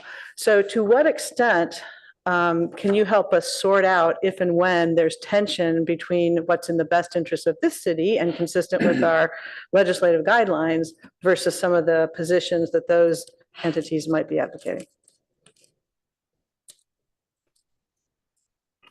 I'll kick it off and then I will let Ms. Shelby speak to what they actually do in Sacramento. The NCPA one is a really, I think, good example and an easier one that Townsend wants to work in partnership with those that are advocating for NCPA. Having our own utility is a very unique thing. Not very many other cities have that. And so being able to use any other partners that can help us advance our local interests is entirely aligned between both of those organizations. I don't know that we've seen tension between NCPA specifically and Palo Alto in the past. I would have to go back and look. I don't think that's something that occurs as much, but Ed can speak to that. It can occur, but it tends to be very much an edge case. We tend to be greener than some of the other agencies in NCPA. So that might be really probably the best example of where there may be a disagreement on some language. That's exactly what I had in mind. Thank you for On that jumping in. point. And then for Cal Cities, I'll actually let Ms. Shelby speak to some of the interactions there. There are differences sometimes in our opinions versus Cal Cities. So Ms. Shelby can speak to that. Yeah, I think that our firm and us as advocates within the Sacramento sphere, we work closely with Cal Cities advocates. That by no means means that their positions encompass the best interests of the city. I think that that's why you guys have, advocates like us who work within the interests of the city and for your guys' individual interests. So when we are approaching some of those issues that, require, it's kind of an easy coalition, sign on something that we can work in, with a larger group of cities. That's something that we will collaborate with them on. However, we do offer individualized comments and things that may differ from them in certain, situations that really elevates our voice as a city, kind of independent from them. So it's give or take, and I feel like we are very complementary to each other. However, in those instances where we differ, we're happy to really elevate our voice through our delegation and our contacts. Yeah. So let me put a finer point on it that's more tactical, perhaps. So for both of those entities, for example, I have been a spokesperson advocating with policymakers. I don't know, actually from time to time, I've reached out to you with a specific question that I had, but I don't want to go rogue. I want you to know what I'm doing. I want to make sure it's in line with the city. Is there any kind of process, or would you want to know if one of us is speaking directly with policymakers so that you can keep that coordinated? Because to my knowledge, I've never been asked to do that, and I've spoken with quite a few on behalf of these entities. So I would love to know what the instructions are, the preferred practice is there. I think if you can keep us informed, or at least myself as staff, that would be really great. We try to have sort of a understanding of how many times we're poking folks in Sacramento or beyond about these different issues. So just from that perspective, I think staff informing is fine. And I don't mean on behalf of the city by myself, I mean on behalf of those entities they've sent me in, but I have always felt it was aligned, but it would be nice to have a backstop on that. So, okay, great. I have several specific comments, but I've talked for a while, so perhaps we let the others and then I'll come back to those. Next, I had written, who was next? We're going to wing it here. I think it's Councilmember Stone.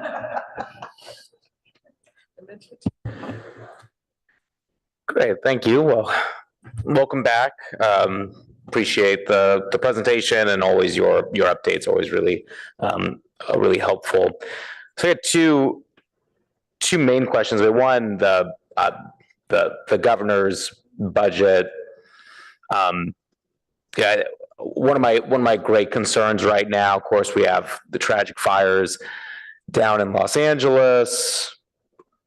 Looking like the impacts of that not only being the worst fire in the history of the United States, but the most expensive one. I mean, already looking at over $200 billion in recovery.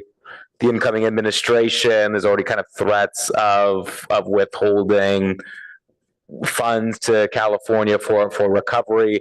I would imagine, I know the governor's already calling in a special session on how the state further supports, but any kind of thoughts on what we're looking at as far as the grander kind of impacts of the costs associated with that recovery, how the state of California is going to be able to respond to that, and then the ripple effects to cities like Palo Alto too, as far as kind of impacts to the state budget. And I think we're looking at a recovery probably of over 10 years there. I know, sure you don't have the answers, but I'm curious if you've already been talking or hearing anything about it. Yeah, Councilmember Stone, great question. I feel like that's kind of top of mind for a lot of us within the state sphere right now.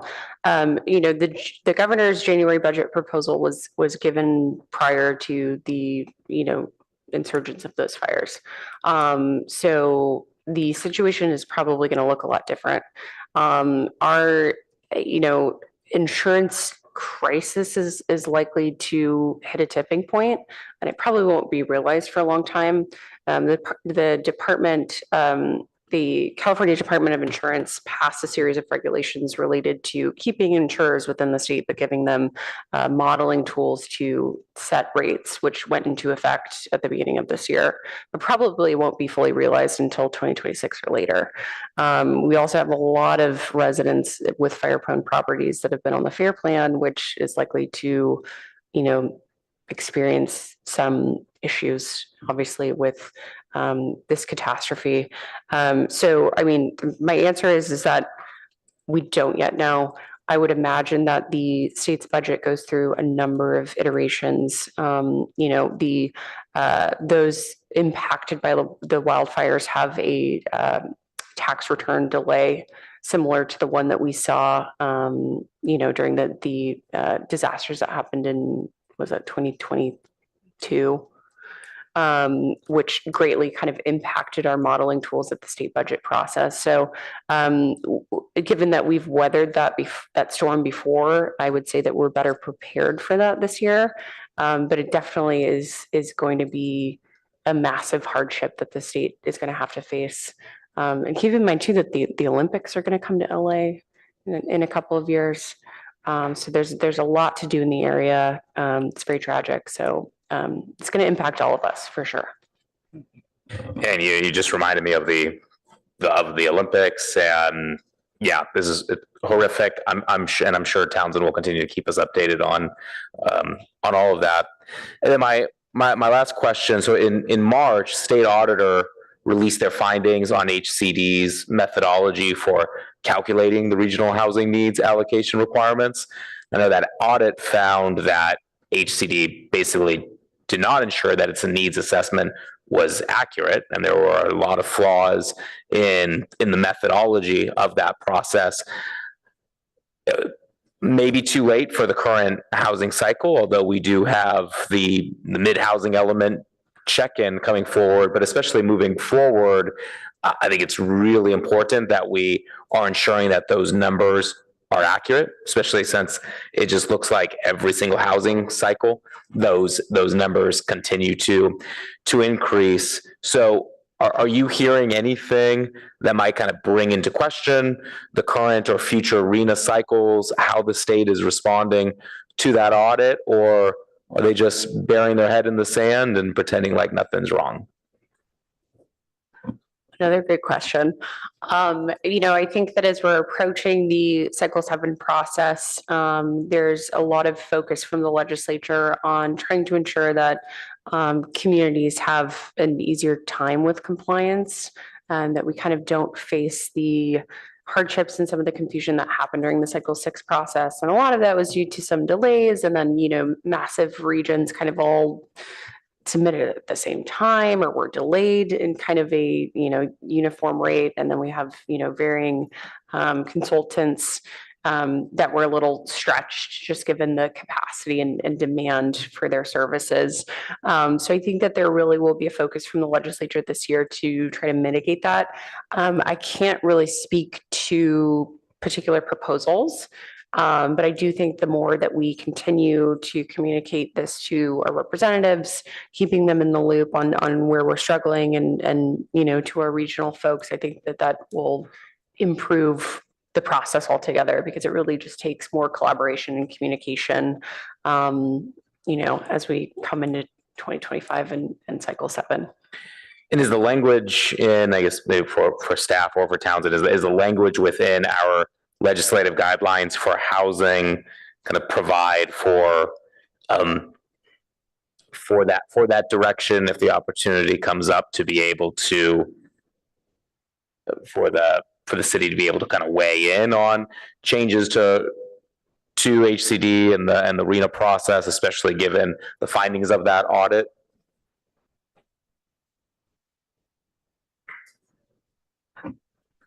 We have language that supports the, you know, local autonomy and transparency over our planning processes. So I would envision that it lends itself to engaging in that process, because that is kind of a larger umbrella policy. Okay, great. Thank you. But I will just add to that, it depends on what it is. I think the initial conversation for us, the legislative guidelines and the local control is enough of a conversation starter for Townsend to engage. But if it came to actually opining on something, I think that's something we would bring to the city council just to ensure that all of the perspectives that may be on that have the opportunity for us to factor that in.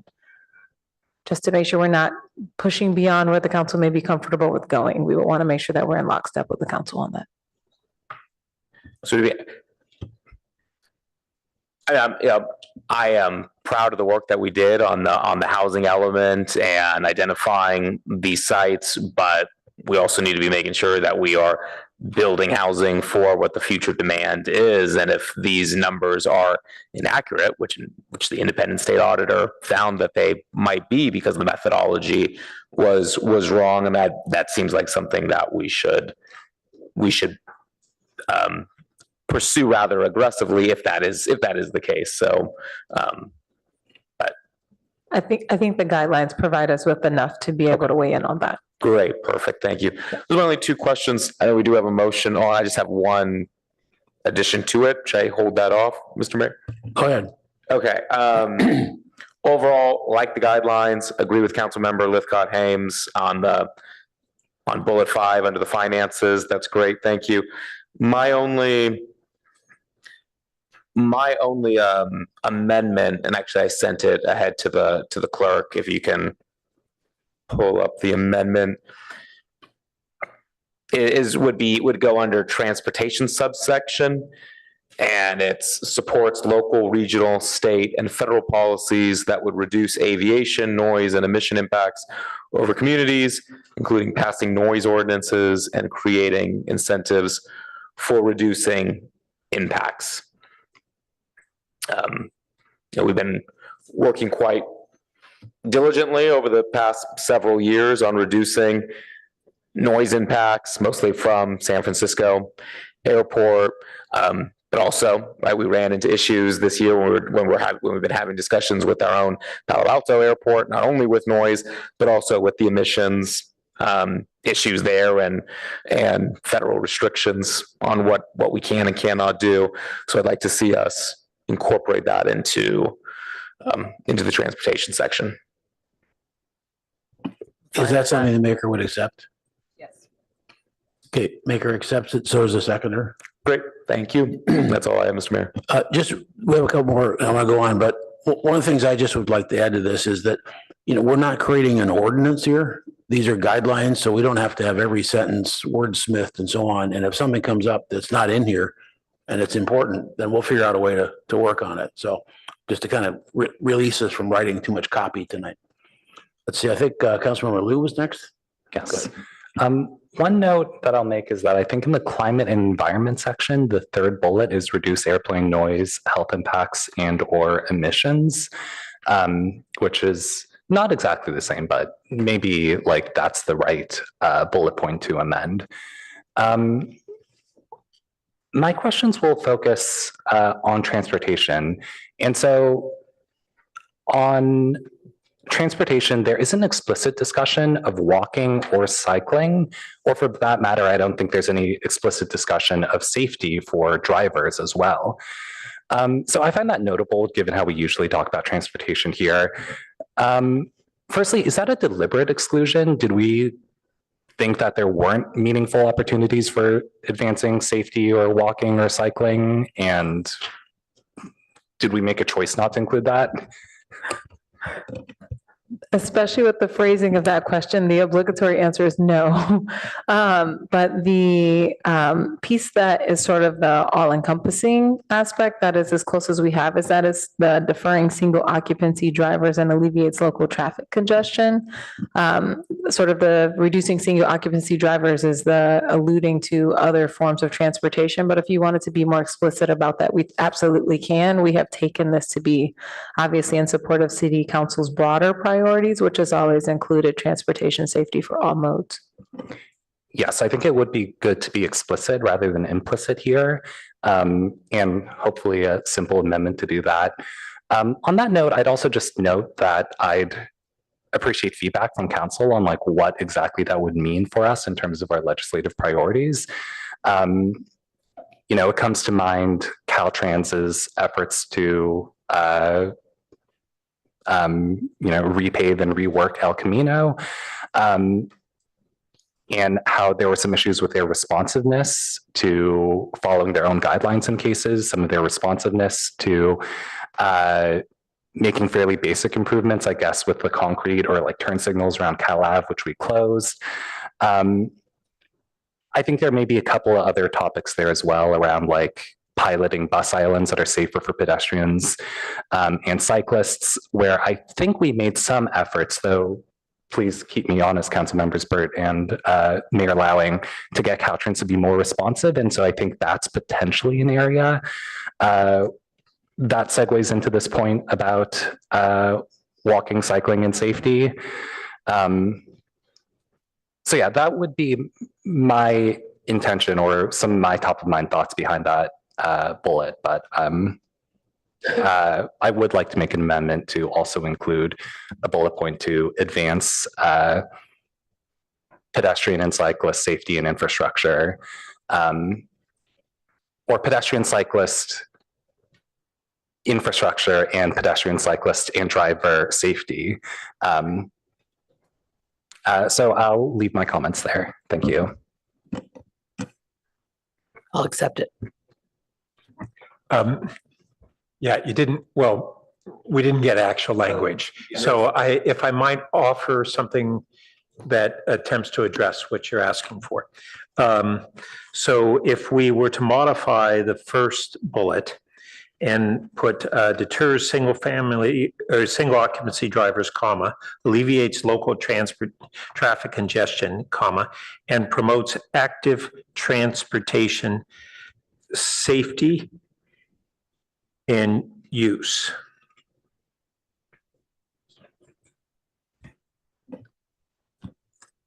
Good enough? Close enough. And yeah, all right, active transportation, safety and infrastructure.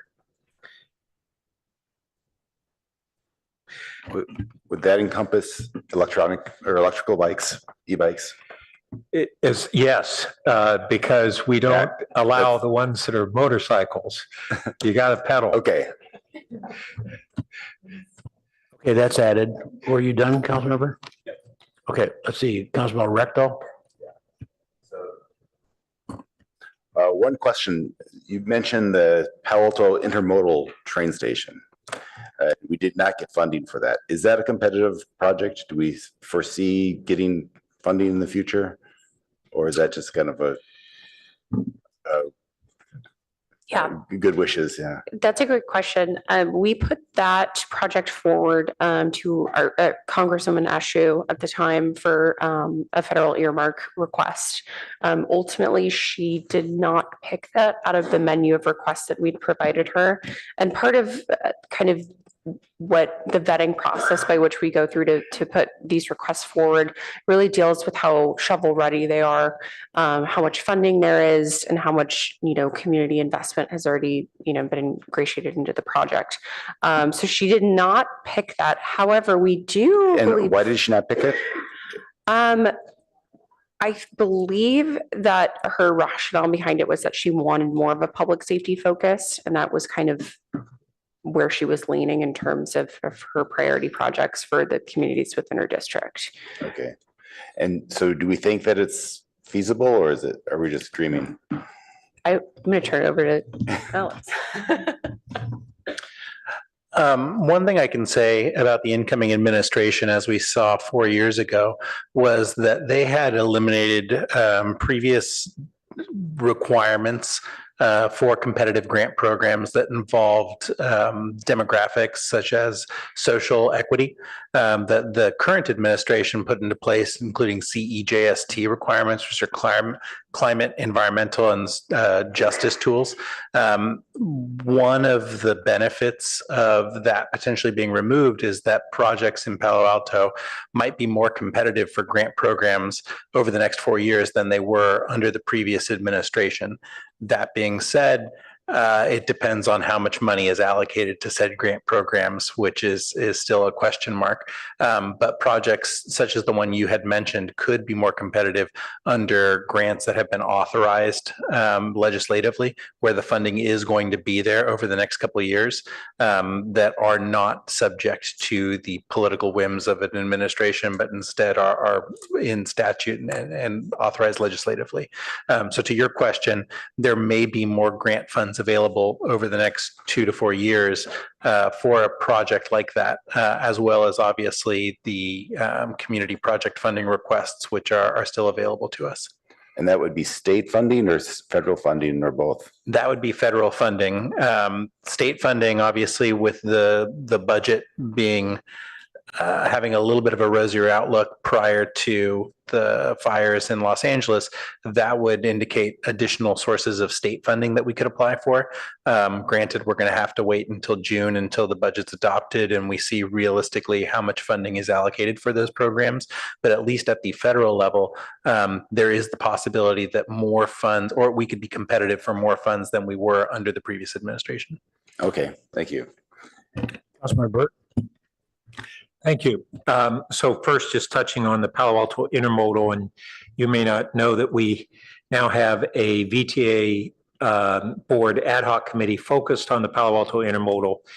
We have $1 million in VTA Measure A funds that are going to the preliminary design, and another 4 or 5 million behind that on design primarily, but it could extend beyond that. And then we have, as collaborators on that, the other 5 different, well, really 6 if we count MTC, transportation agencies that have skin in the game there. So as this year progresses, we may have a clearer concept of what we're proposing and asking for, and the funding sources for that may include regional, state, and federal. So I just want to get that on your radar. And we don't need to, I think, have it specifically in the legislative guidelines because the higher level guidelines address it. I did want, you mentioned about the regional transportation revenue measure, which is more likely morphing into a series of measures.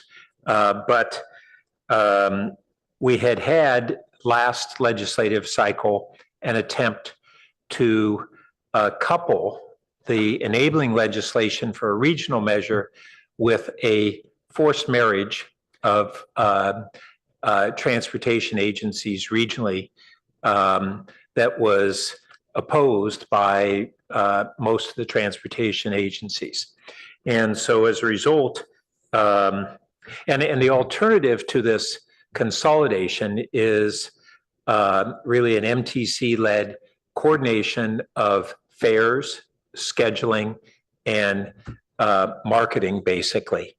And so I would propose a bullet that simply says supports coordination among transportation agencies regionally. And the implication being coordination rather than consolidation, but we can just put in the affirmative. So is that acceptable to the maker? Yes. Thank you. And then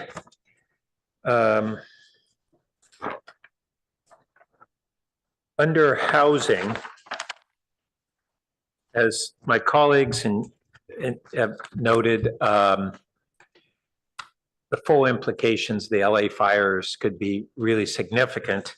And I suspect at a minimal level, it's going to have a really deleterious impact on what was already in a crisis for many in property insurance availability and affordability. So I would propose that, and you had that as one of the major categories, but we don't specifically talk about that concern. It's already affecting people in our community. It will certainly almost, well, it already is and will almost certainly to a greater extent affect many homeowners in our foothills, but not limited to there. This could be a really big impact on many communities, but certainly including ours. So language that would be support property insurance and availability and affordability initiatives. And just keep it high level, but just to put it as a framework, it's already there. Then we can, work under that framework. Is that acceptable? Yes. Thank you. And then under RENA and housing, I don't want to put the specific language, but one of the things we've talked about is that, well, we've talked about what Councilmember Stone talked about, which was the need for greater fact-based standards. And the other thing that we've talked about is really under how do we promote the right mix of housing for social and economic balance under this theme of we probably ought to be thinking about a number of bedroom doors rather than front doors, as Councilmember Vinker has phrased it. And so along that line, I would propose a bullet that says supports RENA reforms to promote fact-based standards and that would further goals of social and economic housing balance. Or social balance is, yeah, I don't know. I probably didn't word it well. But they can, is that one acceptable? Yes, I'll accept Okay. that. Yeah, it's a concept. I think that covers, yeah, the other thing that we haven't talked about under development, it's not just housing, which is whether reforms to essentially AB 2097 are in order, which would have a more refined approach to parking reduction mandates. What we have right now is kind of a arbitrary blunt instrument. And I think that the ramifications of that are going to become apparent in the next year or two. And I just want to make sure that I'm not sure whether there's a bullet that would encompass that issue. Is there an existing bullet? I couldn't really find anything. Under transportation?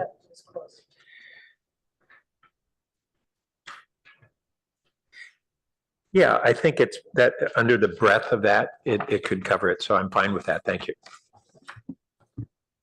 Vice Mayor, you're up. And that's speaking to my second, Mayor. Thank you.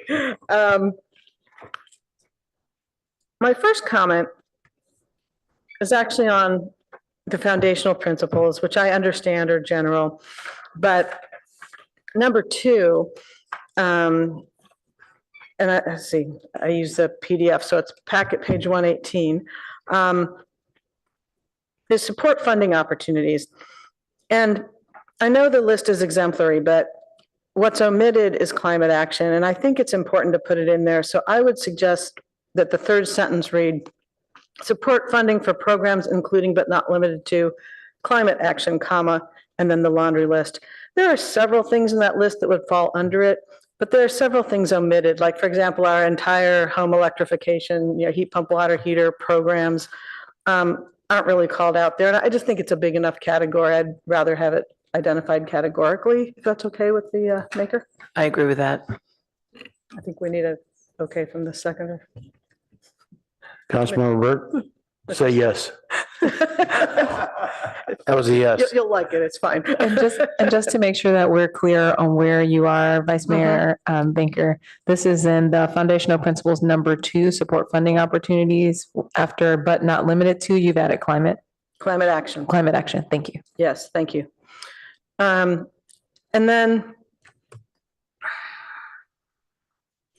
I had a question, actually. I guess Councilmember Lithcott-Hames, you're the remaining standing member of the committee, but on page 119, under climate and the environment, the first bullet point was revised to include some language that I'm not sure I fully understand, and thus I'm not sure I'm fully comfortable with. It says reduces GHG emissions, yes, and supports just, equitable, and cost-effective progress toward greenhouse gas reduction. And cost-effective for whom? City, individual residents? I guess when I talk about it, we talk about a just transition, and I like the idea of that, but cost effectiveness is kind of a funny phrase there, and I'm wondering if we could say that we support an equitable and just transition toward greenhouse gas reduction. That's certainly fine with me. Let me just clarify with staff. I think some of these changes came from y'all as opposed to from the committee. So I'm personally not feeling any ownership over this. And yes, you are correct, Councilmember Lithcott-Hames. This, I believe, came from our utility staff, and I don't know off the top of my head the reasoning for the language they picked, but of course, it's up to the council if you'd like to change it. I do think that Vice Mayor Vinker has come up with a clearer statement of our intentions, so I'm happy to support that. So the specific amendment would be to replace the first red line and instead insert supports an equitable and just transition. I guess you would delete the word progress, toward. Toward is already there. Because that is important. Okay, I don't know if it's on the screen. Okay, I'll assume we'll get there. And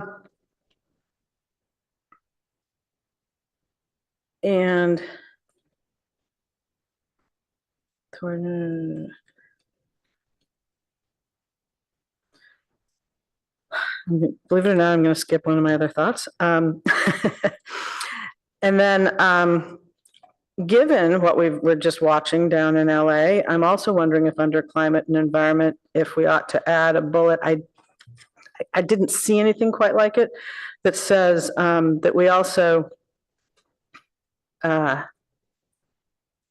so it says the city supports government action that, and then add a bullet that says reduces the risk and burden of wood smoke from homes and wildfires. I don't think there's anything in here about wood smoke, and I believe you, for some time, I believe we don't allow new wood burning fireplaces here, but there's a lot of talk about, other things, whether they're pizza ovens or old. I just would like to see something that says reduces the risk and burden of wood smoke from homes and wildfires. Is that acceptable? Yes. I think that's a little specific. I'd prefer something at a higher level. Okay. That would perhaps talk about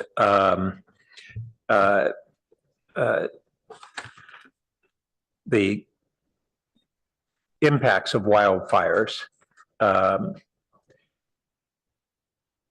And would enable that, but I think that's pretty specific for our legislative guidelines. The front part is just reduces the risk and burden of.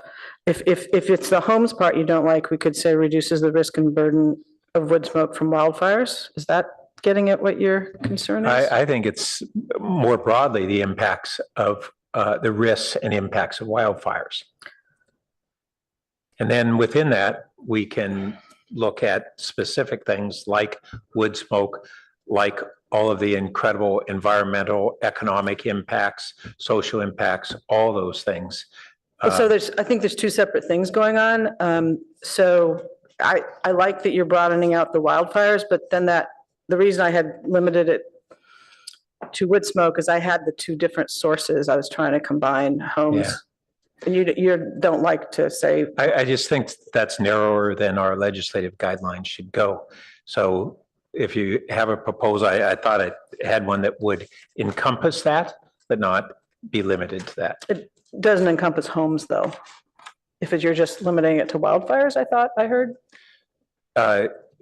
You're talking about if you're just having wood smoke in the home, that's really granular for our legislative guidelines. So I just don't think that we should be going down that path of that granular of guideline. Well, I guess the thought is that's one of the biggest sources of particulate matter in the air in the Bay Area. And even if we don't have that in our fireplaces, surrounding homes and in the region may, and in fact do. And I know that's an area where it's one of the top health risks. And so there are activities in the state legislature aimed at that. There's lots of different ways you can do it by regulating stoves versus furnaces for heating versus outside pizza ovens. But I don't want to get into that. It's just that homes is a source versus wildfires as a source. And I didn't see it as that granular.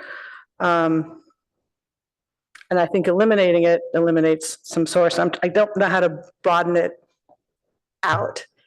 Because it's just a category of building types. There's there are other air quality issues. I just think that's more specific than these guidelines are intended to encompass. I appreciate that on the air board, that's an important issue. But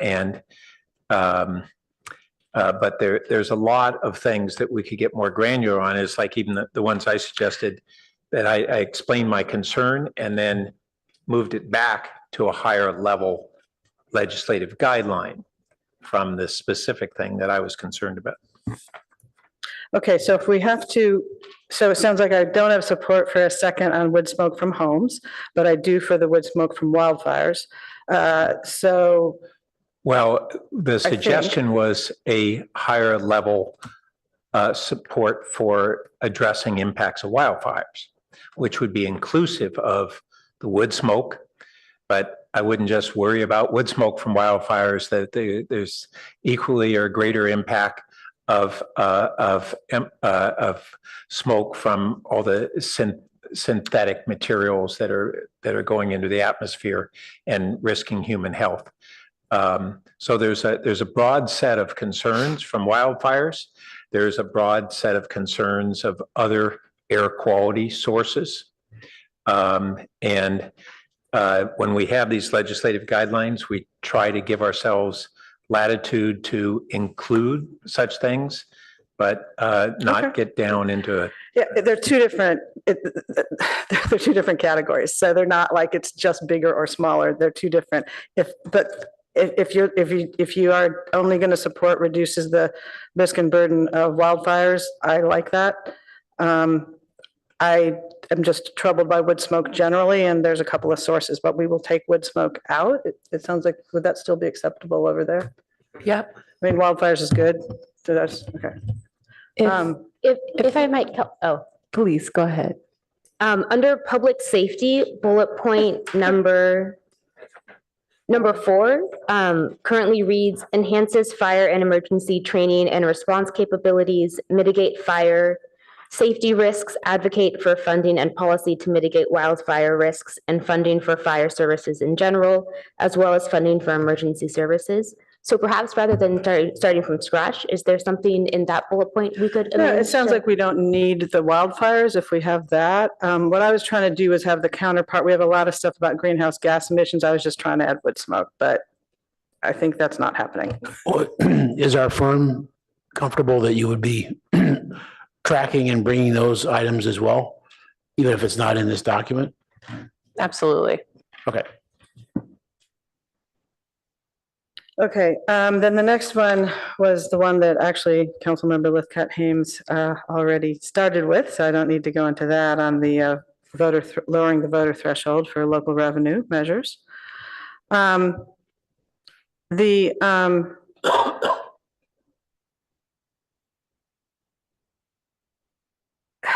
leave this next one till last. Let me go to public safety.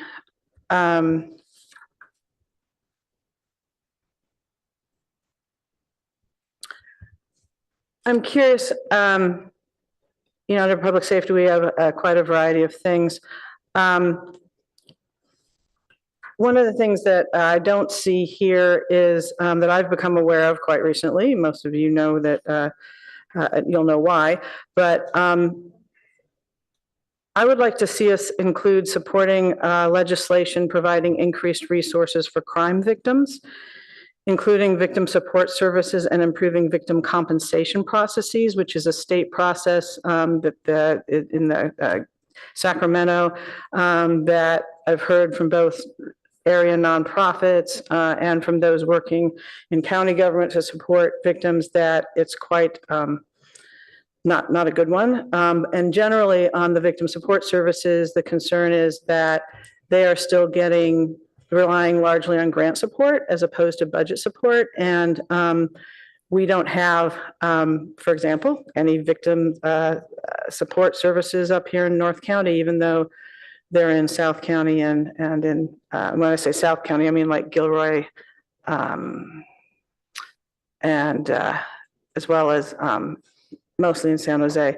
So I would like to support legislation that provides increased resources for crime victims, including those victim support services and victim compensation processes.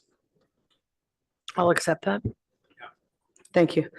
And then finally, I don't think we have anything in here about immigration. Now, I understand we're a local government, but we do expect there will be ramped up deportation efforts likely soon.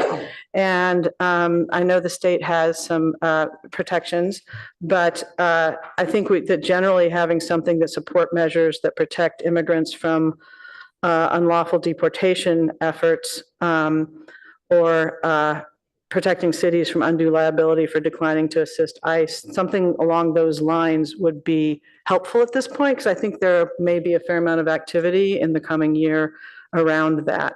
And I think that to the extent we want to protect our residents, that would be something we would include. Yes. Okay, so the motion would be support legislation providing increased resources, the language. Support measures that protect immigrants from unlawful or inhumane deportation efforts.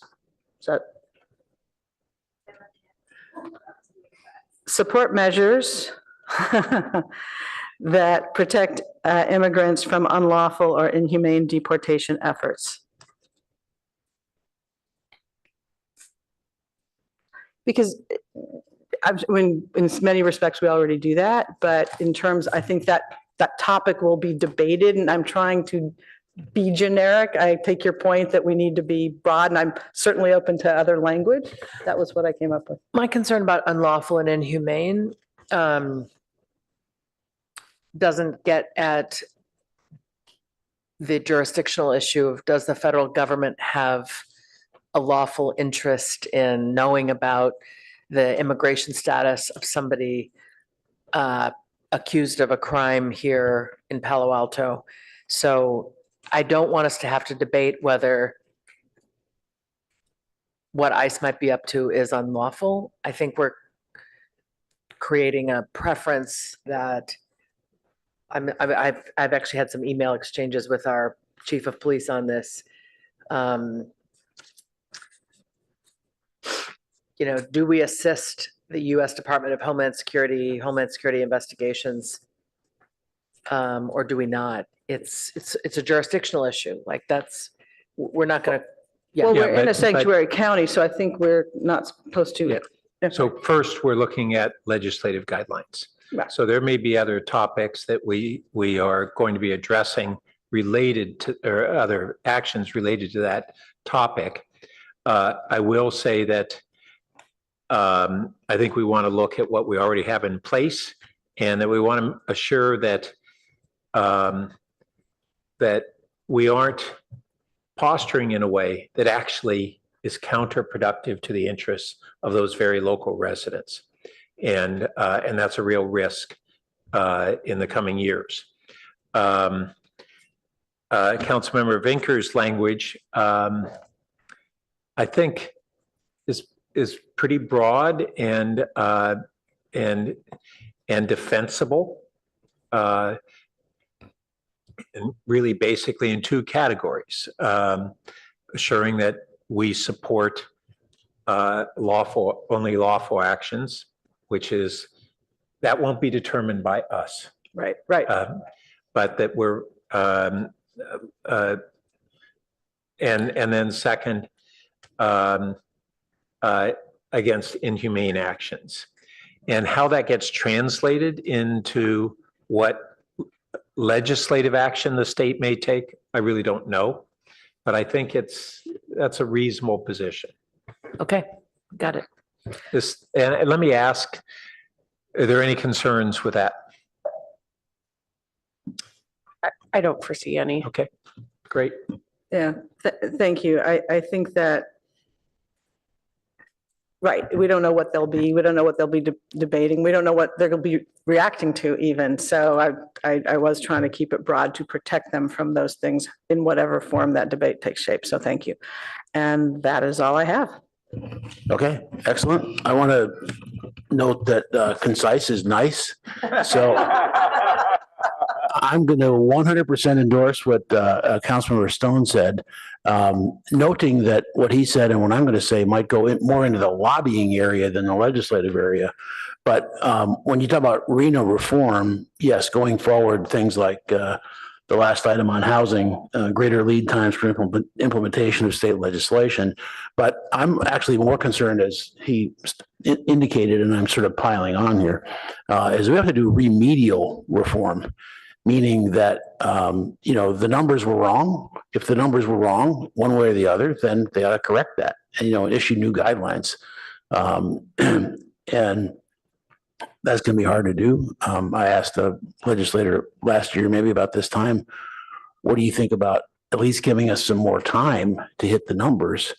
She said, I think it'd be a great idea. I said, we'll do it. She goes, there's no political will in the legislature right now. Well, maybe there will be this year, who knows? But that's the point, is that, and the other point being that not just for Palo Alto or for 20% of the cities, but for like 85% of the cities, they took 2 years of our time and our money spent on planning staff. And so we sort of couldn't quite move for 2 years until we were approved. So those sort of, it's okay to make mistakes, but then help us by giving us at least some time extension. So I don't know, as I said, I'm now into the lobbying area in advocacy. But to the extent that there's, guidelines there that are on reform, perhaps we could do some lobbying to get some data points in there that it's not just going forward, but it's recognizing that going backwards, it wasn't quite right. So let's just do some adjustments. Okay, anything else on this? Then I just have a phrasing thing, Madam Clerk, in the public safety A there. So include supporting legislation for increased resources for crime victims, including victim support services and victim compensation processes. So it's not necessarily the amount of it, it's the how. Thank you. all right, let's go to a vote. One thing I'll briefly note is that the item on airplane impacts in transportation is still partially redundant with the bullet on airplane impacts and climate. Could double up, but if do you want to just replace the existing airplane climate bullet with the one you've Go ahead, crafted Steph. here, Councilmember Stone? Steph, did you have a question about that? Oh, yeah, we can put what I said under climate as well. Yeah, I was going to ask if we can have a little creative flexibility for moments like these. If we notice redundancies, to just let us at a staff level clean them up. And we will share the adopted legislative guidelines with you. And if we've got anything incorrect, similar to how we do for your handbook, just tell us and we'll fix it. Yeah, we don't need to be the copy editors, as I We said before. really appreciate you giving us space to do that. Thank you. Okay, let's go to the vote.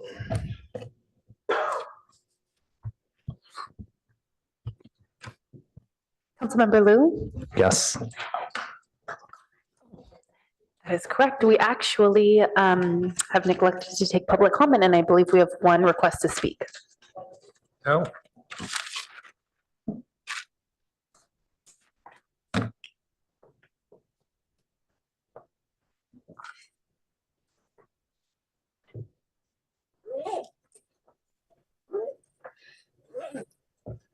Hello, council, can you hear me? Yes, we can hear you. Thank you, council, for everything you do on so many fronts and for adding aviation noise and emissions to your vote. Also, a great question about advocacy coordination practices. Tracking in which direction various advocates, agencies, or groups are rowing seems key. Regarding the air traffic spaghetti loop above Palo Alto neighborhoods that you may know supports the country's 10th largest air traffic metroplex, with nothing in return for Palo Alto except partially burnt jet fuel particles, noise, and cell phone call interruptions, the city is not as prepared to address resident concerns as it was in the past, and I would be happy to provide more details. It was bewildering that on a consent calendar, the city replaced the city's lobbyist, Steve Palmer in DC, without a resource with similar experience or credentials. Steve provided updates and FAA insights to council every year. And he was actually very active on a lot of legislation that eventually passed in 2018. Because unanimous decisions from policy and services automatically go on your consent calendar or are handled at 10 to 11 p.m., that means that not only you are not up to some details, but the public for sure can't be informed about how we are being represented in DC or Sacramento. I would suggest that you please provide residents a more transparent view of the city's positions and advocacy resources for FAA and all issues, and to have ways to track the outcomes or even conflicts in advocacy efforts. SFO Airport once described the impacts on the city from overflights like a flooding risk, and that people buy into the zone accepting it. Well, like flooding, these overflight issues can actually become even worse very suddenly, but unlike flooding, this problem is heavily man-made. Having the right talent, a thoughtful strategy, and ways to measure progress and how the city is prepared to handle these very real risks matter. Thank you. Thank you, and sorry we missed you earlier. And that concludes public comment on action item 11. We'll call a vote.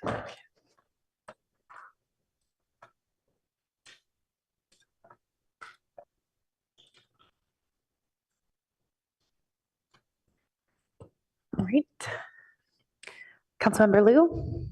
Yes. Councilmember Burt? Yes. Mayor Lowing? Yes.